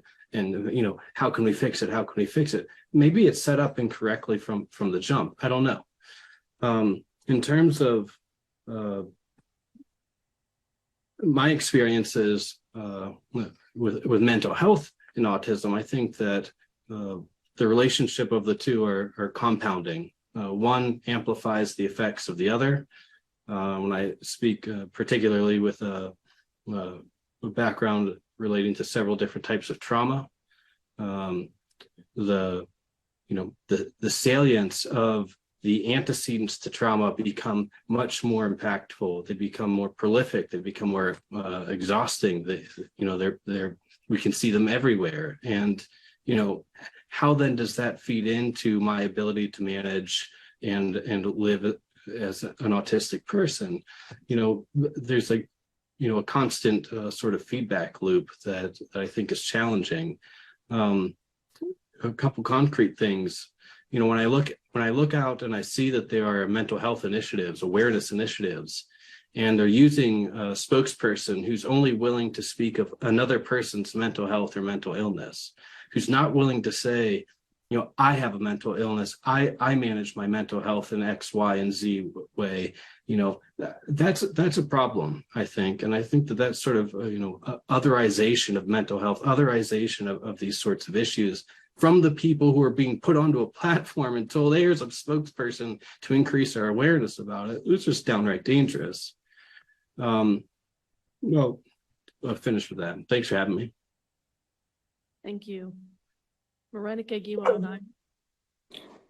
Yes, it's quite interesting because we're talking about mental health, and I could feel my mental health take a bit of a dive when you mentioned that we were going to have to kind of change up the way we had planned to do the panel. And that is because I have nearly a page of justifications as to why I am on this panel. Because, I, like a lot of people, like a lot of autistic people, like a lot of people of color, like a lot of people assigned female at birth, suffer from imposter syndrome, and, was trying to preemptively mitigate accusations about why I shouldn't be on this panel because I'm on the IACC, or I'm too mildly autistic or too high functioning to have any real understanding of mental health issues, et cetera. But because I cannot do that, I'm just going to basically say that I am someone, rather than kind of, my bio is publicly available on the IACC page. And rather than share that, I just want to say that I'm a person who, like a lot of people, have a lot of layers. And I guess my life has always been, and still is now, a sea of contradictions. I am a person who has collaborated with renowned global thought leaders. I've spoken as an invited guest expert at the White House and the United Nations, but I'm the same exact person who's fled from a previous home in the middle of the night, barefoot in my pajamas, escaping my abuser. I'm the same exact person who has gone to bed hungry because I didn't have, money for food or a place to live. I'm the same person who sobbed uncontrollably because my child was in a hospital bed fighting to survive and was not able to speak to share what had happened or what was wrong. And I was being manipulated patronized by the people there. And so I think that, like, for me, like a lot of my peers, I have a range of various different diagnoses, some neurodevelopmental, some autoimmune, some psychiatric, et cetera. So, I think like a lot of my peers, there's a lot of things that have been going on throughout life, multiple types of trauma and how that has impacted who we are. And, on top of being autistic, for me, so my first actual, diagnosis that precedes autism, because autism didn't come till adulthood, was when I was 11 years old. I was diagnosed with major depression because I was extremely suicidal. I had a suicide journal that kept from the age of 11 and 12. And so this is something, a number of different other things that I've struggled with throughout my life, despite being quote unquote a success story, being gifted, being accomplished, being whatever. That doesn't erase, any, sexual or physical abuse that one might have encountered. It doesn't erase the anxiety, or the, severe sensory sensitivities that you might have, the social challenges, the, co-occurring physical or health challenges that you have. Like, myself, I am a person with, an young onset form of dementia. So I have that, and autoimmune disease, rheumatoid arthritis, and alopecia, along with autism, ADHD, and other things. And I'm a parent. So you have to kind of manage these things. You have to live your life. You have to find a way to cope and do all of the things, and yet still be there for the ones who depend upon you, who need you, who love you, and for whom have their own challenges in a world where there's diagnostic overshadowing and everything is autism, whether it's autism or not. In a world where, things are already hostile and taxing, there's already so many microaggressions and things occurring. Can you really tease out what is, can you have a really an understanding of if things are worsening in your life, because you're always dealing with kind of like a base level of struggle. If you are in a place where there aren't the proper practices, if we're not using the models of medical like a medical home or integrated care to be able to address things. And if you don't have specialists who can understand what's happening, and if people are dismissive of your concerns and or that of your caregiver, parent, or whomever, and if people are relying on external factors to determine whether things are okay or not, when you may not display them in the way that is typical, then you essentially have the ingredients for a perfect storm. Thank you. I'll call on Angie. Okay, thank you. Yes, I'm Angie. I'm the mom of a young adult son who has an autism diagnosis. Just for context, I think it might be helpful to briefly explain my son has moderate intellectual disability. He needs significant support for communication. Kind of what I'm focusing on today, he, unfortunately has a history of aggression, property destruction, and some self-injury. And it's really hard for me to talk about, but I think it's important that stories like his be told. And I'm attempting to do it in as respectful a way as possible, so I won't be using his name. When I think of mental health specific to the autism community, I would say it's important for things like safety and inclusion. And with that in mind, let me explain some challenges that we've faced finding services, particularly with respect to supporting his aggression. In school, we've met some wonderful people along the way, but unfortunately, we've also encountered situations like when special education staff have used a uniform resource police officer in very public ways. We've generally just struggled to find the right school environment, with several placement changes, each becoming increasingly more restrictive, which are not necessarily conducive to supporting my son's academic or work skills. He currently, as a young adult, receives school services still. He gets 2 hours of school services a day, which I should note are good services. They're focused on functional communication and self-advocacy skills. But at this stage, it's disappointing that he's alone in his program with no peer interaction and no community-based instruction. From a therapy standpoint, my son has been discharged 3 times from therapies like OT and speech and not accepted for others because they were not set up to handle his intense behavior. As an adult, he has access for things like respite and CLS, but we've never been able to staff, and there just doesn't seem to be any infrastructure in place to provide the staffing for that. We have used outpatient psychiatric assistance, and medication has been helpful, but not life-changing. Just kind of feels like a guessing game with serious side effects.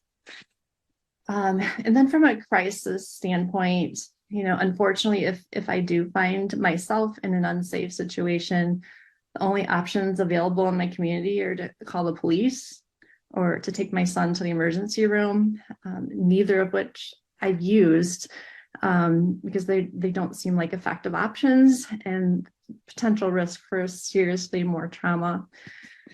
In another angle of crisis are situations like when I got a phone call that my daughter was in a bad accident and being taken to the hospital.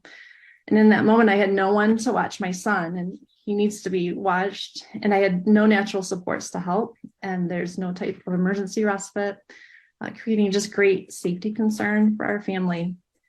And it's that combination of safety concerns and lack of services from school and the community, combined with our everyday need to do things like earn a living and take care of other family members, that eventually led us to look for a group home. And after much looking, we eventually found one, and it's close to our home. The staff seem really actually deeply invested and very caring. They're better prepared than most group homes, but really probably minimally prepared to handle intense behavior. He's there during the week and home on weekends, and he's been there about 6 months. And unfortunately, we've already had discussions that indicate they're not sure they can continue to support our son, while we're simultaneously receiving reports from our mental health authority that they're decreasing funding for his one-to-one support. And so that's where we find ourselves right now. Thank you. I'll ask another question. to all of the panelists, and if you can keep it somewhat brief, just so that we can hear from everybody. What key changes are needed to improve mental health in autistic people and ensure that their services needs are met? So I'll start with Xenia Baru. So I think probably one of the most crucial things is getting better recognition for the disability that autistic people have. So even high functioning autistic people can have periods where they are profoundly disabled by their symptoms in a way that's not consistent across time. And this gets misunderstood so frequently by people that are not familiar with autism because they think, hey, I taught this person a skill. They should be able to use this skill all of the time in all settings, regardless of whatever else is going on. And that's simply not the case for autistic people. Our functioning can vary dramatically depending on whether we're well rested, whether there are other sensory things that are interfering, whether there's other things going on in our lives. So much so that me as a professional, you see me here today in a setting where I can communicate really effectively about my experiences and my understanding of things. But in a different setting, I can have a meltdown because of a vacuum cleaner.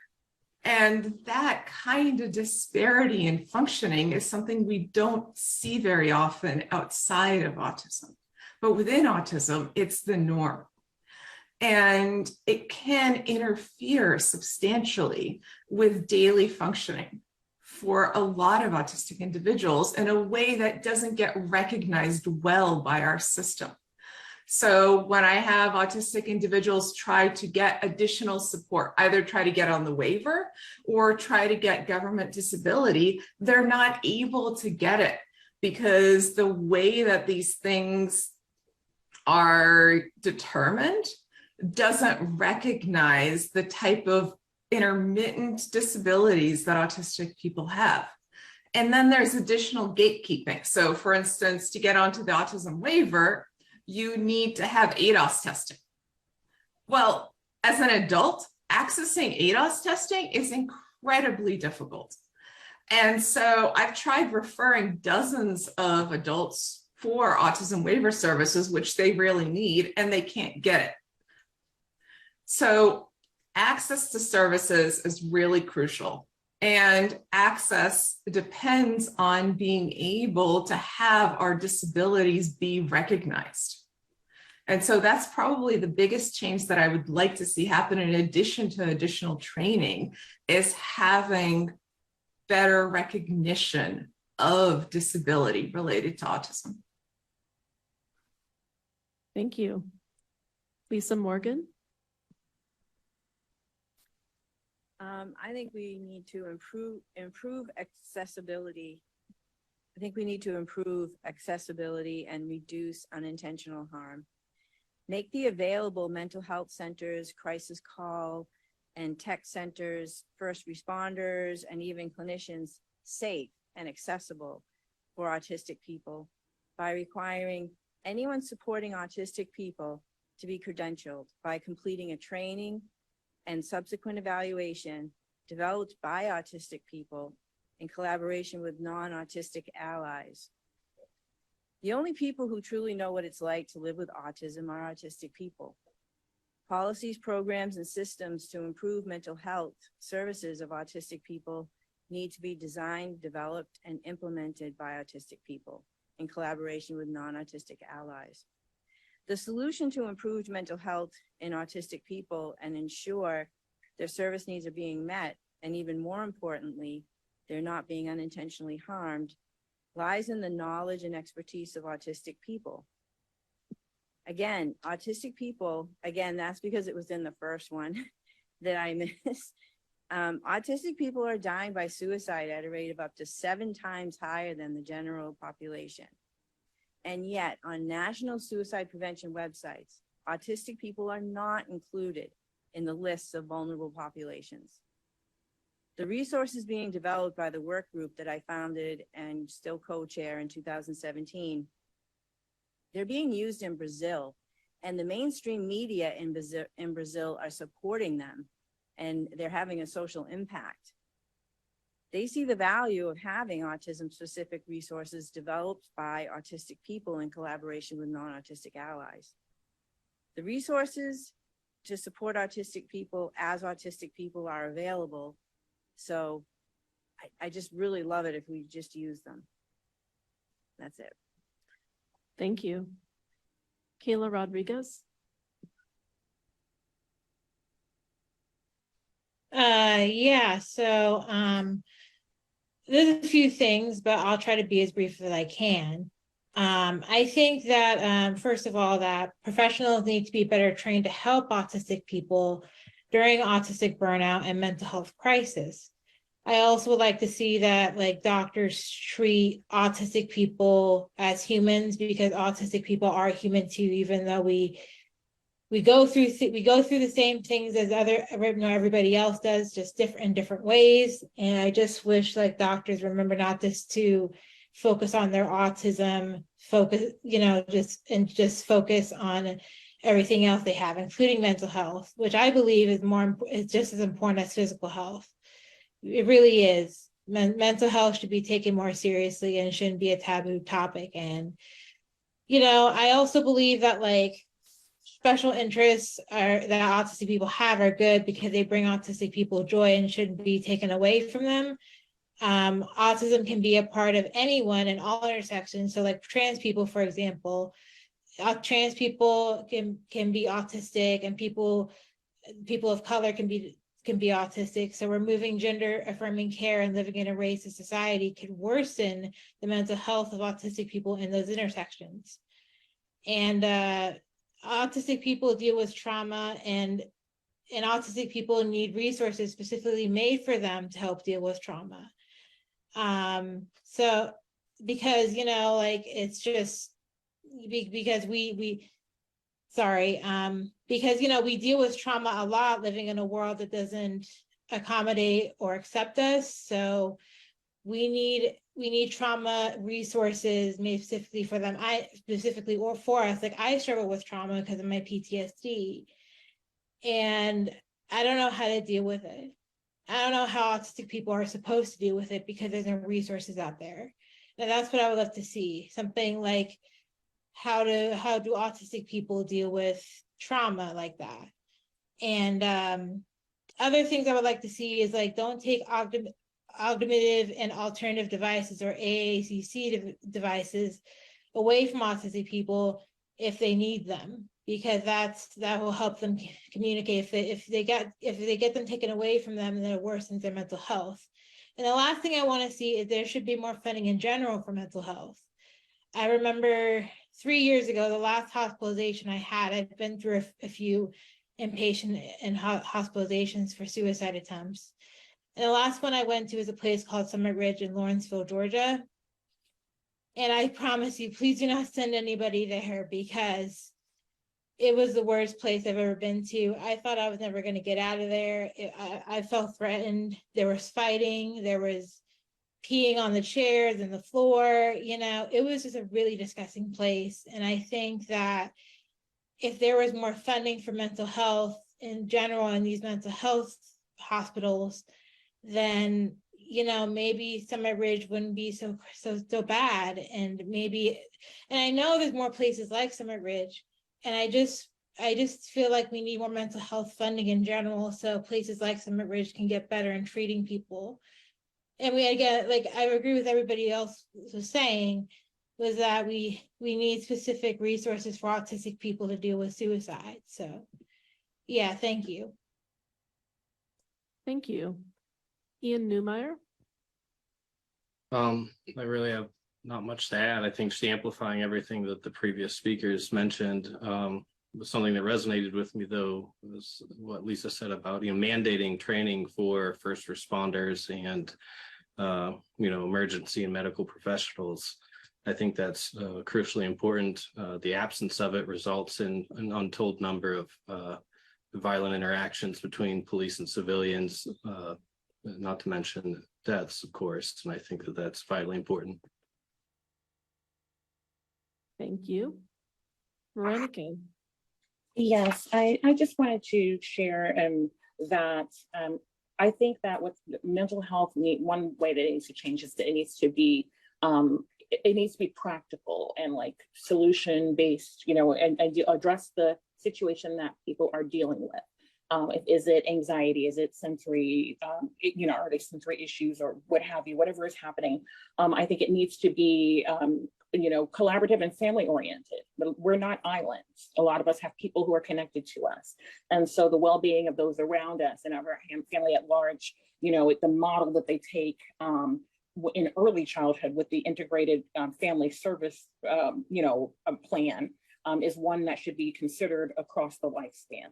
The mental health needs to be more intersectional, so they can address issues, in a way that's, culturally competent, that addresses the other parts of a person's life, because we are not just one dimensional. It needs to be non-punitive. People calling the police is not an option for a lot of people. I'm not calling the police on my child. I don't care how they're hitting me or whatever, because because I don't know what they may not make. What I mean? Neither one of us might make it. That's not going to happen. And then there's also people who don't understand the nuances of disability, and so you could have risk of child protective services, adult protective services seeking to disrupt as opposed to support. It needs to be affordable and accessible, so and flexible, and I think they need to be preventative. It should not be when a person's in severe crisis, when things have have increased to the point where now there is constant aggression, where there is constant unrest and so forth, that now you're seeking help, where you have no choice but the emergency room, you have no choice but the county medical crisis team. We should be able to receive help before it gets to that point.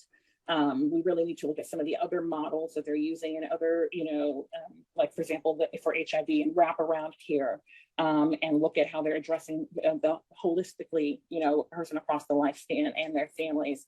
And we need to do some of that. Thank you. Thank you. And Angie. I think we need to first of all acknowledge people like my son are not able to get the services they need because our current system does not know how to safely support people with disruptive behavior like aggression. We need to recognize that for people like my son, aggression is related to his disability, and that the behavior should not be criminalized by using measures like police or excessive school suspensions. We need to dig deep to make sure we're meeting everyone's critical needs, such as sensory and communication and medical, among others. And we need to rely on the autistic community to better understand how to meet those needs. And we need more research. Our family has worked so hard trying to accommodate all of my son's needs, and we have had some success finding ways to support his lower levels of agitation. Yet what appears to be sudden and intense distress response of aggression with no obvious cause still persists. And we need more research to understand what seems to be a physiological response for some people. And look, I understand this is hard work, and we need to give proper support, training, and resources so direct support workers and educators and therapists know how to safely and effectively help. So I go back to my original thought is we need to acknowledge that the mental health needs of people like my son are not being met. And I wish I could be here telling you about all of my son's wonderful qualities, because there's many. But since this is a mental health forum, I had to focus on his hardest moments. And the reality is that his opportunities in life are limited by his hardest moments. His progress in academics and communication, recreation, and work-related skills are all hindered by our society's collective inability to meet his behavioral needs. And he's a really great guy, and he needs help, and I can't overstate how important and dire the need is. Thank you. Thank you so much to all of our panelists for sharing your personal and professional perspectives on mental health issues in autism. We'll now take a few questions from our committee. So I see Dina Gassner has her hand up. Thank you. And thank you to everyone. I think your comments and your sharing today were really, really informative and emotionally very demanding. I appreciate your efforts. I just wanted to say that I think the thing we're not talking about today is the lack of research around people who've survived. We really aren't looking at resilience factors in this community and how people get past these traumas, past this mental health crisis, to reach some level of personal satisfaction. And I think until we decode how they do things to inform mental health services, we're limiting ourselves. I'd also like to discuss, from my personal experience, the medical trauma that autistic people endure when they do in fact present with mental health issues, but the mental health issues are a manifestation of never identified autism. I myself presented with depression and anxiety that were actually a result of months of early childhood sleep deprivation from my kids. And I didn't know I was autistic, even though I had a child on the spectrum. And they diagnosed me with bipolar disorder, which cost me basically 10 years of my life. My whole 30s were either being over-medicated or detoxing from medications. So I think accurate diagnosis is so crucial when we're looking at a mental health issue. It frustrates me that in my field of social work, we are not training community-based mental health providers who are social workers how to at least red flag the possibility so that a person can be evaluated before they're medically maltreated. So those are my two talking points. But I really appreciate everybody's input, and it was a heavy topic today, but so critically needed. Thank you. And I briefly saw Hari's hand up, but I think it went down. And then next, Scott Robertson. Yeah, thank you, Dr. Daniels, and thank you for this great session on the community perspectives on mental health. It really resonated with me, and I agree with Dina's thoughts, and a lot of this is very stressful to talk about it, I think, at times, but it's so important with the impact in terms of on community living for us and employment. Obviously, mental health is a great is a major impactor in terms of whether folks are able to maintain employment, advance in their careers. And I'm also glad that you all brought up in terms of that we need to have adjustments to how we think about like assessments and testing and use of things like the ADOS, et cetera. And I just wanted to add that one additional factor, for instance, for things like the ADOS is they often don't pick up autistic adults who've adapted or compensated or maybe masked, et cetera. I'm an example of that, where if I was at a study, I may not show up as autistic on the ADOS, even though I definitely have all the traits, obviously have had autism my whole life. I just also wondered for the panel too, in terms of, I don't know if this is a complex question to ask, but about sort of the role of technologies too, like accessible technology in helping address some of these challenges you experienced and a lot of colleagues and other folks you work with have experienced. And because I think that's some of the solution, I think, for having improvements and advancements is having some innovation, and some of this is like emerging tech from a good standpoint of how it can be addressing mental health and well-being. And I know we touched upon that a little bit, but I just wondered if folks have any more thoughts on innovative technology, information technology and tools, including mobile technology that could be helpful for empowering mental health supports. Thanks. Any response to that from the group? So Lisa? I actually wanted to respond to Dina's comment about people who do stay. And I think a lot of it has to do with reasons for living. And, you know, when it came down to it for me, I just couldn't possibly leave, even though I really wanted to, because of my kids. And then other autistic adults, reasons for living, they're based around senses of purpose, because there's a lot of autistic adults who don't even have a sense of self. And so if you can build reasons for living and just build a list, and it could be online, or it could be just pen and paper, and have that reason for living list with them when they get into these crises to remind them in the time, because there's a reduction of skills when they're in a crisis like that, of why they want to live. That answers your question. Thank you. Anyone else on the panel want to respond? And I can't see. You can just speak up if you're online and you're on the panel and you want to respond. Can you hear me? This is Ian. I think that Scott asked a great question. There's, I think, a great deal of opportunity ahead of us with the accessibility now, or the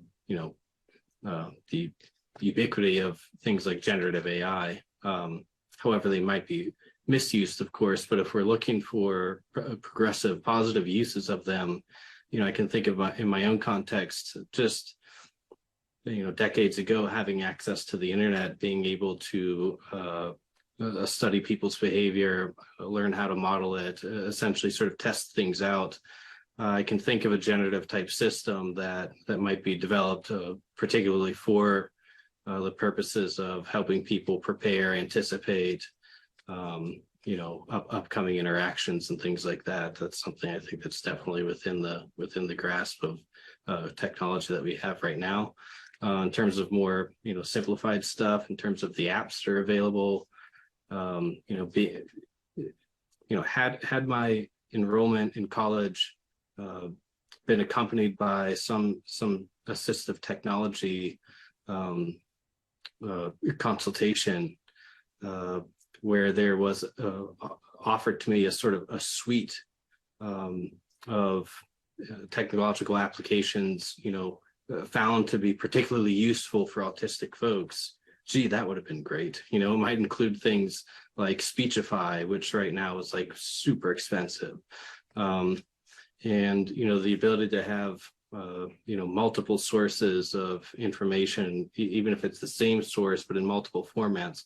Goodness, is that ever helpful? But I think it's a matter of, coordinating, organizing these things so that they can be made available to students on demand. That's the challenge, it seems, and cost. Thank you. Hari has a comment. Good afternoon. Hari sent a comment. He said that the only two solutions being offered right now for behaviors like aggression and SIB as they relate to mental health are either psychotropic medications or behavior therapy. He said the bottom line is that neither of them work. And so we need to think beyond just circling tired solutions that don't work. Thank you. Any comments from the panel? Lisa? I think if we're going to be honest about what's out there right now as far as the internet, is you can search for all kinds of ways to die. And then when you search for ways to live, autistic people are not included on those national suicide prevention websites. So that's the way the reality is right now. Thank you. And Jenny, did you have a question, a comment? Hi, thank you so much for this discussion and for everyone who shared their stories. My question is about autistic people who may struggle with self-reporting their mental health or emotional problems in order to seek the help that they're looking for. They may not know exactly what help they're seeking, but then they may also be struggling with, like how to identify their problems. Anyone in the panel, can you comment on that experience and, any potential solutions to that? Thank you. Lisa? The Autism and Suicide Prevention Work Group has resources out there that talk about just that. We have 4 resources available. We're working on the 5th one right now. They talk about the presentation of autistic people who are in a crisis. They may look calm and fine and everything's happening on the inside. And we have a proposed set of warning signs of suicide for autistic people where there's scenarios that cover pretty much every single thing that could happen with an autistic person in crisis and what to do about it and emerging research findings. And they're all available, free downloadable free to use for everybody on www.autismcrisissupport.com. Thank you. And Morenike. Yes, I was just going to add that I think that's a situation that a lot of us face, where you don't know how you feel exactly or what is needed. As Lisa mentioned, a lot of these schools, may not pick up the way that we think or the way that we feel. And so I'm grateful that we have groups such as Aspire that are taking a number of existing tools and are working collaboratively with researchers, with non-autistic and autistic researchers, with community individuals and other leaders to make versions, to modify these tools, these screening, assessments and so forth, to make them more relevant to our population, at least the adult population. I know I would love to see more work happening with other institutions doing the same. I know that there's, some, work with the mental health and IDD center and some, global IDD work occurring in general. And then there's the work that was mentioned earlier of the REACT Center at Pitt, and there's, at the AJ Drexel Autism Institute, there is a policy center and a social dynamics of networks that those are all looking at kind of some of these other pieces of the things that, because sometimes it's the ones around us who can kind of pick up on these things, or it might manifest itself in physiological means. Thank you. And something that is related to Hari's comment and the one that was just made, I'm going to direct back to Matthew and Collar, perhaps. What can we say about advances maybe being made with physiological sensors and wearables and things like that in terms of these behaviors? Well, we are using that currently in our research, and Matt and I have collaborated also with looking at physiological measures related to aggression and self-injury. And we're looking at it now in our ACE Center, where one of our projects is wearing physiological sensors for 2 weeks while also completing surveys, half the time randomly triggered by changes in physio, and half of the time are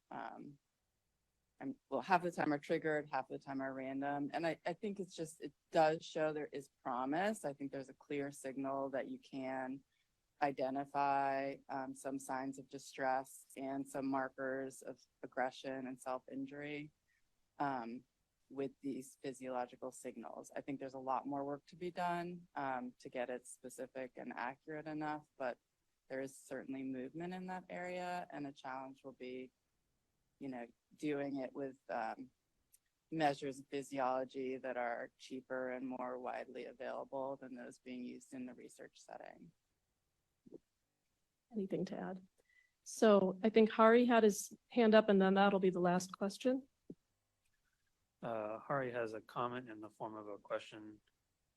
He asks, has anyone thought that SIB, self-injurious behaviors, could be a form of suicidal thoughts, especially in those that don't have the motor skills or body regulation to be able to actually attempt the act of suicide? So back to our panelists. Any thoughts about that question? This is Morenike. I think it's very interesting that was mentioned, because I've looked at some of the literature, some of the scoping reviews where they talk about lower suicidality in some of our peers who have higher support needs. And I'm thinking, how do you really know if you're using traditional mechanisms to do it? If you're seeing higher rates of some of these things, non-suicidal self-injurious behavior, property destruction, all these things, how do you know that some of this is not, it's a form of communication? I think about myself, again, with the diagnosis that I have with the early onset dementia, I have days and times that, speech eludes me, or where like basic functions of life, I cannot, perform them, or I can't think of, or I want to call one of my children to bring me a glass of water, but I can't recall their name, or I want to type, but I have neuropathy. I know about how distressed I've felt in those moments, how frustrated, how angry, and how, a lot of times people talk about anger can be, repressed sadness, and it can lead to, I don't doubt, I know for myself, some of the self-injurious behavior that I've engaged in has certainly had that, that slant to it. And I don't think I'm alone. Thank you. And Lisa. I've heard from a lot of autistic adults that self-injurious behavior can also be suicide prevention, and that it can reduce overwhelming emotions that may cause them to die by suicide, and that self-injurious behavior can reduce those emotions to the point where they can start regulating and they can stay. Thank you so much. This has been a really enlightening discussion. We really appreciate our panelists and all the wonderful questions. I'm going to turn it back over now to Dr. Gordon. I want to add my thanks to these panelists, both virtual and in attendance today. And I'm going to ask for the next set of panelists to come up. We're going to swap out the folks at the head of the table. While we do that, I'm going to invite our committee members who are in person to stand up and stretch your legs, but ask you not to leave. We're going to take a moment's break. If you need to use the restroom or get a glass of water, by all means, please do so, but we're going to try to go right into the next panel. So if you don't have to, don't leave the room.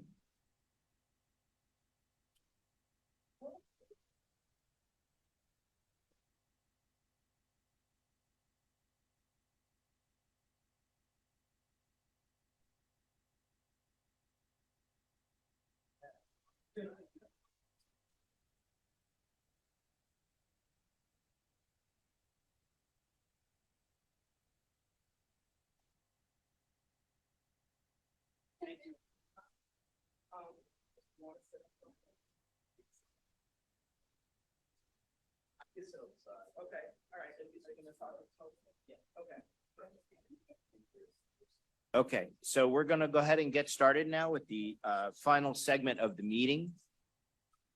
It's really my pleasure to continue this focus on mental health needs of autistic people.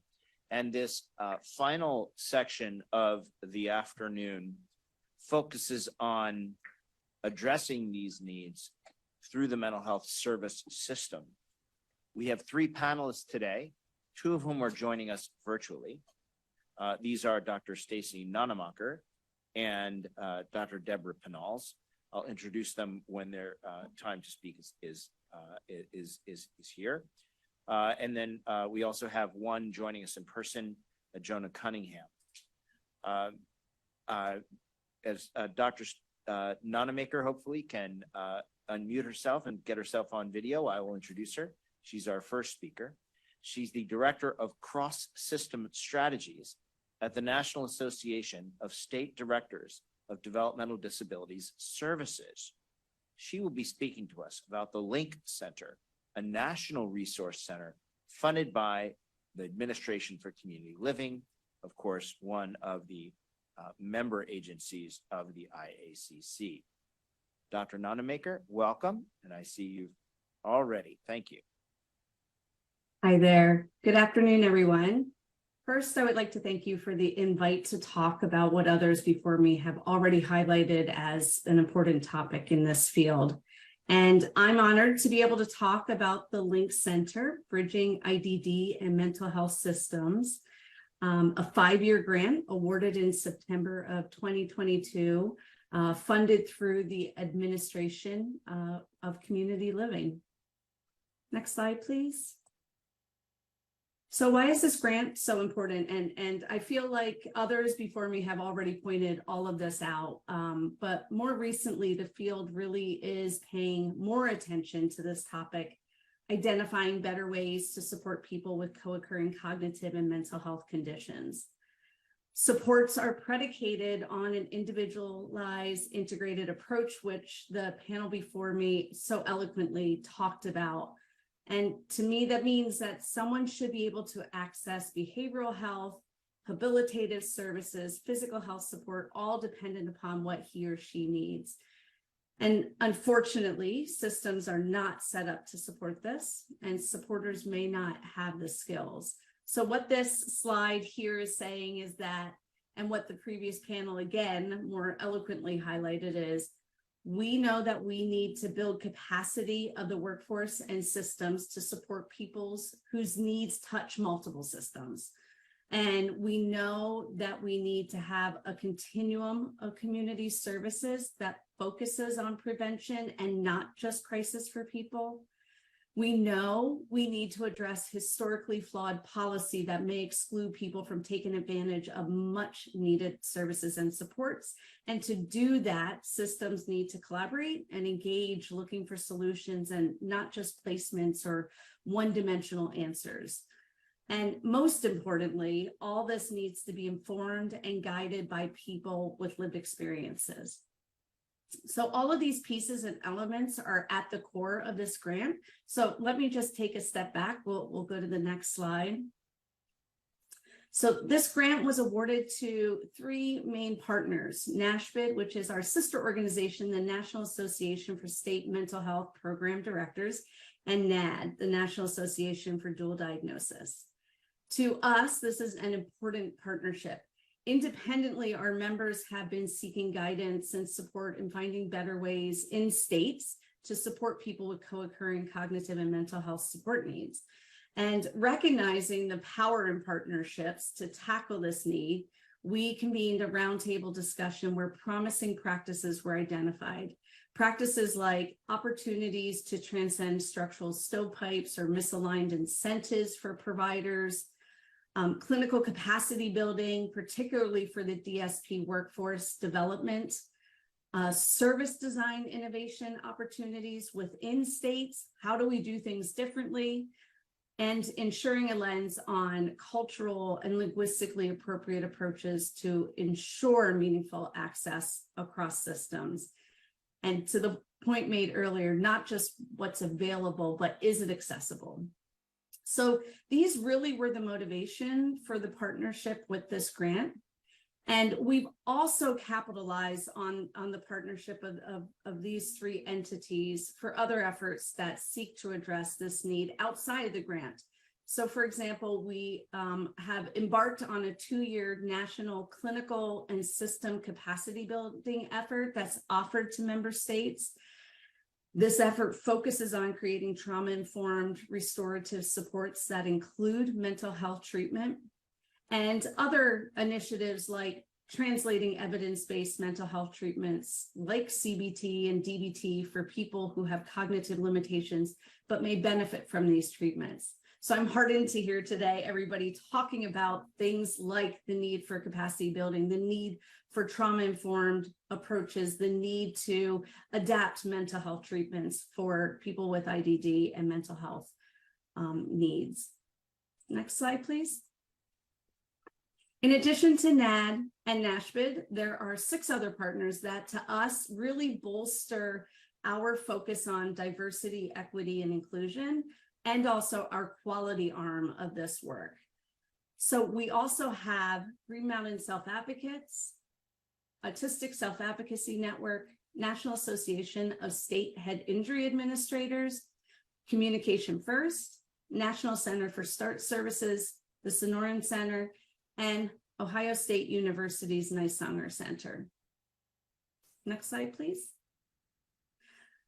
So the Link Center is focused on 3 primary goals. The first is really looking at systems change, looking at where we can make improvements in policies, service design, and service coordination. And the second is looking at building capacity, particularly for the direct workforce. So the direct support professionals, clinical professionals, and giving them the tools and supports that they need to support people who have co-occurring diagnoses.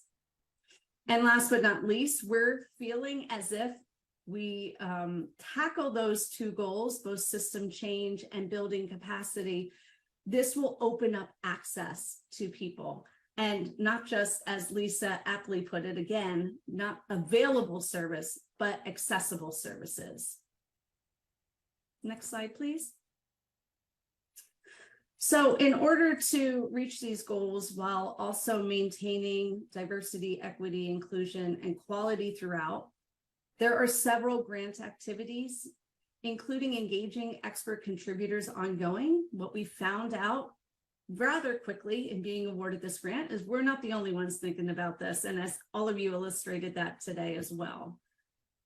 We also will be hosting quarterly topical shared learning groups or learning communities where we'll bring people together to talk about specific topics that we feel are relevant in this field, in this work, and also sharing what we're thinking about through the grants, getting feedback from these communities, but also using these communities who have experience and expertise to help us inform some of the other grant activities, sharing resources, information, and training. And then the main output of this grant is the identification and vetting of existing resources, information, and training to add to a national repository or the Link Center website. Prior to coming to NASD's, I spent 16 years of my life in Pennsylvania as the clinical director of DD services in the Office of Developmental Programs. And it was there that I spent a lot of time helping people navigate the systems and helping people understand why people were showing up the way that they showed up. And to have something like a national repository, a place where all resources, information, and training is housed would have been an amazing gift for somebody like me who was working in the field, who was trying to figure these things out and also trying to find where those tools were to help me figure that out. So that particular, the Link Center website, we're really looking at a wide audience. We're making this available and accessible for individuals and families and other supporters like direct support professionals and other clinical professionals. We're really hoping that through curating these resources, we'll be able to provide a better understanding of what things are out there and should be elevated, and to also encourage the translation of research to practice and identify where the gaps are that we could potentially be addressing through grant resources or through some of our other activities, like engaging with those expert contributors or holding those shared learning groups. So we have a continuous evaluation loop for all of our efforts, and that's led by the Nysanger Center at OSU. But above all, the most important component to the Link Center is really the role of our steering committee. Our steering committee is made up of a group of 12 incredibly passionate people who represent diverse lived experience and who have been tasked to guide and direct the work of this grant. And they already have really shown up, and we've learned so much from them. Additionally, to some of the earlier comments, we're working with SAMHSA through this grant to increase awareness of 988 crisis services in the DD community. And it's a two-handed clap. So we're also working with SAMHSA to increase the skills of lifeline workers and crisis centers to better respond to and direct people to appropriate services and supports. So while ambitious, the work through this grant is critical to our field, as others before me have highlighted. And we know that a great deal of time, energy, and resources in states are allocated to finding better ways to support people with co-occurring needs. And we believe that the more we can structure our systems, the more that we can build capacity, the better we are able to get people what they need when they need it. Last slide, please. So this is where you can reach us at the Link Center at nasdys.org. And this is letting you know that our website will be coming soon. So keep your eye out for that. And just another acknowledgement to our funders, the Administration of Community Living, for their vision and their leadership in, again, what we hope will be such an amazing asset to the field. Again, thank you for having me today. Thank you, Dr. Nonecker. Next on the panel, we have Dr. Deborah Peinels, the Medical and Forensic Advisor to the National Association of State Mental Health Program Directors. She's also an adjunct clinical professor of psychiatry and the director of the program in psychiatry, law, and ethics at the University of Michigan. Dr. Peinels. Yes, thank you so much, first of all, for inviting me to speak. And I'm excited that I'm following my colleague, Stacy Nonamaker, and all the excellent speakers that came before. I think many of my remarks will resonate with your committee. Next slide. I'm speaking today on behalf of NASHPD, the National Association of State Mental Health Program Directors, which represents over $41 billion of public mental health systems serving 7.5 million people annually in all 50 states, 4 territories, and the District of Columbia. And we're affiliated with approximately 195 state psychiatric hospitals that serve 147,000 people per year and 41,800 people at any one point in time. Next slide. As you've heard already, we know that people with autism spectrum disorder can often have co-occurring mental illnesses, just like people without autism spectrum disorder, although the prevalence rates may be a little bit higher.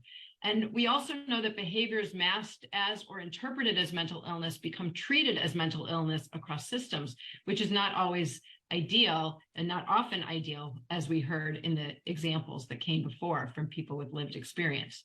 So there is critical importance for increased understanding of the population and individual needs and increased resources to treat individuals across and within systems.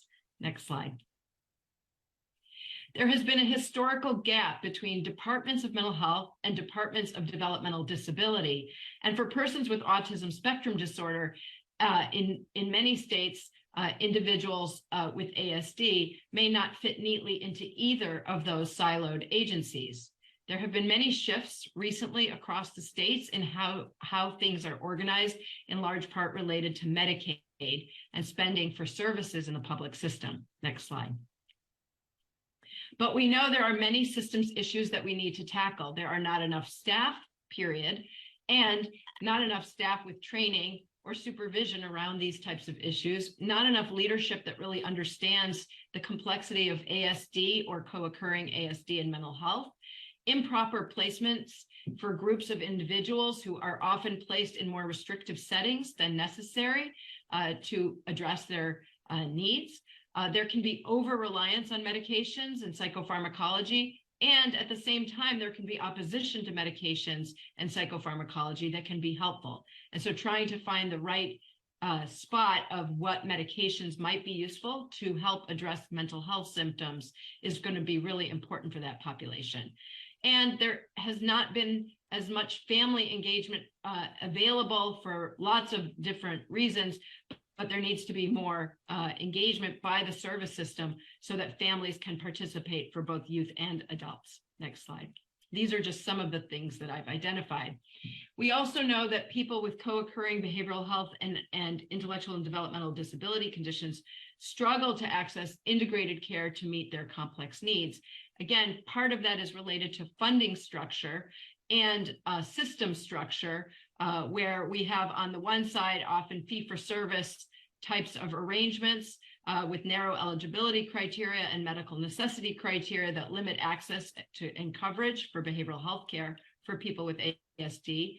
And then we also have on the other side, where there's departments of developmental disabilities, often we have targeted Medicaid waiver programs, but that may be limited to special needs populations. Next slide. As you heard already, this is my slide that has a lot of blank space because the requirements for training in general psychiatry and many other mental health specialties is virtually nothing. And that is something that we really have to address. And the Link Center is one of the strategies I think that the Administration for Community Living has highlighted to try and address some of the gaps. Next slide. So again, you've heard about some of the barriers. We have opportunities to improve how things are working. For example, migrating from targeted populations and limited waivers to population health basis for service delivery and payment reforms is going to be one strategy. There's more looking at administrative care organizations, behavioral health, and long-term support services and provider partnerships in emerging service delivery structures. We also are working to re-examine the need to regulate markets in specialty care. And there are many exciting innovations. For example, I work in Michigan in our MC3 and our recently funded MC3 Connect program that is now expanding to more school-based interventions, but it allows for child psychiatric consultation to pediatricians, primary care, and OBGYN and other providers to help address the needs of people with of youth with ASD and co-occurring ASD and mental health who come to their providers for care who may feel overwhelmed and not sure of how to provide that type of care. And there are opportunities more and more for cross-system collaboration. And what Dr. Nonamaker presented right before is one example where we have partner organizations between NASHBID, NAD, and NASDs all partnering together on the Link Center along with others. Next slide. So what are some recommendations for your consideration? Next slide. First of all, we really have to enhance psychiatric treatment options along a continuum of care that is eligible and available for people with ASD. We don't want to just use inpatient hospital beds or state hospital beds, which are not equipped to manage the needs necessarily, but we do want hospital beds available when they are needed and appropriate. But we need to enhance options along an entire continuum of care. We have to recognize that conditions can occur at the same time in a person, and so we have to be able to adapt and address whatever the person is experiencing to best meet their needs. We need to develop organizational structures to meet these needs, and we have to enhance our workforce knowledge and availability. We certainly have to foster trauma-informed and person-centered care to address the needs in the best way possible, and consider biology, social circumstances, and even environmental issues. I'm involved in helping in the construction of several facilities where we are looking more and more at modern environments to help address how to best meet the needs of populations who have complex histories. We also have to develop alternatives to law enforcement, arrest, and incarceration whenever feasible and safe. One of the areas that I spend a lot of my time with is in the forensic system as a forensic psychiatrist. And it is clear that we have an overrepresentation of people with ASD who are being arrested and brought into forensic systems when that is not the best place for them to get their services met, their needs met. We have to therefore expand crisis services through 988 and other avenues to address the needs of people with ASD. And we have to promote examples like the one I described before through HRSA of pediatric mental health care access programs to try and intervene as early as possible. Next slide. I just want to point out some of the work that NASHBID has been doing through SAMHSA, the Substance Abuse and Mental Health Services Administration. This is work that's been taking place for many, many years, but we like to call it our Beyond Beds effort. It's starting in 2017, where there was a big push in the media speaking about needing more institutional care. And from a policy perspective, many of us have been working hard to address that framework to say, no, we need a continuum of psychiatric care that begins in the community before we identify that we need more hospital beds as the sole solution to some of the public mental health needs. From there, we have produced a number of different papers. These are what we have produced. They're available on the NASHBID website for anyone looking for them. This year's series, the 2023 series, is called Connected and Strong, to address issues of social isolation and loneliness, as well as the need to strengthen the behavioral health workforce in working with complex populations. Next slide. These are two of the papers that come under those series that you might be interested in. One is a paper that was published in 2017 called The Vital Role of Specialized Approaches, Persons with Intellectual and Developmental Disabilities in the Mental Health System. It was turned into two academic peer-reviewed papers that were published in Psychiatric Services more recently. And then there was a paper, Crisis Services Addressing Unique Needs of Diverse Populations, that speaks to these issues as it relates to 988 and other types of crisis services that are being built out and that you heard about before. So I would urge you to look at those papers for your edification. Next slide. Workforce development in the community must include attention to personal support, behavioral supports, techniques such as ABA, and an understanding of biopsychosocial issues, and the requisite training as well as salaries that support the challenging work to minimize disruptions in treatment. We need to encourage advocacy and planning for a workforce that can work by developing training models and early exposure in training and clinical rotations. Next slide. I want to thank you again for inviting me to speak, and I look forward to if there are any comments or questions. Thank you. Thank you. We will certainly have comments and questions, I'm sure, at the conclusion of the panel. Let me introduce first the final panelist, Mr. Jonah Cunningham, the President and CEO of the National Association of County Behavioral Health and Developmental Disability Directors. Mr. Cunningham, thank you for joining us. Thank you for having me, and thank you to the IACC. I've learned a lot today, and I appreciate the invitation. As Dr. Gordon said, I'm Jonah Cunningham. I have the honor and privilege of serving as the President and CEO of the National Association of County Behavioral Health and Developmental Disability Directors, or NACBD if you just want to save your breath. Also in this role, I serve as the Executive Director of the National Association for Rural Mental Health, and we'll talk about both those associations here in a moment. We can go to the next slide. Yeah. Is this better? Perfect. So basically I have three goals for this presentation. First, to introduce you to those two organizations, NACBD and NARM, as well as provide an overview of the local intellectual and developmental disability system, or IDD systems, and behavioral health systems.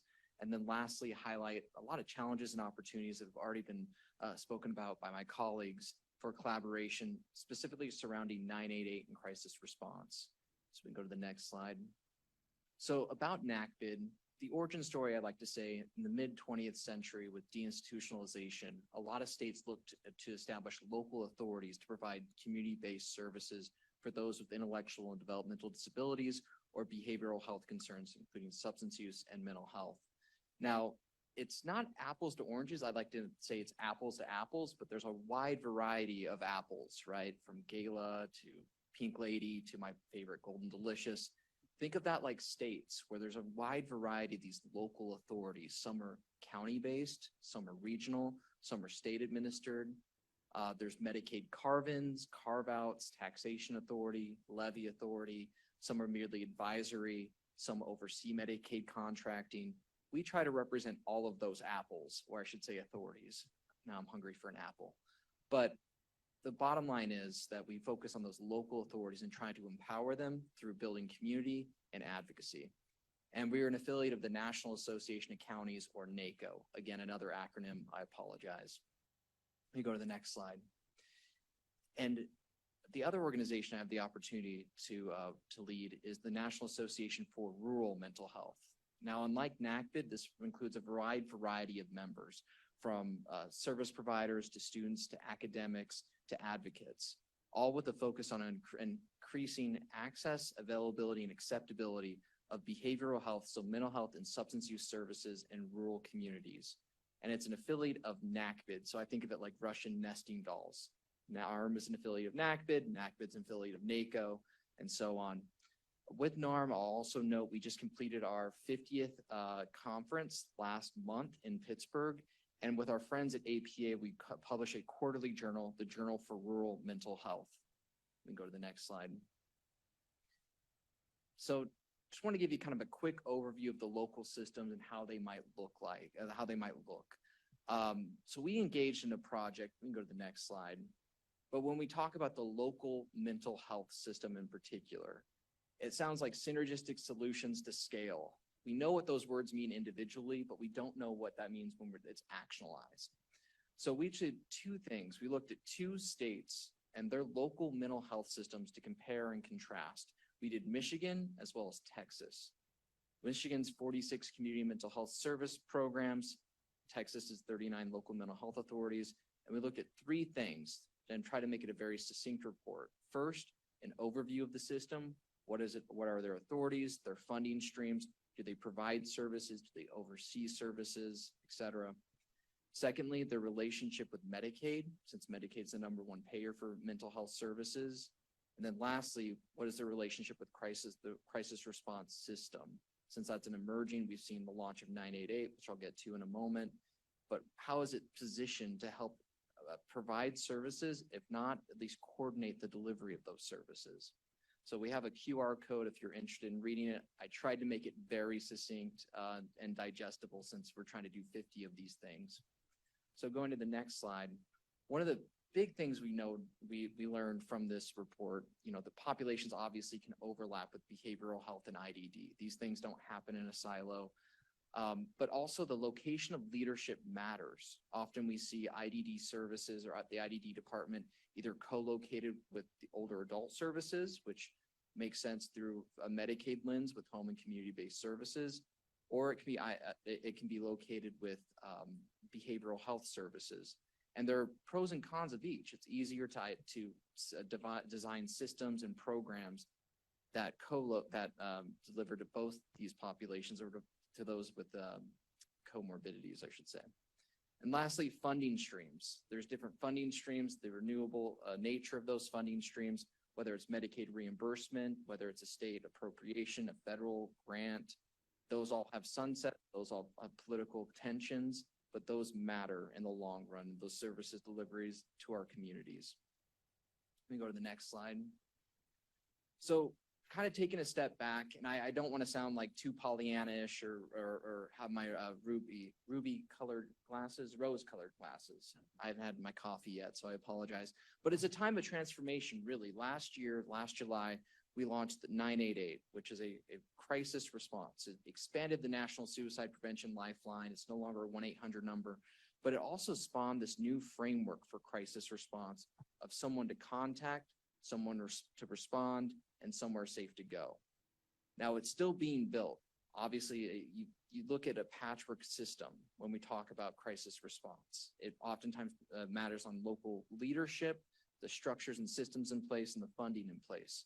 But three kind of pillars for that: someone to contact, someone to respond, somewhere safe to go, that I wanted to highlight. Obviously, 988, which is a system administered by Vibrant. Then mobile crisis response. There was recently through the American Rescue Plan Act to allow for an enhanced FMAP, an enhanced Medicaid match, to develop a mobile crisis response system to actually get providers out into the communities. And then lastly, somewhere safe to go. There's been an expansion of the Certified Community Behavioral Health Clinics, or CCBHCs. I apologize, another acronym. But these are currently in 12 different states. It has the opportunity, I should say, for this demonstration grant to go nationwide in all 50 states by 2030. And that was through the Safer Communities Act of last year. Now, there are limitations within all these. We've already talked about with 988, making sure it's accessible to everyone within the community. There's also concerns about law enforcement as well. And simply geo-routing is a major issue currently, where if I'm from Utah, go Utes, but if I call, I have a Utah number, it's going to go straight to the Utah call center and then has to be routed to Maryland. So that's an issue that's been talked about. Let's see, with CCBHCs, it's not 2030, there might not be one in your state. And we can go to the next slide. Now, building on those challenges and opportunities, again, I don't want to sound too Pollyanna-ish. We can go to the next slide. If I talk to any of my members, whether they're on the IDD side of the fence, the behavioral health side of the fence, the number one concern is workforce. It's a battle for talent, even with supplementing with credentialed or some peer professionals. It's even more dire for those on the IDD side of the fence, where there's a lot of turnover, especially in direct support professionals. So we need to really focus on that. There's a lot of programs, whether it's the National Health Service Corps or other loan repayment programs, but there also might be opportunities to look prospectively as well. I mentioned funding again. I know our brothers, sisters, and non-binary friends in the public health sector have experienced this boom and bust cycle of funding, right? If you recall Ebola, they got a ton of funding, then it slowly went away. The prevention fund was raided. Now, behavioral health is different, but we also are getting a lot of money currently, whether it's through the opioid settlement funds, through their enhanced funding we've seen with 988. But we want to make sure that we're building the system that we need. So that's one. Then lastly, coverage. Medicaid redeterminations are currently happening. There's been an estimated 7 million people who have lost coverage. We haven't seen significant uptake or anticipated uptake in the individual market. So something to be aware of. I know CMS, there was a note about CMS and some of the things that they've done specifically for children and making sure that they continue their coverage. But that's going to be a continued issue. And I'll also note as well for coverage in the context of crisis response. For surprise billing, ground ambulatory services are exempt from that law. So this backing up, that was a law that if you go to a facility that's in network, but your provider's out of network, you wouldn't be hit with a surprise bill. This could have great ramifications for crisis response and for access to those services. We go to the next slide. Shifting to opportunities, I think because of 988 and that new rubric of someone to contact, someone to respond, somewhere safe to go, there's been enhanced collaboration between sectors, whether it's behavioral health, law enforcement, education, older adults, public health. There's a need for this collaboration, and through this collaboration, there's also been some new approaches that have occurred and continue to emerge. And lastly, and I've heard it here all day, the engagement with community, ensuring that there's nothing about us without us, needs to continue. And there's strong traditions both in the behavioral health, in the autism world, and the IDD world, and we need to amplify that further. Now I'll shift, we can go to the next slide. I'll shift to what I jokingly refer to as some shameless self-plugs. These are a couple other products that might be of interest. One project we did with the National Association of Counties was to look at all the funding that could go towards that rubric of someone to contact, someone to respond, somewhere safe to go, and try to identify federal funding streams, state funding streams, local funding streams, and non-governmental funding streams. And if that wasn't enough, to also try to include county examples of how they're utilizing that to build up a crisis response system. Now, a few interesting takes that we learned, the Department of Education, for example, has funding that could go to a crisis response to the crisis system. The Department of Agriculture can also develop a lot of the brick and mortar crisis response systems. But one glaring thing that I'm going to go and triple check that might be an avenue of advocacy is that there weren't many, I don't recall any funding for IDD or autism spectrum disorder. So wanted to flag that.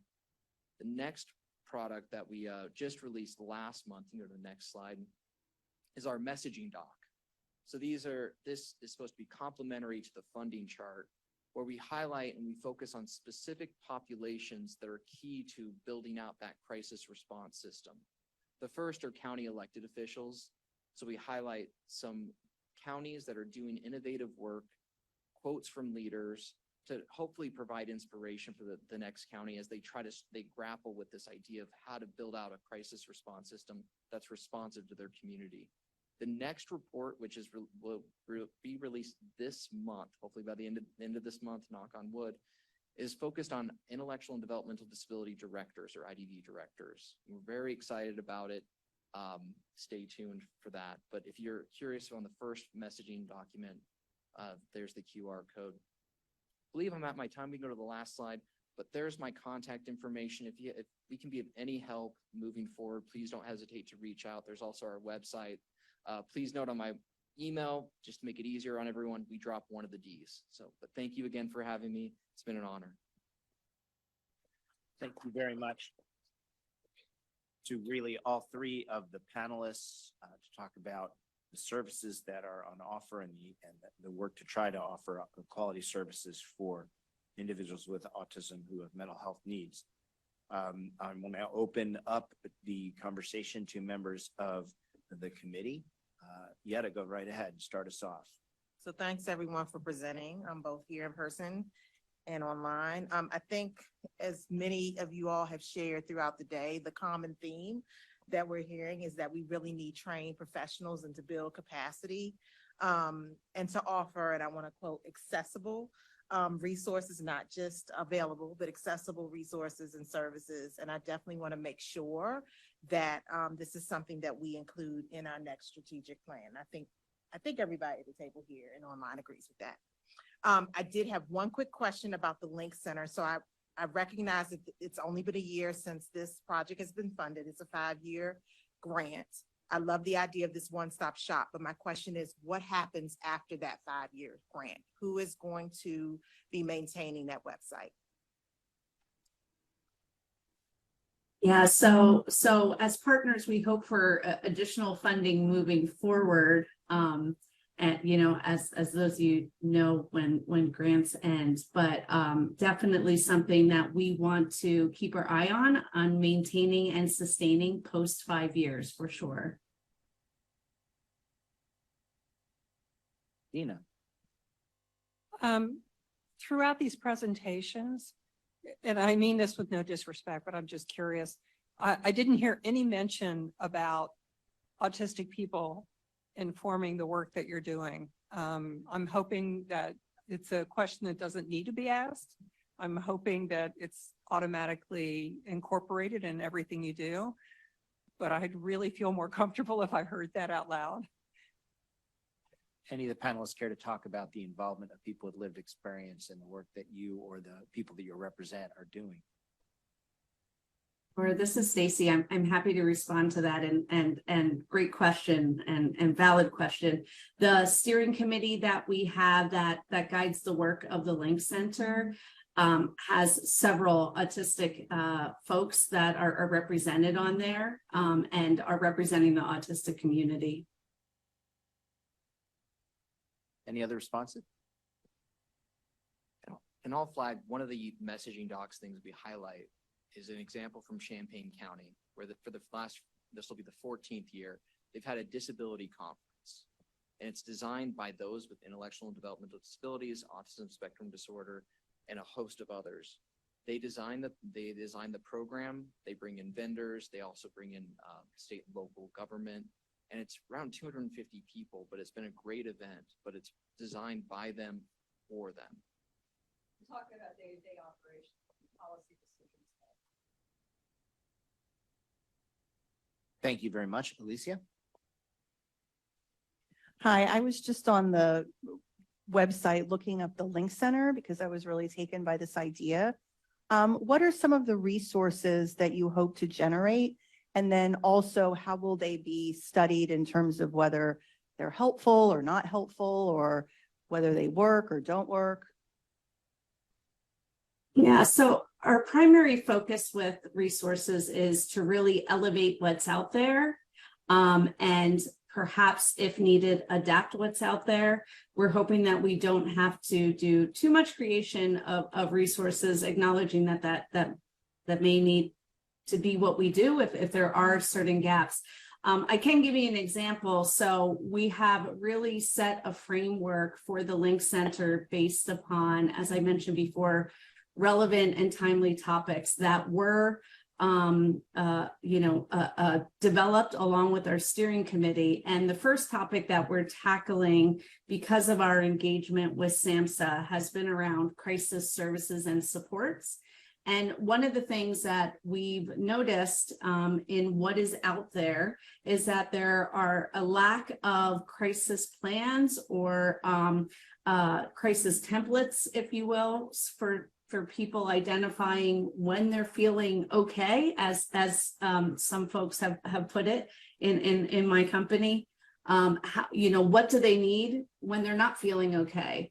And so one of the things that we've done is we worked with our partners at Communication First and some folks on the steering committee to develop a crisis plan developed solely by people with lived experience based upon their own, unfortunately, experiences with the crisis system. And, that really was based upon some of the things that we were seeing really lacking in the field. While people may have been involved with researchers and others, there was nothing that was solely developed by the community. I'm not sure if I answered all of your question. I'm sorry. No, sorry. Maybe I wasn't clear. So all of the tools that you are either sharing or putting together are based on lived experiences, but how many and how will they be kind of, if they're shared with the broader community, how will that be expressed that this was based on a couple of lived experiences? You know what I mean? Like how many? So the how many will sort of evolve as we go based upon where we're identifying there's a gap, right? We have a pretty strong vetting process right now in identifying resources and vetting those resources, but how many we're developing again is going to be determined as we sort of dig into these, as I said, the topical framework. So you know, can't predict that out, but currently with, like I said, with our focus on crisis and crisis planning, we've just been focusing on giving people, individuals and families tools, because we notice that, you know, while there are some out there, it's hard to access them. So accessibility being the issue again, and B, a lot of tools that are out there haven't been developed with the community or people with lived experience. So we're, you know, again, there we're providing a few different templates based upon people's experiences, along with some samples as well. Mitchell. Yes, thank you. Where my question to the panelists is, where and to what extent does substance use disorder fit into your work?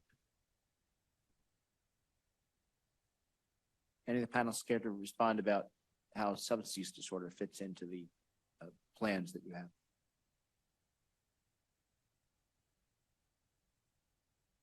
I will say for most of my members, it's often co-located with behavioral health. So with mental health, I should say. So they might provide services, they might also administer Medicaid contracting for it, they might provide oversight of those providers. Thank you. Any other responses? Go ahead. Yes, so I was just going to mention that we acknowledge substance use being you know, a high proportion of folks that we're talking about when we talk about individuals with IDD and co-occurring mental health. We also acknowledge that there's a dearth of treatments and research out there. So we have been closely partnering with our colleagues at NASHA, the National Association of State Head Injury Administrators.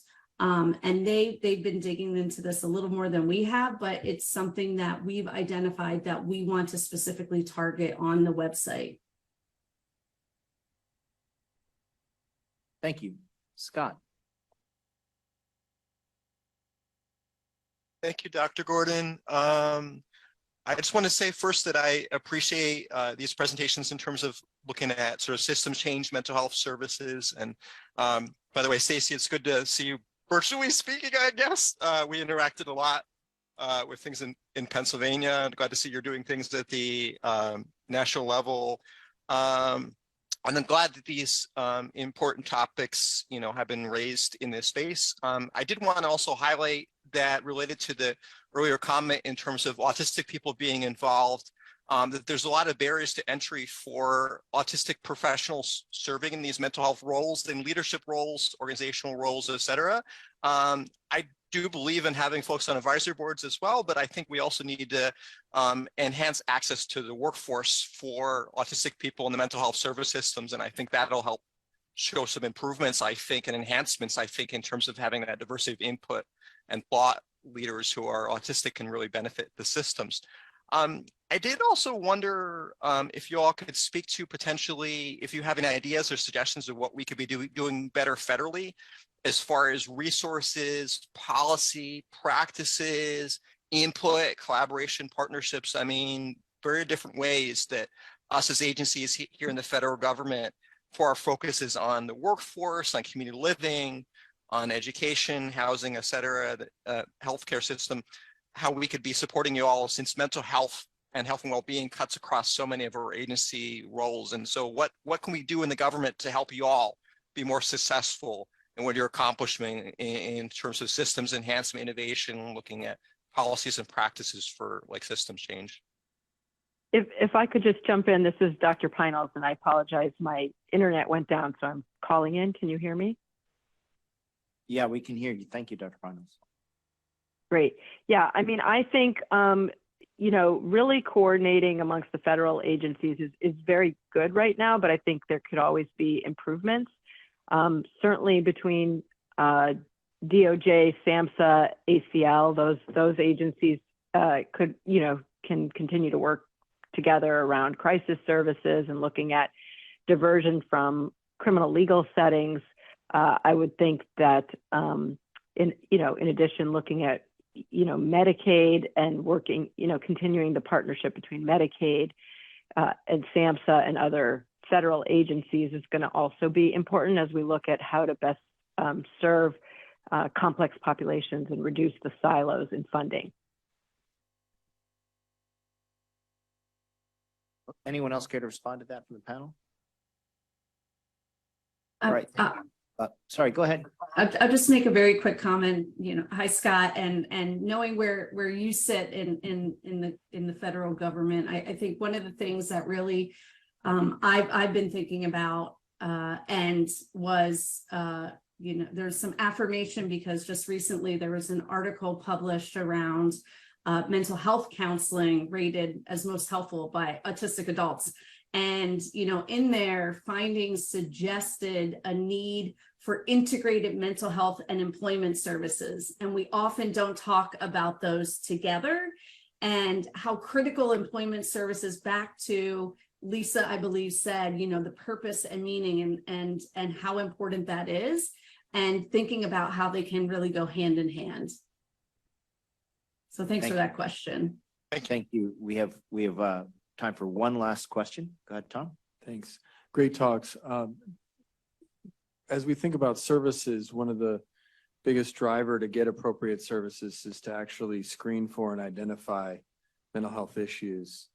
And I'm just curious if you guys are aware of or undertaking, and I haven't looked at everything you've provided today, but sort of broad-based screening approaches. What I've seen in the communities where I've been involved has been more idiosyncratic when it's present, or frankly just missing co-occurring mental health conditions in people with autism. So are we aware of any broad-based attempts to standardize or use screening processes? I bring it up in part because what drove a lot of the advances in autism was actually just implementing screening practices. So I just wonder if we know anything about that. With the Safer Communities Act last year, they also established a TA center, a technical assistance center at the Center for Medicare and Medicaid Services for schools for screening and hopefully help advance the reimbursement for services within schools. That's one resource I'd flag. Josh, I just have to remind everybody on the panel and everybody here that if you don't know Lisa Toner's work, she's already created everything you're trying to build in terms of crisis intervention instruments and measurements and tools. She was our panelist down here in the plaid jacket, so I really encourage you to find her when we can be in the meeting. She's got some great resources. We had thank you from Lisa in the back for those of you who couldn't hear that.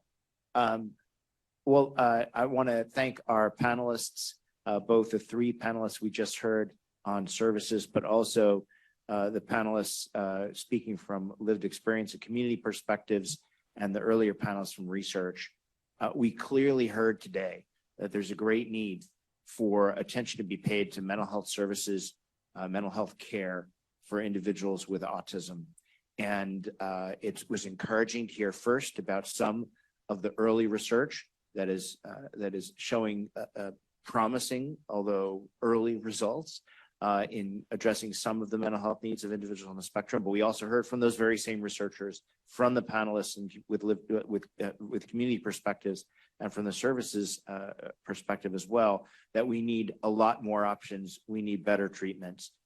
We need focusing those treatments on individuals, and we need increased accessibility and implementation of evidence-based services. So thank you very much. It was a tremendously informative afternoon that will inform what we voted on earlier, which is the revision of our strategic plan, which will pay attention specifically to these issues. And I look forward to working with you all over the coming months as we revise that plan. With that, I'm going to turn it over to Susan to close out the meeting and remind us about when our next meeting is. But thank you all for joining us today, both in person and those of you who joined us online. Yes, thank you indeed for a wonderful afternoon of robust discussion on mental health issues, which has been a high priority for this committee. And we appreciate all the input and we'll certainly be taking that into account as we prepare the next version of the strategic plan update. So with this, we will be closing this meeting. The next full committee meeting is scheduled for January 24th. 2024, 10 a.m. to 5 p.m. and we're planning it as a hybrid. And we hope the weather cooperates with us and people can make it in. So just check back for the website and we will also be sending out emails and so forth about that meeting. And in between, I mentioned some emails that will come to you regarding some of the follow-ups from our committee business. So I'll be sending those out. And so now I'd just like to take a moment to thank our team. So the Office of National Autism Coordination team that you see here in the room in person. Thank you all for your work to support this meeting and to support our members of the IACC and our viewing audience. So we appreciate you and also the Rosalie and Associates contractor that works with us on these meetings, NIH Events Management, and the NIH Center for Information Technology supporting the meeting. Thank you so much, and we'll see you next time.